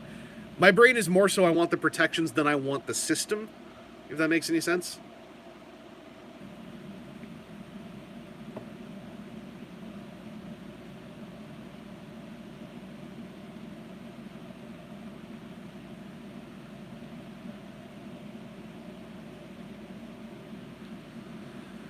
Oh, here we go. Here we go. Here we go.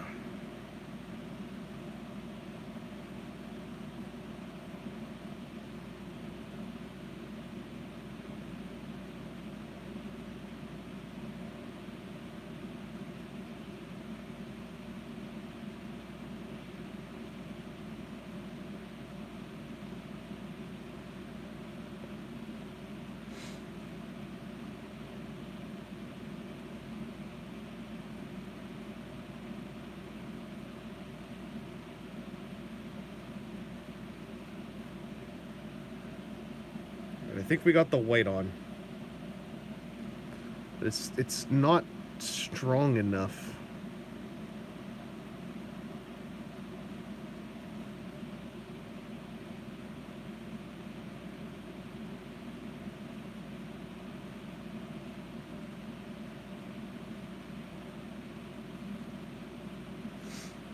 Alright, got a little bit of white leakage, but that's okay. That's where I was going to put some black anyway.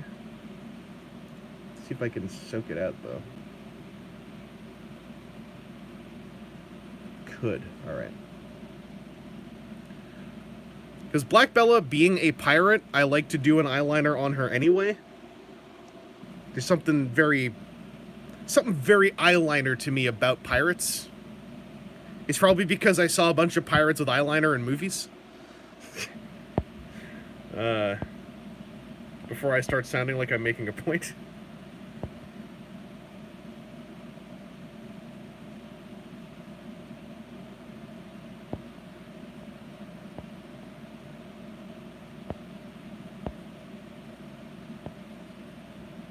Is Kingdom considered a success? What are the numbers? I don't really know. Because it's Netflix, right? You can't really... I don't think there's a way to really track that stuff. But I always kind of how do you put it? I'm always averse to, like, let's look at the numbers, like, when it comes to talking about media we enjoy, because, like, to me, as enthusiasts, the numbers are nothing more than a means to getting more media. The actual success of the numbers should not inform our enjoyment of that media, if that makes any sense. It's just, I see it on YouTube all the time and on, like, you know, the garbage comment sections all the time of like, well, this movie got better numbers than this one. And it's like, who cares? Like, if we are talking about the quality of the piece.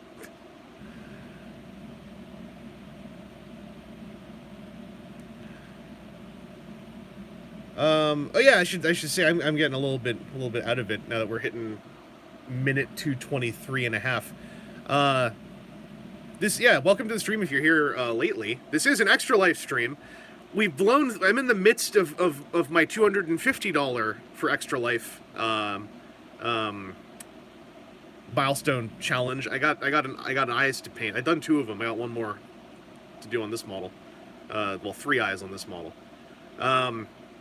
And if you do want to donate to Extra Life, which is going to sick kids, and I am not laying hands on that money, there is a link that Aaron just posted in the chat. He's awake. Okay, good. And there's also a link in the description below. I am part of Aaron's team, Andy Roo's Gaming Gang. We do the Extra Life thing. This will not be the only Extra Life stream, but I was incentivized because I wanted dice, and I have attained dice. So now we're just doing it for the good of the kids. Current stream plan is I'm going to finish all the eyeballs on this model. I am going to then try some jade on the torsos of the Tyranids, and then we're going to call it. Because we are approaching 4-hour length, and that's where I try to cap things if we're not doing a stunt stream.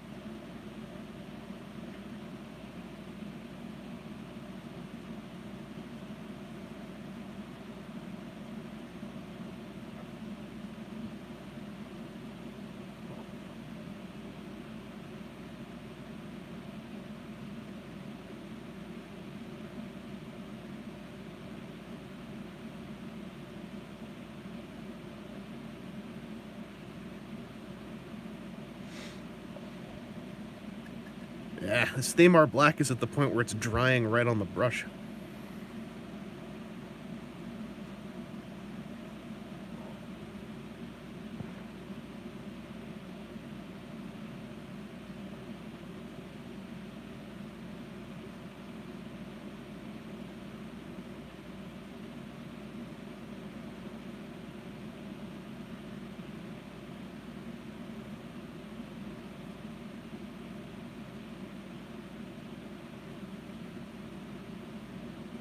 Very good black, but it dries weird. We bought the robot. Hot take, one-step changes are actually really cool. I agree. I think that they are incredibly neat as, like, just looking at engineers and designers trying to solve one problem in a very limited space. There's some really creative stuff in those that I think tends to get a little overlooked. I did her eyeliner. Let's see if you can zoom in. So I did the black around the eyeball to give it a little bit more definition. I just got to figure out how to place a pupil without it bleeding in to the existing black color. I also need to touch up her nose highlight a little bit.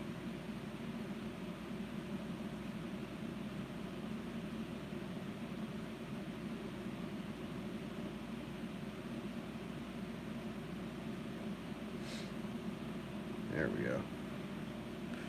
One-step changers are also like one of those examples of a thing where it was one of the first times I had my little epiphany about I can find a thing really interesting and cool without having to purchase it to own it as well.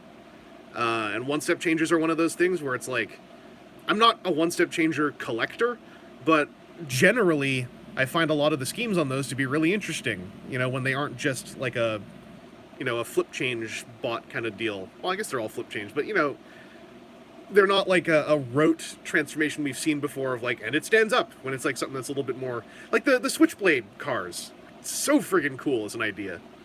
Because, like, the action is so neat when you're doing it. It makes the transformation acrobatic.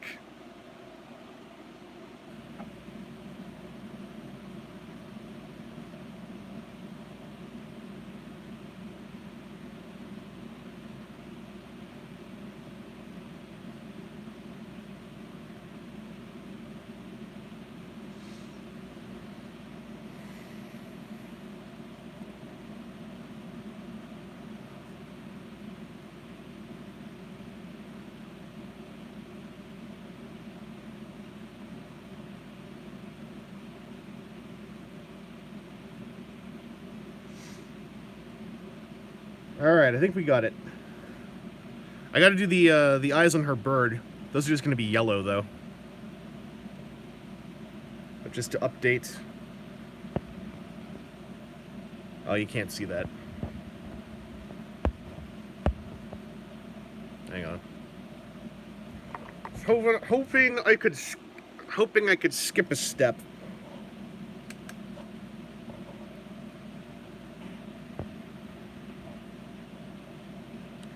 Hey, see, she's looking at a thing now. I'm actually really happy with how that looks. The bird's eyes I'm gonna do yellow, and then I guess I could do the long pupil on them. That's a bird thing, right? Where it's got a line down as opposed to a dot. Oh no, the eyes aren't done. I'm just showing that the human eye is done. I am not calling this complete yet. I'm just really happy with that human eye, so I wanted to show it off. That turned out way better than I was expecting. Holy crap. Oh my god. I'm so good. Damn, I'm really into me. Oh man, I'm right here. Oh wow, hi. Hi, me, hi. Wow, he said hi. Oh man. Man, I'm so good.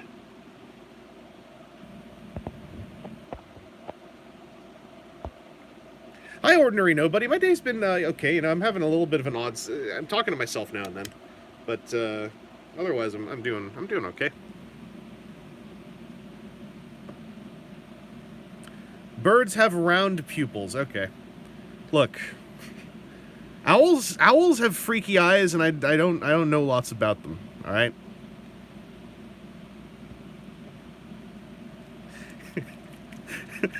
I came to this owl class stream to virtual learn about owls, and all he said was, I don't know lots about owls. I want my money back.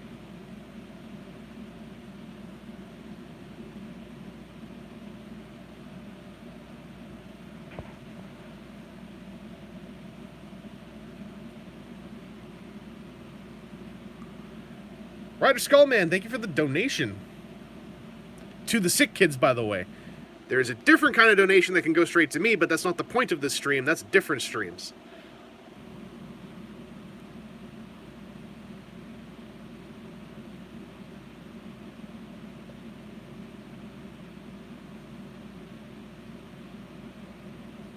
Oh, yeah! You don't need the ring light for this. Check it. We gotta dot 2 pupils in on those, but... I hope I don't mess those up when I actually paint the bird. Oh, whatever, I can just do it again. Whatever, I can just do it again. I've gotten good at this. Yeah, Ed Benjamin's got it. Resist dropping Super Chat. I have $10 of Super Chat I need to pass along to the gaming gang. I think I'm gonna pass it along to an army of bees, because I don't want to get in the wrong side of an army of bees. I'll get my ass stung, as they say. Pardon my language, I'll get my posterior poked. I'll get my rump riddled with stingers. You go to TFCon in December if it's still happening? Yes, because I live in the same general area, so it would not be hard for me to get there. Barring something going really badly in Toronto.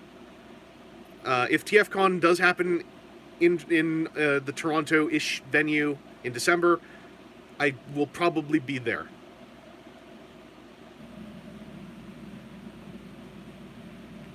Bear in mind, like, whatever happens, it will be different. There's a great article that I saw about, what was it, PAX Prime this year, about finding what is good and also what is different, and that's just how it's going to be. And I found that article really nice. But yeah, like, conventions are going to... Anything that happens this year is going to be different. And or will be a disaster, you know? But like TFCon in Toronto, if it happens, I would generally assume, like, there will be dealers with a lot more space. There will be panels. There will probably be a lot less guest interaction. And I think it would be good to just assume that. I think that the point of that convention is going to be interacting with your friends and also safely. So everything's going to be a bit different. Everything's going to be more low-key. And interactions are going to be more awkward. But I think, for the most part, it's not going to be hard to go in knowing that and to make something good out of that, if that makes any sense. Like I was, listen, this is true. I was peeing the other day, and while I was standing there, I was thinking, hopefully it's not going to be a thing anymore when one says, hey, I actually don't really shake hands, but can we, like, bump elbows or bump fists or something? Hopefully that won't be taken as such a, like, what? Like, anymore? Because, like, certainly one could agree, like, maybe that should just be the practice going forward, because maybe even before the current era that was still spreading convention plagues around anyway, you know?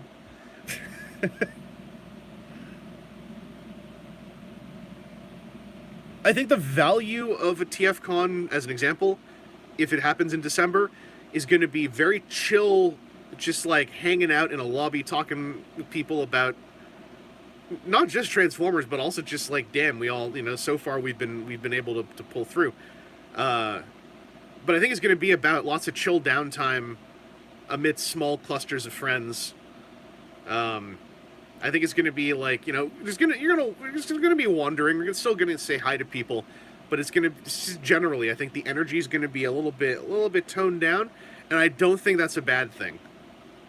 I don't think that's an inherently bad thing. I don't think that high energy is bad either, but like, it's not like, you know, damn, I'm so glad we're all going to finally calm down. But like, I think that the calm personal energy is going to be like both a really pleasant vibe and also what a lot of us need.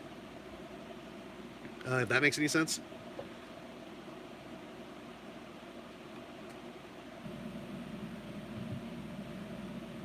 And I think also it will be healthy to not try to like bump shoulders with literally as many people as you possibly can. as well intentioned as that often is, I think it's going to be better. Not even about the greater good. It's going to be better for like yourself to kind of just like meet who you meet and just chill with them. And if you don't end up talking to everyone you wanted to talk to, it's just we proceed anyway. Like, probably the worst thing to do to yourself will be I've got to run around and make sure I make eye contact with every single one of my friends that I know is here. And that sounds a little bit cold, I guess, but like I think it's going to be something that everyone quietly agrees to if everyone makes eye contact and, you know, silently says the thing of like, you know, at best you nod across, you're like, hey, and they're like, hey. And I think like it will hurt one to try to social butterfly as hard as one used to. Between putting yourself at risk, accidentally putting your friends at risk, just the stress of trying to do it, and the fact that this will be a lot harder to do mentally for a little while. I'm not trying to make it sound scary either. I'm just like, to me, it's realism. Like, and it's not like crushing realism either. Like, I genuinely think it's like it'll be a nice shift of vibe for a bit if everything's kind of chill for a little while.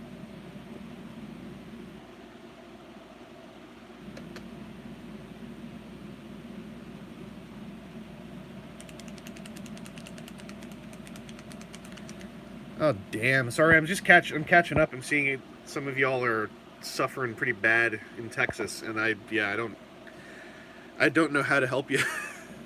Like, other than offering good vibes. Like, I know how frustrating it can be for people to go like, "Oh, just move." It's like, yeah, sure. Why didn't I think of that? Oh, go to my other house. Why didn't I consider that? I'm a fool.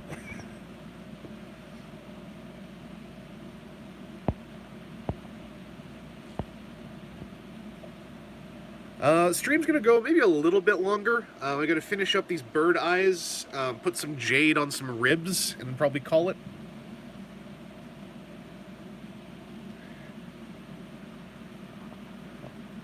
There. By the way, I never said it, but like there will be a VOD archive of this stream up after it's done, because that's what YouTube does. So, you know, don't worry about missing stuff, because this will all exist. The opening's gonna suck on this one because it's gonna be all those tech problems, but you know.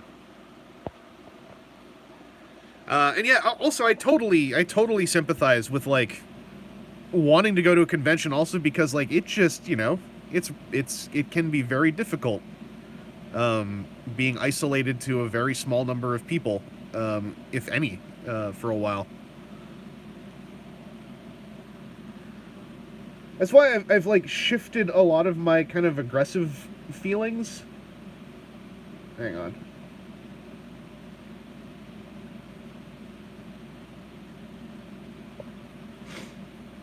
I don't know how to get these eyes in. I guess like that. Anyway, I was gonna say I've shifted a lot of my aggression like to convention, you know, showrunners and venue holders. I have a lot of trouble, like, kind of, like,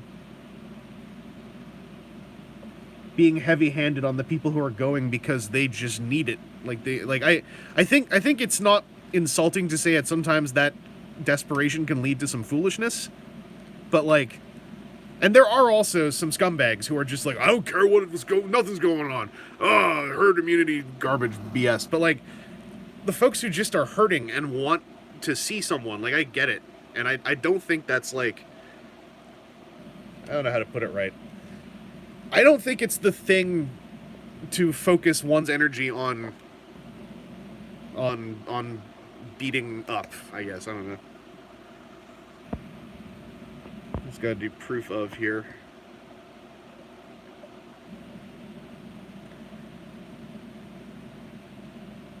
I think I got the pupils in on this. They're not great on the other one, on the left one, but I think some of that's also overspill onto the cheek, so that's going to be gone. Hang on, let me try a cleanup.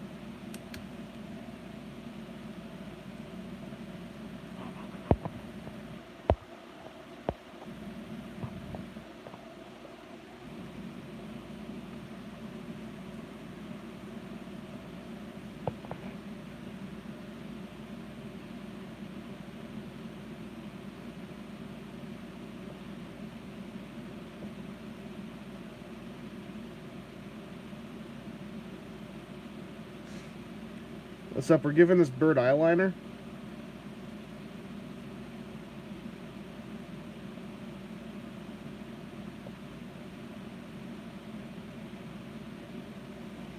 There we go.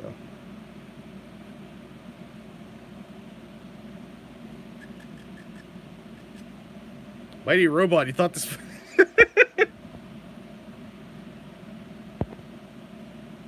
Maybe this is a VOD, and this is just some Twilight Zone stuff.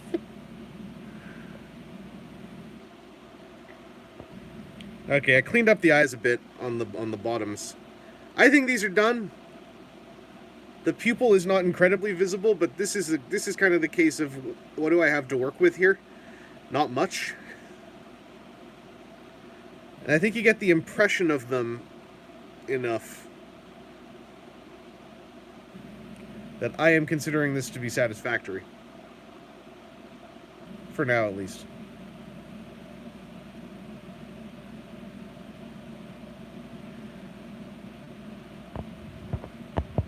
Let's jade up some of those ribbises.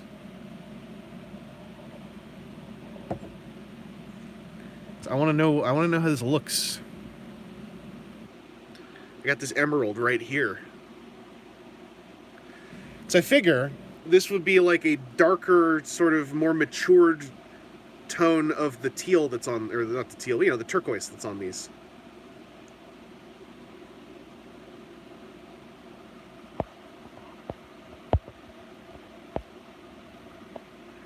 I didn't see Aaron say as the pupillary adjudicator. That's a good bunch of words. Hey, that's a good bunch of words y'all just use there. Hey buddy, that's a good load of words y'all just used there. Y'all. I think I gotta moisten this wet palette some more. Some of this paint over here is completely dried out. It's supposed to last longer than this.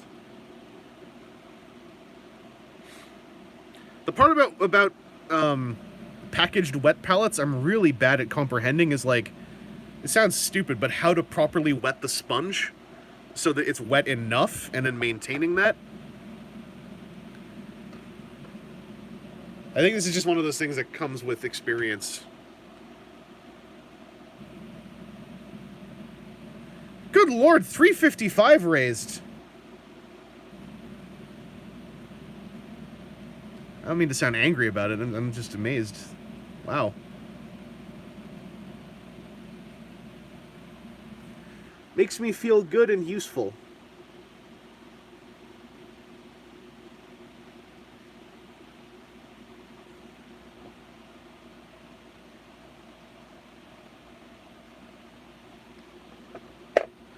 All right.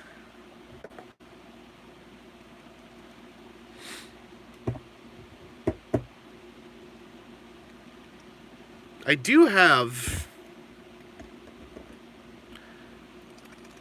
this contrast paint as well, but I use this so much. I want to use something else and see if it I want it to look different.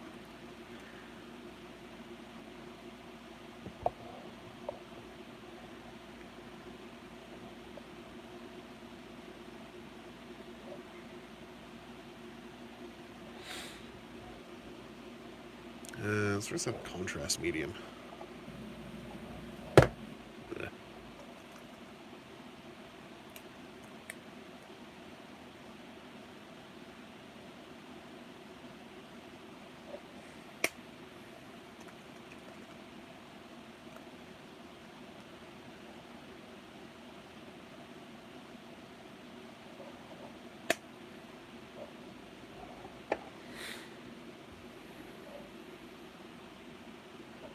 Yeah, let's just try this.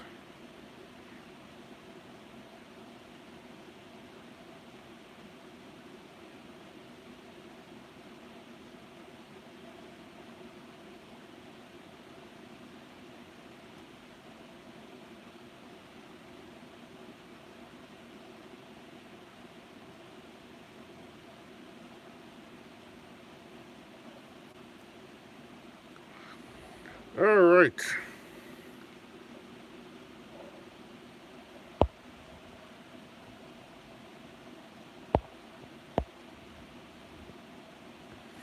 Oh, Kirby fan, that's very cool. As always with donating towards any causes, like, always try to do it within your means, as they say.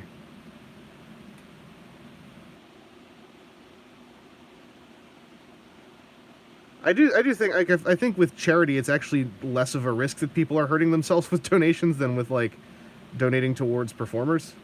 That's the impression I've gotten, at least. But it's worth reiterating.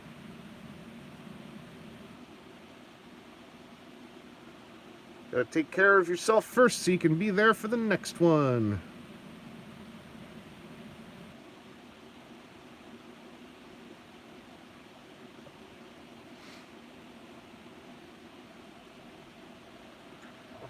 Let's move this forward again.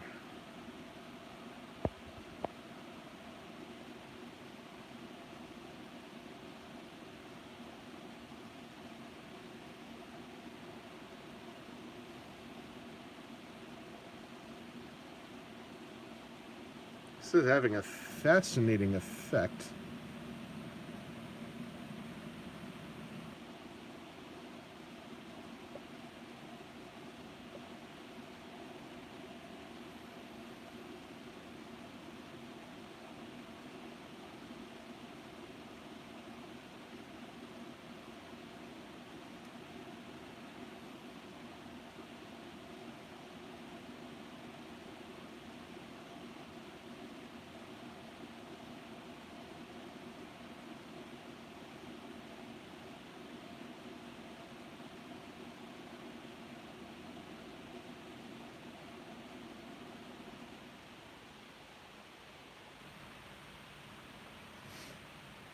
This is odd. I like parts of what's happening. I'm not sure about other parts.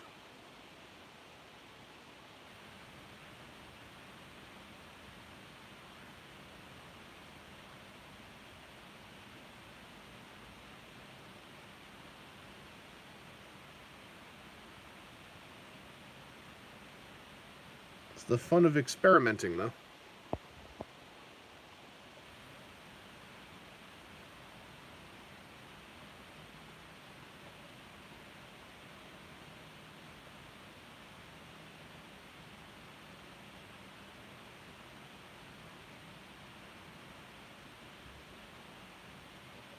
If anything, I can always try doing some wet blending, or just blending, really, to have this kind of this emerald as a hue that goes into some of the blue. That would be neat too.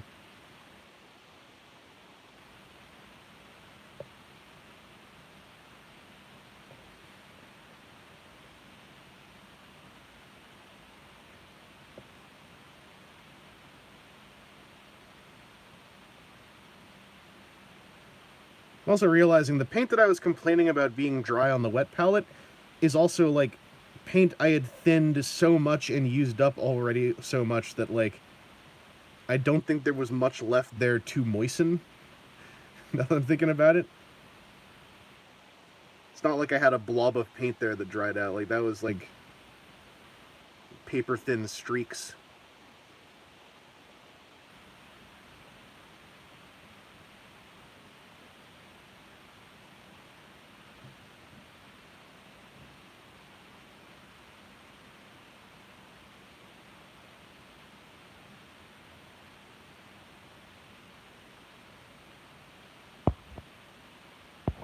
Hey, Johnny World Beater.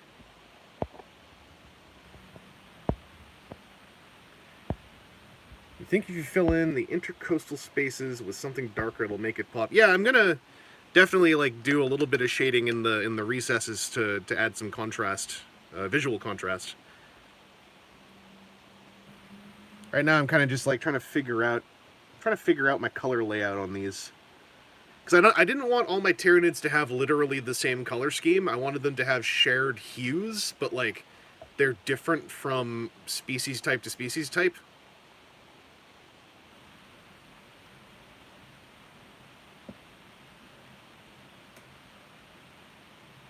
My general guidelines were just like I want them to be 19 like mid late 90s Tyranids from Heavy Metal when they were all these kind of colors. I just like how it looks.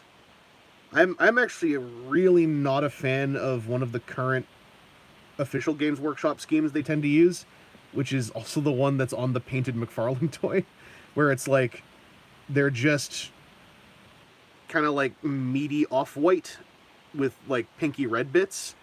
They just look like weird, like naked, like how do you put it? They look like just weird naked things. I don't know. And they look all pallid and somewhat human, but like in a really unappealing way. Like I almost feel like I should be seeing like veins on them. Uh, and I forgot what Hive Fleet it is. It's like Leviathan or Titan or something, but I'm not a fan. Still painting Monster Apocalypse. I still have not finished a single Monster Apocalypse miniature. They've all been sitting around. I gotta do them sometime. Right now, my priorities are I'm just really high on Riot Quest, so I want to keep painting those, and I want to start finishing up my Kill Team setups that I've got, and also in doing these and some Star Wars Legion, I want to like figure out how to do quicker paint jobs. Like I have 2 finished Gene Stealers from a couple years ago. Well, I guess a couple years ago now. And like I'm happy with this. Like this is the kind of standard I'd like to hit. Of like it's kind of messy, it's kind of simple, but it looks neat at a distance. Um, I keep thinking this is like skin flaking off of my thumbnail. It's just the dry brushing I did earlier. Oh, I'm so bad with 40k lore when it comes to my color schemes. I don't want to think about it with my color schemes. Nothing against it. Like it's obviously it's a very solid place to go and to show your enthusiasm for the actual fiction. And just like I just like the sculpts, and I want to put my colors on them however I want to. Uh,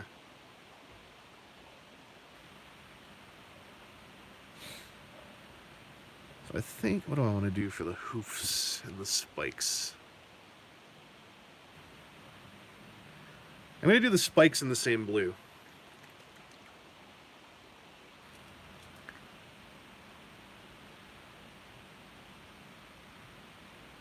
Now that I am calling it on further extra life challenges for now.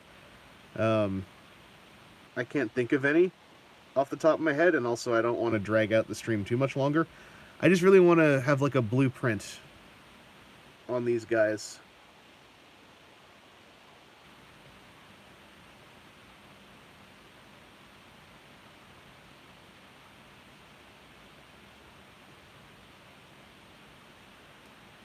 He said blueprint while he's painting blue. This is part of the ARG? What does it mean? Man, what do I want to do about these hoofs?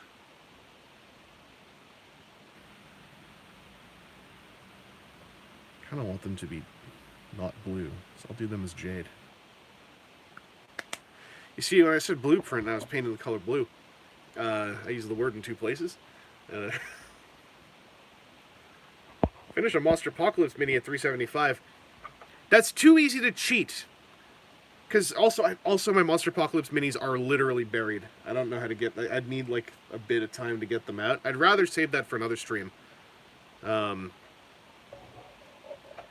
I was gonna do like a lengthy paint challenge stream, maybe it'd be like paint all my guard from Monster Apocalypse, and we ain't stopping the stream till it's done. And then the challenges could be like, at some of the milestones, now you gotta go and paint something else. Or build... I like the build a sodo thing. It feels like it matches up with this, and it inserts some more toy stuff. It feels thematically right.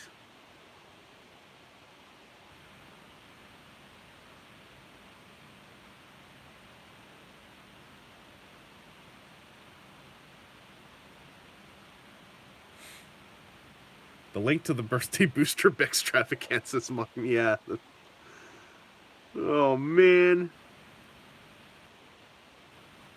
That is another Extra Life stream I want to do, by the way. I want to do, maybe not like a long one necessarily, but it'd be fun to do a Vangelis and Aaron play Transformers TCG and Tabletop Simulator stream, during which I also teach Aaron how to use Tabletop Simulator. I think that could be fun.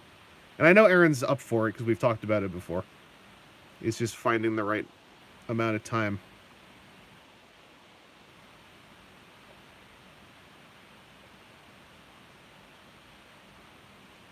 Because, I don't know if he's still in here or not. I know he is, but I'm going to say it anyway.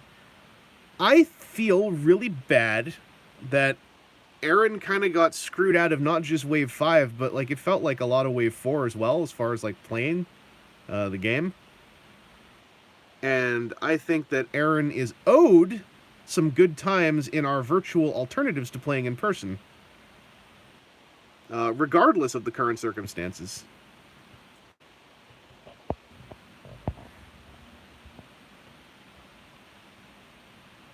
Oh, that is working for me. Oh, that is working for me.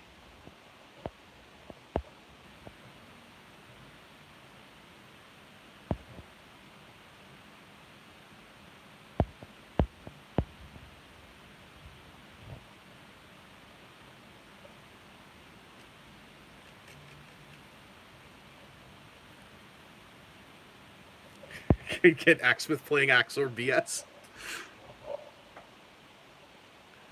Oh man, my Axor stuff has been a lot of fun. I think for now, until there are more put-on effects, what I'm trying to do with it has kind of run into its ceiling. Not that that's a bad thing. It's just like I'm not sure what else I do with the deck the way I want to play it. There are other things to do with Axor, but I think at least I cracked the code enough that I feel really happy with it.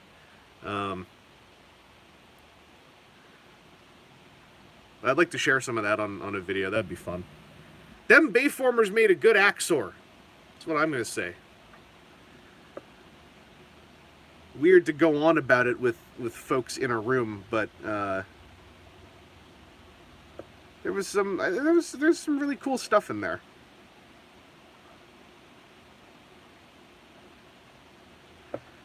I just want to do a test run on skin. We'll use this arm. What if we do this?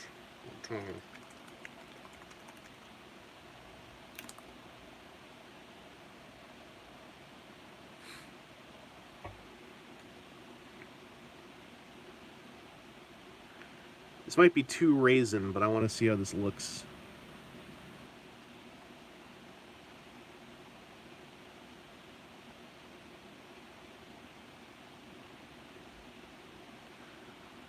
Like, from a player perspective, like, Transformers TCG is a really cool game engine in which, I'm kind of like paraphrasing Technomagus. I'm going to get every one of Carl's names wrong.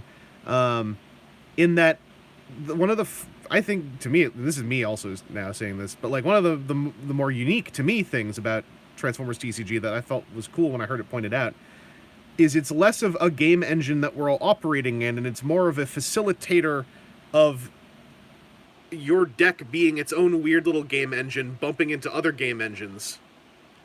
And so I think it also makes it's like a really fun, but probably, I would say, difficult system to develop fan-made cards for, because like there's so much stuff that there's so many walls you can bump into in there, it feels like, but it's also such like an open system, in that, as demonstrated by stuff like Axor, and by official stuff too. I always felt like Transformers TCG was so good at making its power creep go outwards rather than upwards by just creating more deck types, and more types of ways to play, as opposed to further enhancing the existing ones, if that makes any sense.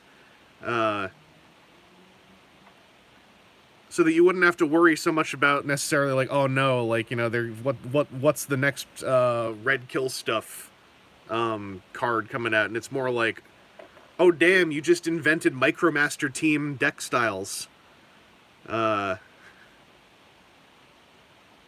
which, you know, fit in, they to a degree fit into some existing archetypes, but like the baseline of it is this new idea of like, I'm gonna run a team of 4 5-stars with another, or not 4 5-stars. I'm gonna run a team of 4 characters who add up to 18 stars, leaving me 7 stars to add on to their existing 4-member design aesthetic. And like that kind of stuff I think is really cool. It's less about making, like, again, it does make it less about being like a hard competitive card gaming experience, although it still can be one, obviously, but it's more about making it an interesting budding of mechanics under one unified umbrella, which to me is also, it's a very Transformers thing. You know, there's lots of gatai in that.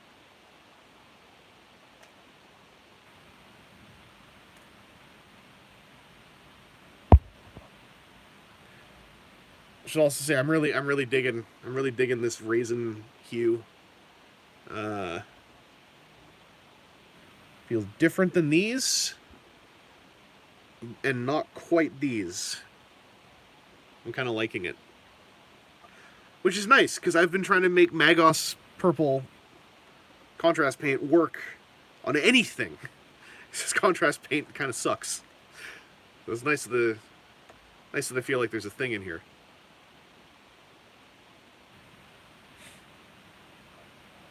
And like, I'm only speaking in terms of like, you know, the little play circuits I've been privy to, but like, I think it's cool that there's a whole bunch of fan cards that are all now like, there's a whole bunch of fan cards. There's also in that a bunch of fan cards that are all doing their best to interact with each other as well.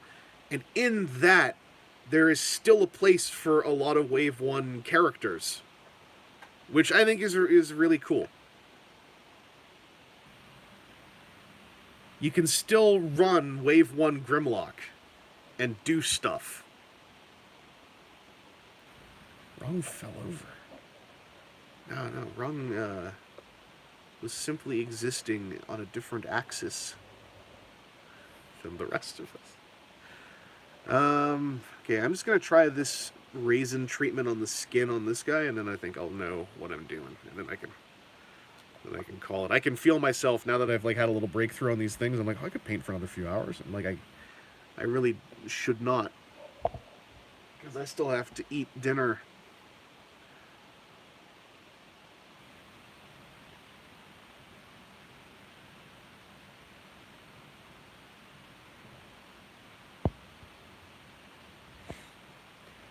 Yeah, the fan card stuff, like, I'll admit, like, I have, you know, ulterior motives for wanting it to sound cool. I want people to be drawn to the game that I like playing, you know, so there's always going to be that factor. But, like, I think that with fan cards, like, they are inherently intimidating because they're not coming from, like, you know, one source, as one might say. But, like, I feel there's a concerted effort in a number of the most active ones to make a lot of their stuff, you know, not like hooked together, you know, like a glove with each other, but to make it so that like you can feasibly, like, what, you know, in the Bayformers Discord, I always say I'm like, I'm not running these tournaments, I'm just playing them. But like, in the Bayformers Discord, there have been these encounter events which have all been based on, and obviously the Bayformers cards being the cards you're using as the primary fan set. But then each one has had, like, you know, a different take here and there. Like, you know, running Bayformers with the Arc fan set, or upcoming running Bayformers with the Turbo Revan Old Punks fan set. And that, like, that's even remotely feasible in making for fun experiences is really cool. It's not Wii, because I don't do anything. I'm just playing the game, and I always say Wii, but I'm like, that makes it sound like I have any hand in organizing anything, and I don't. I put my deck list in like 5 minutes before the thing starts, and then I spend half the tournament telling all my opponents, yeah, I didn't get to playtest anything, so, you know, I'm kind of learning my deck as we're going.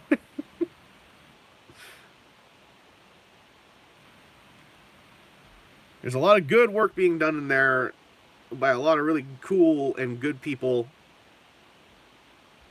who are actually like running things and making the trains show up on time.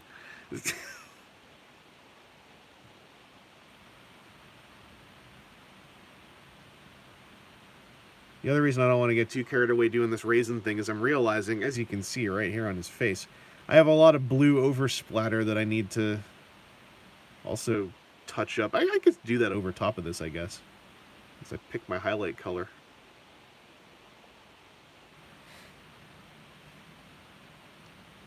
Someone say trains. I'm just wondering. I can't wait to see the. We all know that there's going to be like a whole bunch of Titan support in Encounter 5. Not Encounter 5. In you know, I was going to say Wave 5. I forgot what the word is. Well, there's going to be a whole bunch of Titan support coming up. I can't wait to see that. That's a meme. I'm doing a meme from a Discord server. The Arc sets have, yeah, I played a cross Bayformers Arc tournament, and like the Arc sets have got really fun stuff in them too. Like I had a lot of fun with Bayformers Axor and the Arc Scourge and the sweeps, so I could have like a wide amount of ranged bodies to do Axor's nonsense, which often relies on moving equipment around on range tagged characters. The Arc also has a 5-star Wreckgar, who is a little bit scary. And they've got, what is it? They got a Hot Rod I really want to try out. They got a Skybite I really want to try out.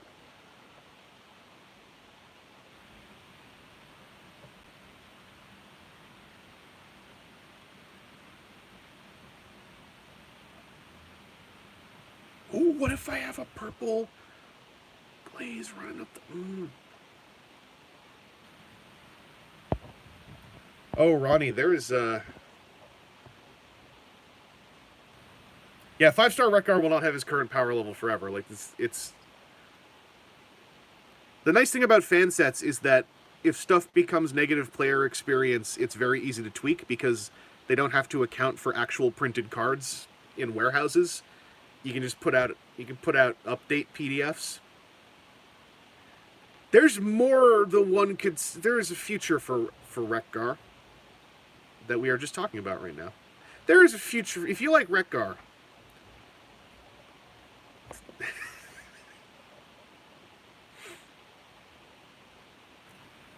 Yeah. We're just talking about Wreckgar. We're talking about Wreckgar.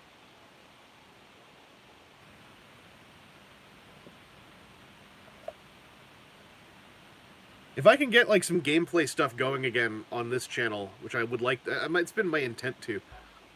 I will show you some of the fun stuff those fan cards can do. Eagle Moss made a lifetime in. I don't understand. All right, let me close my paint jar before I say it. Okay, Eagle Moss. That's fine. Eagle Moss Transformers chess set. That's fine. Chess set's expensive.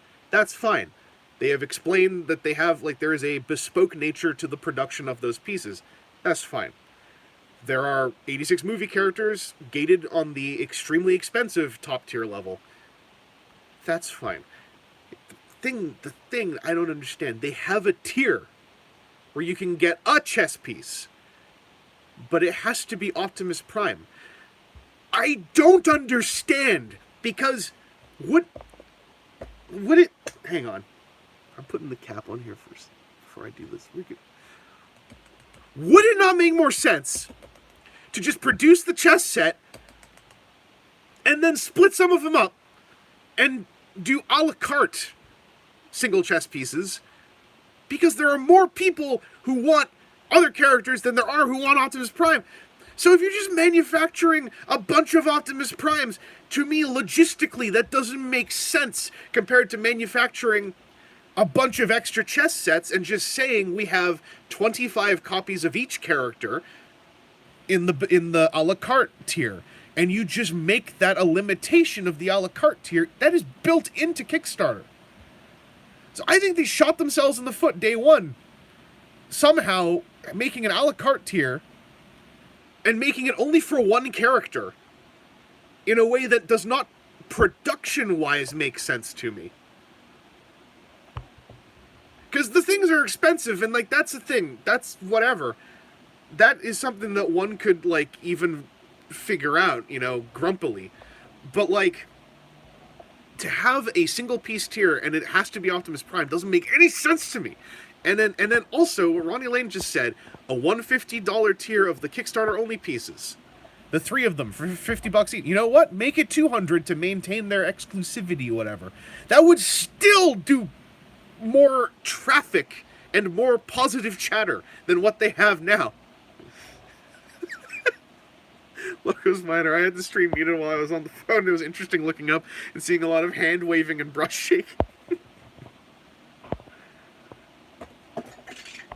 That's the part that, like, annoyed me the most about the Eagle Moss thing.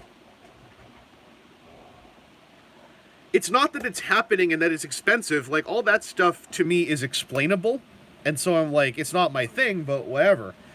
It's the little minutiae of that campaign that, like, boggle my mind.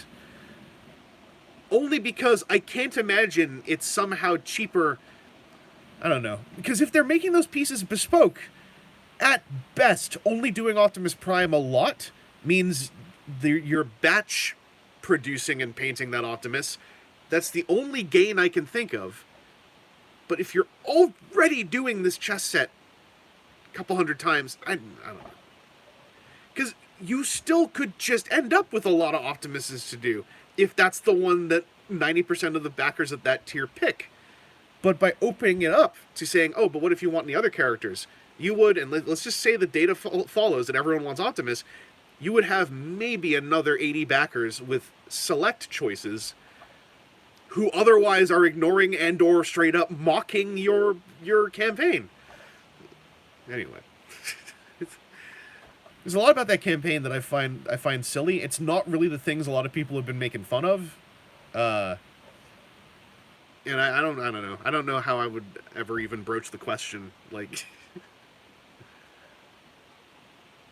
and that's leaving out the part where also, like, friggin', it took less than 12 hours for me to see a tweet from someone who collects Eagle Moss pieces to say, like, hey, just FYI, Eagle Moss QC sometimes can just... It can be like that puddle of water over there. And you're like, what puddle of water? And they're like, exactly, it evaporated. That tweet got out within 12 hours of that Kickstarter starting.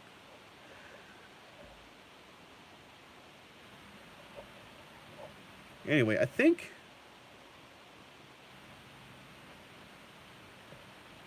this guy's... I got my map now.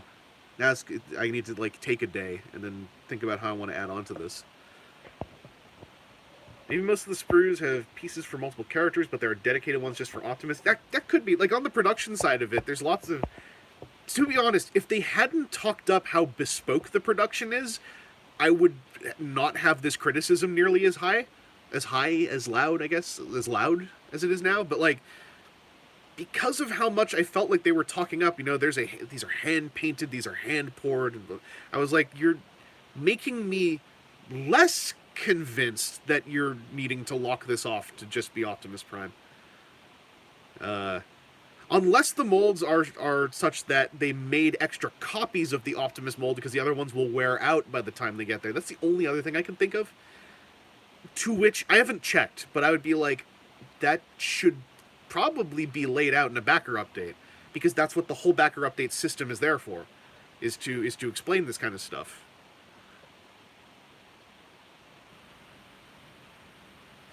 Look at me, 1 year and a bit of participating in board game Kickstarters, and now I'm staring down my nose and slapping the wrist of every Hasbro crowdfund. Where are your backer updates? I'm crossing my arms. You can't see me doing it, but you can feel it. Where are the backer updates? Why have you not explained the discrepancy in the color photos to the backers? Where are my backer updates? Oh.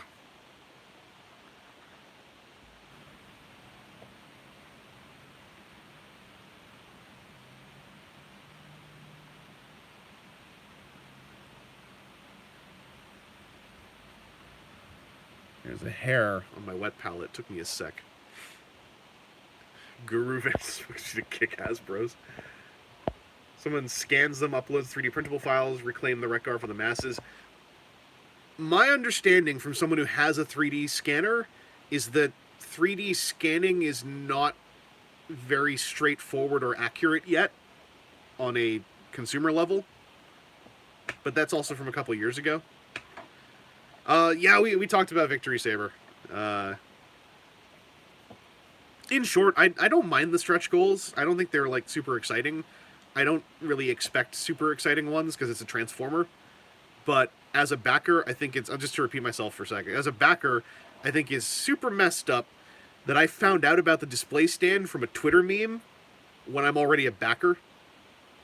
I should have gotten a backer email telling me about the stretch goals, which to me tells me you're not a backer, you're a pre-order customer, and that's not what I want as a vibe from a crowdfund. And I had that problem with the Unicron campaign as well, as far as like the backer communication.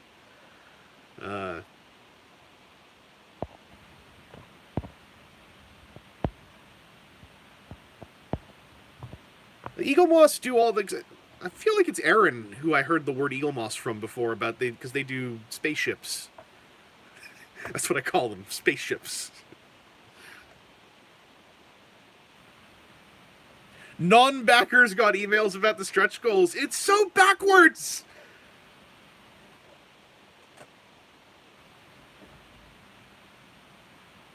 Like, you cold logistically, yeah, what's a backer going to do? They can't back more, right? But when you crowdfund, you are supposed to create a sense of connection between you, the creator, and your backers. You're supposed to make the backers feel that they have not a hand in the creation of the item, but that they have a hand in the campaign that led to its creation.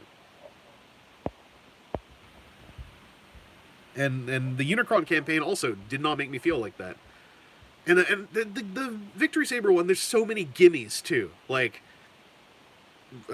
make a backer update about like, hey, was this built off of an unused Power of the Primes thing? Because that's what a lot of people, I feel, have said for a while. That say weird how Star Saber wasn't in Power of the Primes. Easy backer update, super easy, because it's technically empty. It's not saying anything plus or minus. Another easy backer update: give us vapid polls about stuff that doesn't matter. Ask the backers, hey, what artwork do you want on the front versus artwork on the side panels? Maybe even go like, hey, what mode would you like it to be packaged in? Even though our say wouldn't really matter, they'd have to do it for shipping logistics. But like, these are all gimmies to create that sense of interaction and make people feel warmer, among other things, about future HasLab projects, to make it feel more like it is a crowdfund system and not just a odd pseudo pre-order system, which is, criticism one can launch a Kickstarter as well. But both platforms have plenty of improvements that they need.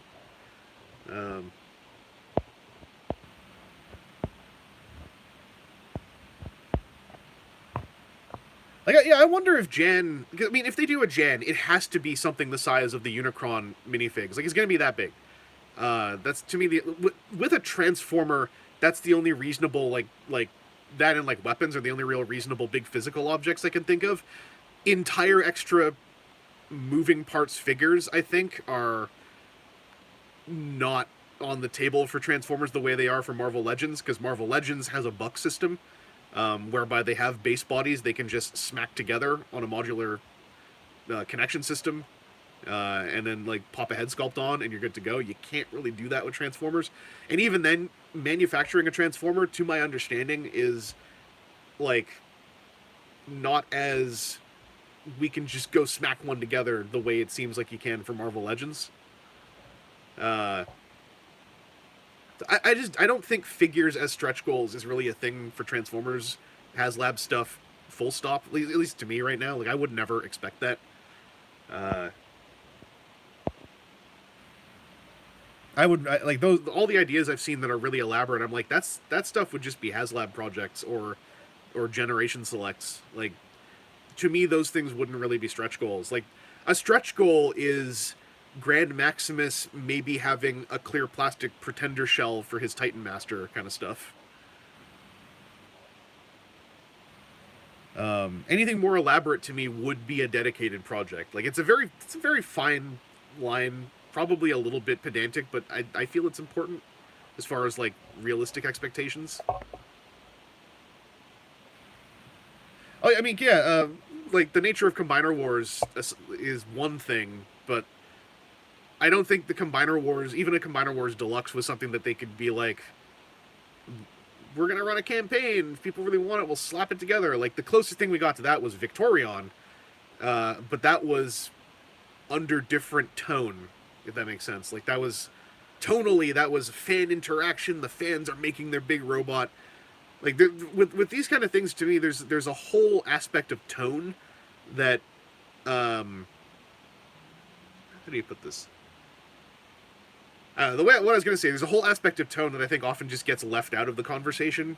That is inherent to those mediums and those platforms, but I'm not like so gung ho about this, and I'm like gonna go seek out conversations and go like, you're all doing it wrong. Let me tell you how to do it right. You know, just that's just how I feel about it.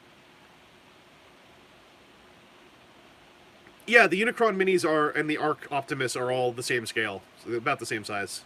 They all have the same base plate, so they can all slot into the Unicron stand, or into those little divots.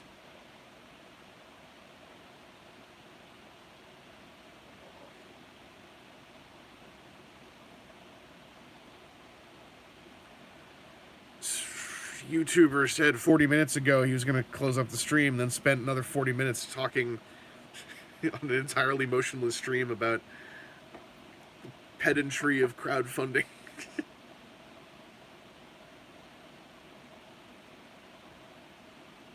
Like, I guess it's not so much can they just repaint a toy, it's more like the build up to repainting a toy or adding a new head to a toy or stuff like that. Like, it's, to me, it seems like it's inherently different for Transformers than for Marvel Legends, just because of the amount of moving parts, what's the word I'm looking for?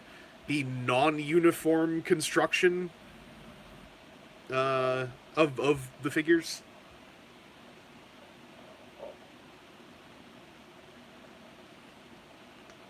I guess, like, the caveat to throw in is, like, I don't say all this as, like, and that's why what Hasbro's doing is completely fine. Because, like, you know, there's plenty about the campaign that I don't think is super great. I think on the whole, the campaign is, like, it's fine with that hand motion. I don't think there's anything about the campaign that's like, oh, this is an unmitigated disaster. Like, it's fine. For the most part, it's what I like. On the whole, it's a net positive to me, because I assumed that a Victory Saber that is like 2 Commander Leader class type toys was going to be 250, not 180. So that was like, they already did better than I thought they were gonna, as far as like the user experience. I thought it was going to be way more expensive.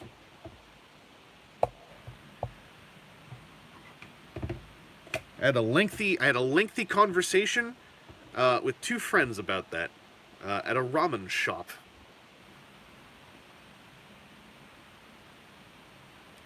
It's not that I wanted it to be expensive. I just thought, like, the logistics of it is, like, you're probably going to have 1 Commander class, 1 Leader, or 1 Commander, 1 Commander. That's going to add up to something. Then you're going to add another 50 to 60 bucks because it's HasLab, so you don't have to adhere to price points, so the figures will be enhanced in that way. They're going to be mainline aesthetic, so they're going to be enhanced in ways that are not Masterpiece style. It will justify itself to me, but it will be like thicker, beefier things. It's going to be more expensive. It seems like they pulled that off, but they also kept it at 180, so I'm like, all right.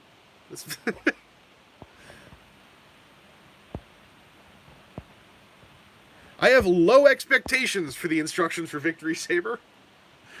I'm not going to sugarcoat that. The Unicron instructions were bad. And they really shouldn't have been.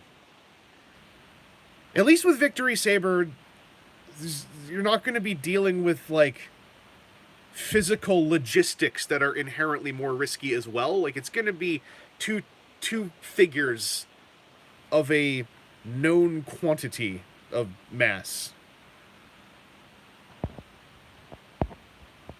With Unicron, there's so much additional weight and force needed that, like, the instructions being bad was really disappointing.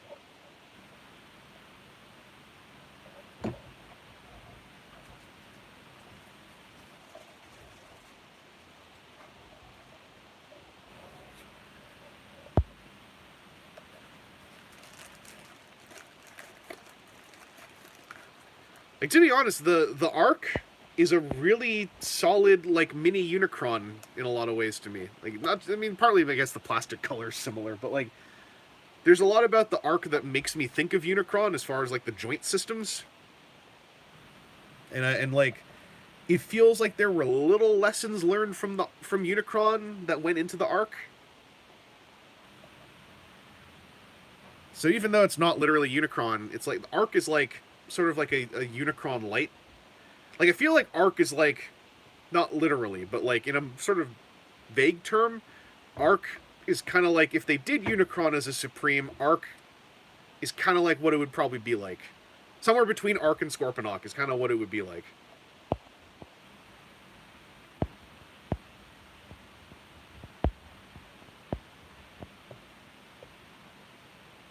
Take it easy, Rexodus.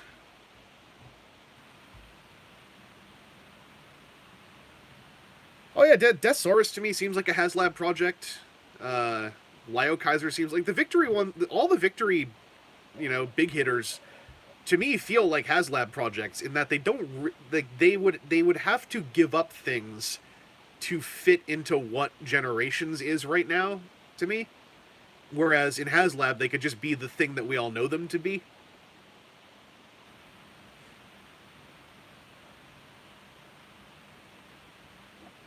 That's why, like, inherently, I don't mind HasLab. Like, I have no real response to the notion that, like, it's feeding into a FOMO marketing technique, because, like, that is the really dark underbelly of a lot of crowdfund in general. But that, like, sadly set aside, HasLab allows for the notion of, just in Transformers' sakes, it allows for the notion of mainline Transformers that would have to give up too much to really exist in their more fuller form. And specifically mainline Generations and not Masterpiece. I don't think I would want to see Masterpiece HasLab unless like we got designer credits involved. That's why I don't mind HasLab stuff not being Masterpiece. It's just higher budget mainline. It makes it like a little bit more interesting to me.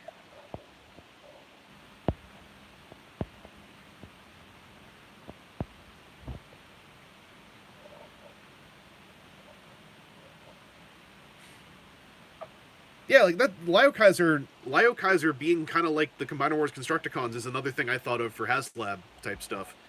Like, that's the kind of project that, like, even if you did it as a Titan figure, you'd probably need to run into a few ceilings that would be unpleasant to fit the price point domestically. Probably doesn't help that, like, there's also planes involved, which I feel like are less easy to make just a sort of generic shape as, like, land vehicles.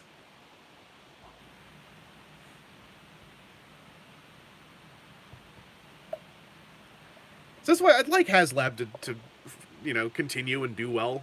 And that's why I'm very hard on it as, like, not properly being a crowdfund system, because I think if HasLab just goes to being a pre-order system, then eventually it stops being able to take risks like Unicron. And if it doesn't get better at being a crowdfund system, people will just stop interacting with it. And then, projects don't happen. And, shrug.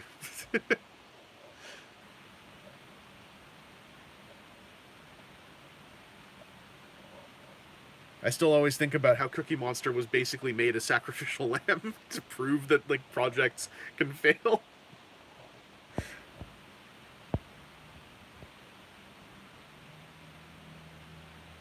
But also, like if it doesn't work out, it doesn't work out. HasLab is also proof of the long-term thing of, like, if the known quantities don't work out, eventually an unknown quantity that's more exciting will pop up with Transformers. That's just kind of what happens.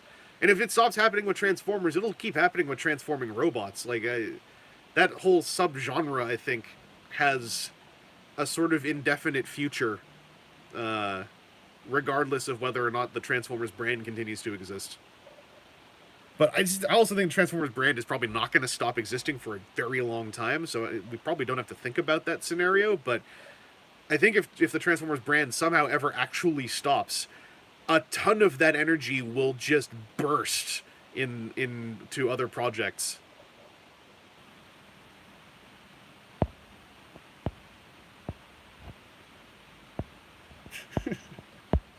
I'll just go and rip Cookie Monster.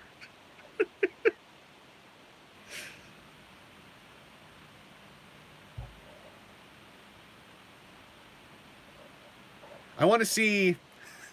Here's what I want to see. HasLab Transformers collab Cookie Monster. The Return. : The Return.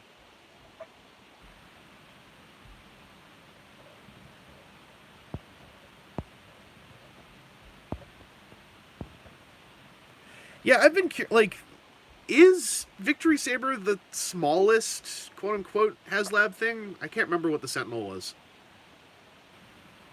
Because yeah, there's a question of like what a small HasLab project is. Because a big HasLab project, very obviously, is like toy that can't exist under current retail conditions. We can't get anyone to buy something that big. We'd have to cut things back, etc. I don't mean size. I'm sorry. I mean like price. Like is Victory Saber the lowest price HasLab project so far? Because I don't remember what the Sentinel was. Because like big HasLab projects are, you know, like I said, they're the obvious thing. They're things we couldn't do otherwise. Small HasLab could be like things that the people or the retailers tell us we aren't supposed to do or can't do. So we will instead offer them here on a made to order level or something. Like just dumbass repaints or stuff. Sentinel was $350. Okay, so Victory Saber is the smallest one. Sentinel was $350? Holy moly. I didn't really keep up with the Marvel Legends HasLab stuff, because like I think it looks cool, but I don't want to spend any money on it. Didn't know he was over 300. I mean, it makes sense when you look at it, but yeah, like I'm thinking stuff like weird Generation Selects repaints that somehow they can't get a Generation Selects carrier for or something. Like, does HasLab become a place where they can also, as a second branch, show things that they can't find a retailer for, and so they say, we have a color plan for this and a retool plan for this. Do you have any interest in this? You are wonderful fans, etc., etc. That's where I could see Tiny HasLab existing, but I think it would be really niche, and it probably would get axed by someone who, in my mind's eye, is always chomping on a cigar and has a big suit at some point. But as a place for creativity to be expressed, I would like that to happen. And I feel like my idea is like the way you could BS it to happen, even if you have like big money suits with cigars, like saying no.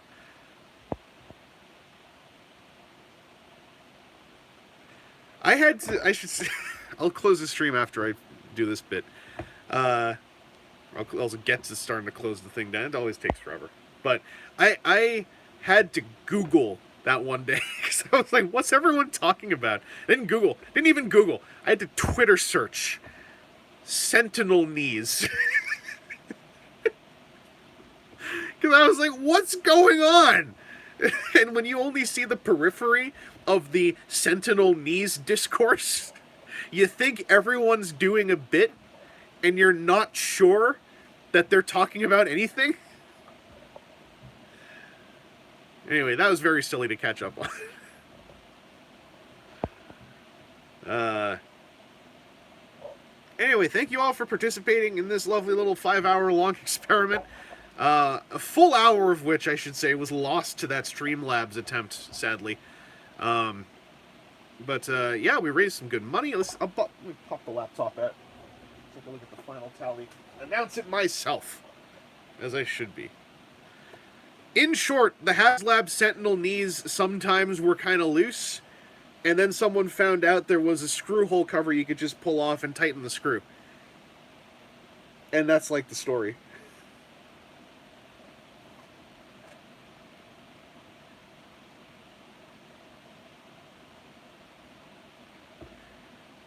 Damn, we had 355 today. All going to Sick Kids for Extra Life. The link is in the description. Aaron shared it as well. I will reiterate, Extra Life donations I do not handle. If they are done through the Extra Life site, they go straight to the Extra Life organization, who ostensibly are handling them responsibly, because at this point it would be super screwed up if they weren't. And we're going to do some more of this. I got a video games one I want to do too, but the mini painting ones are pretty fun too. I want to do. Here's what I'm thinking. Here's my mindset for Extra Life streams. It's video games with milestone challenges, and it's mini painting streams with milestone challenges. I might also just do mini painting streams just for the sake of streaming and chatting. Those probably wouldn't be Extra Life streams, but that doesn't mean you cannot donate to Extra Life. You can donate whenever you want. But I'm not going to make every minute painting stream an Extra Life dedicated stream, because I also don't. I think if I do that, then I just end up like overthinking streams and not doing them. So it's still going to just be normal streams as well. But yeah, we cleared 350, so I got to figure out where all my Monpok stuff is and figure out a plan, and then we'll inspire other people to finish their Monpok stuff too, and it'll be a win for everybody. So thank you all for hanging out. And thank you all for, like, I saw a lot of kind responses when I posted that community update. It's just been like, my brain has been a bastard, and it still kind of is. But I finished some milestones that helped me out a lot, and just keep on chugging. If I ever seem to disappear, unfortunately, I'm still posting on Twitter, so you can always check there to see if I'm alive. Yeah. Hope you all have a good weekend. I forgot how to end streams on here. There it is. There, found the button. Take it easy. Take it easy. Take it easy. Power.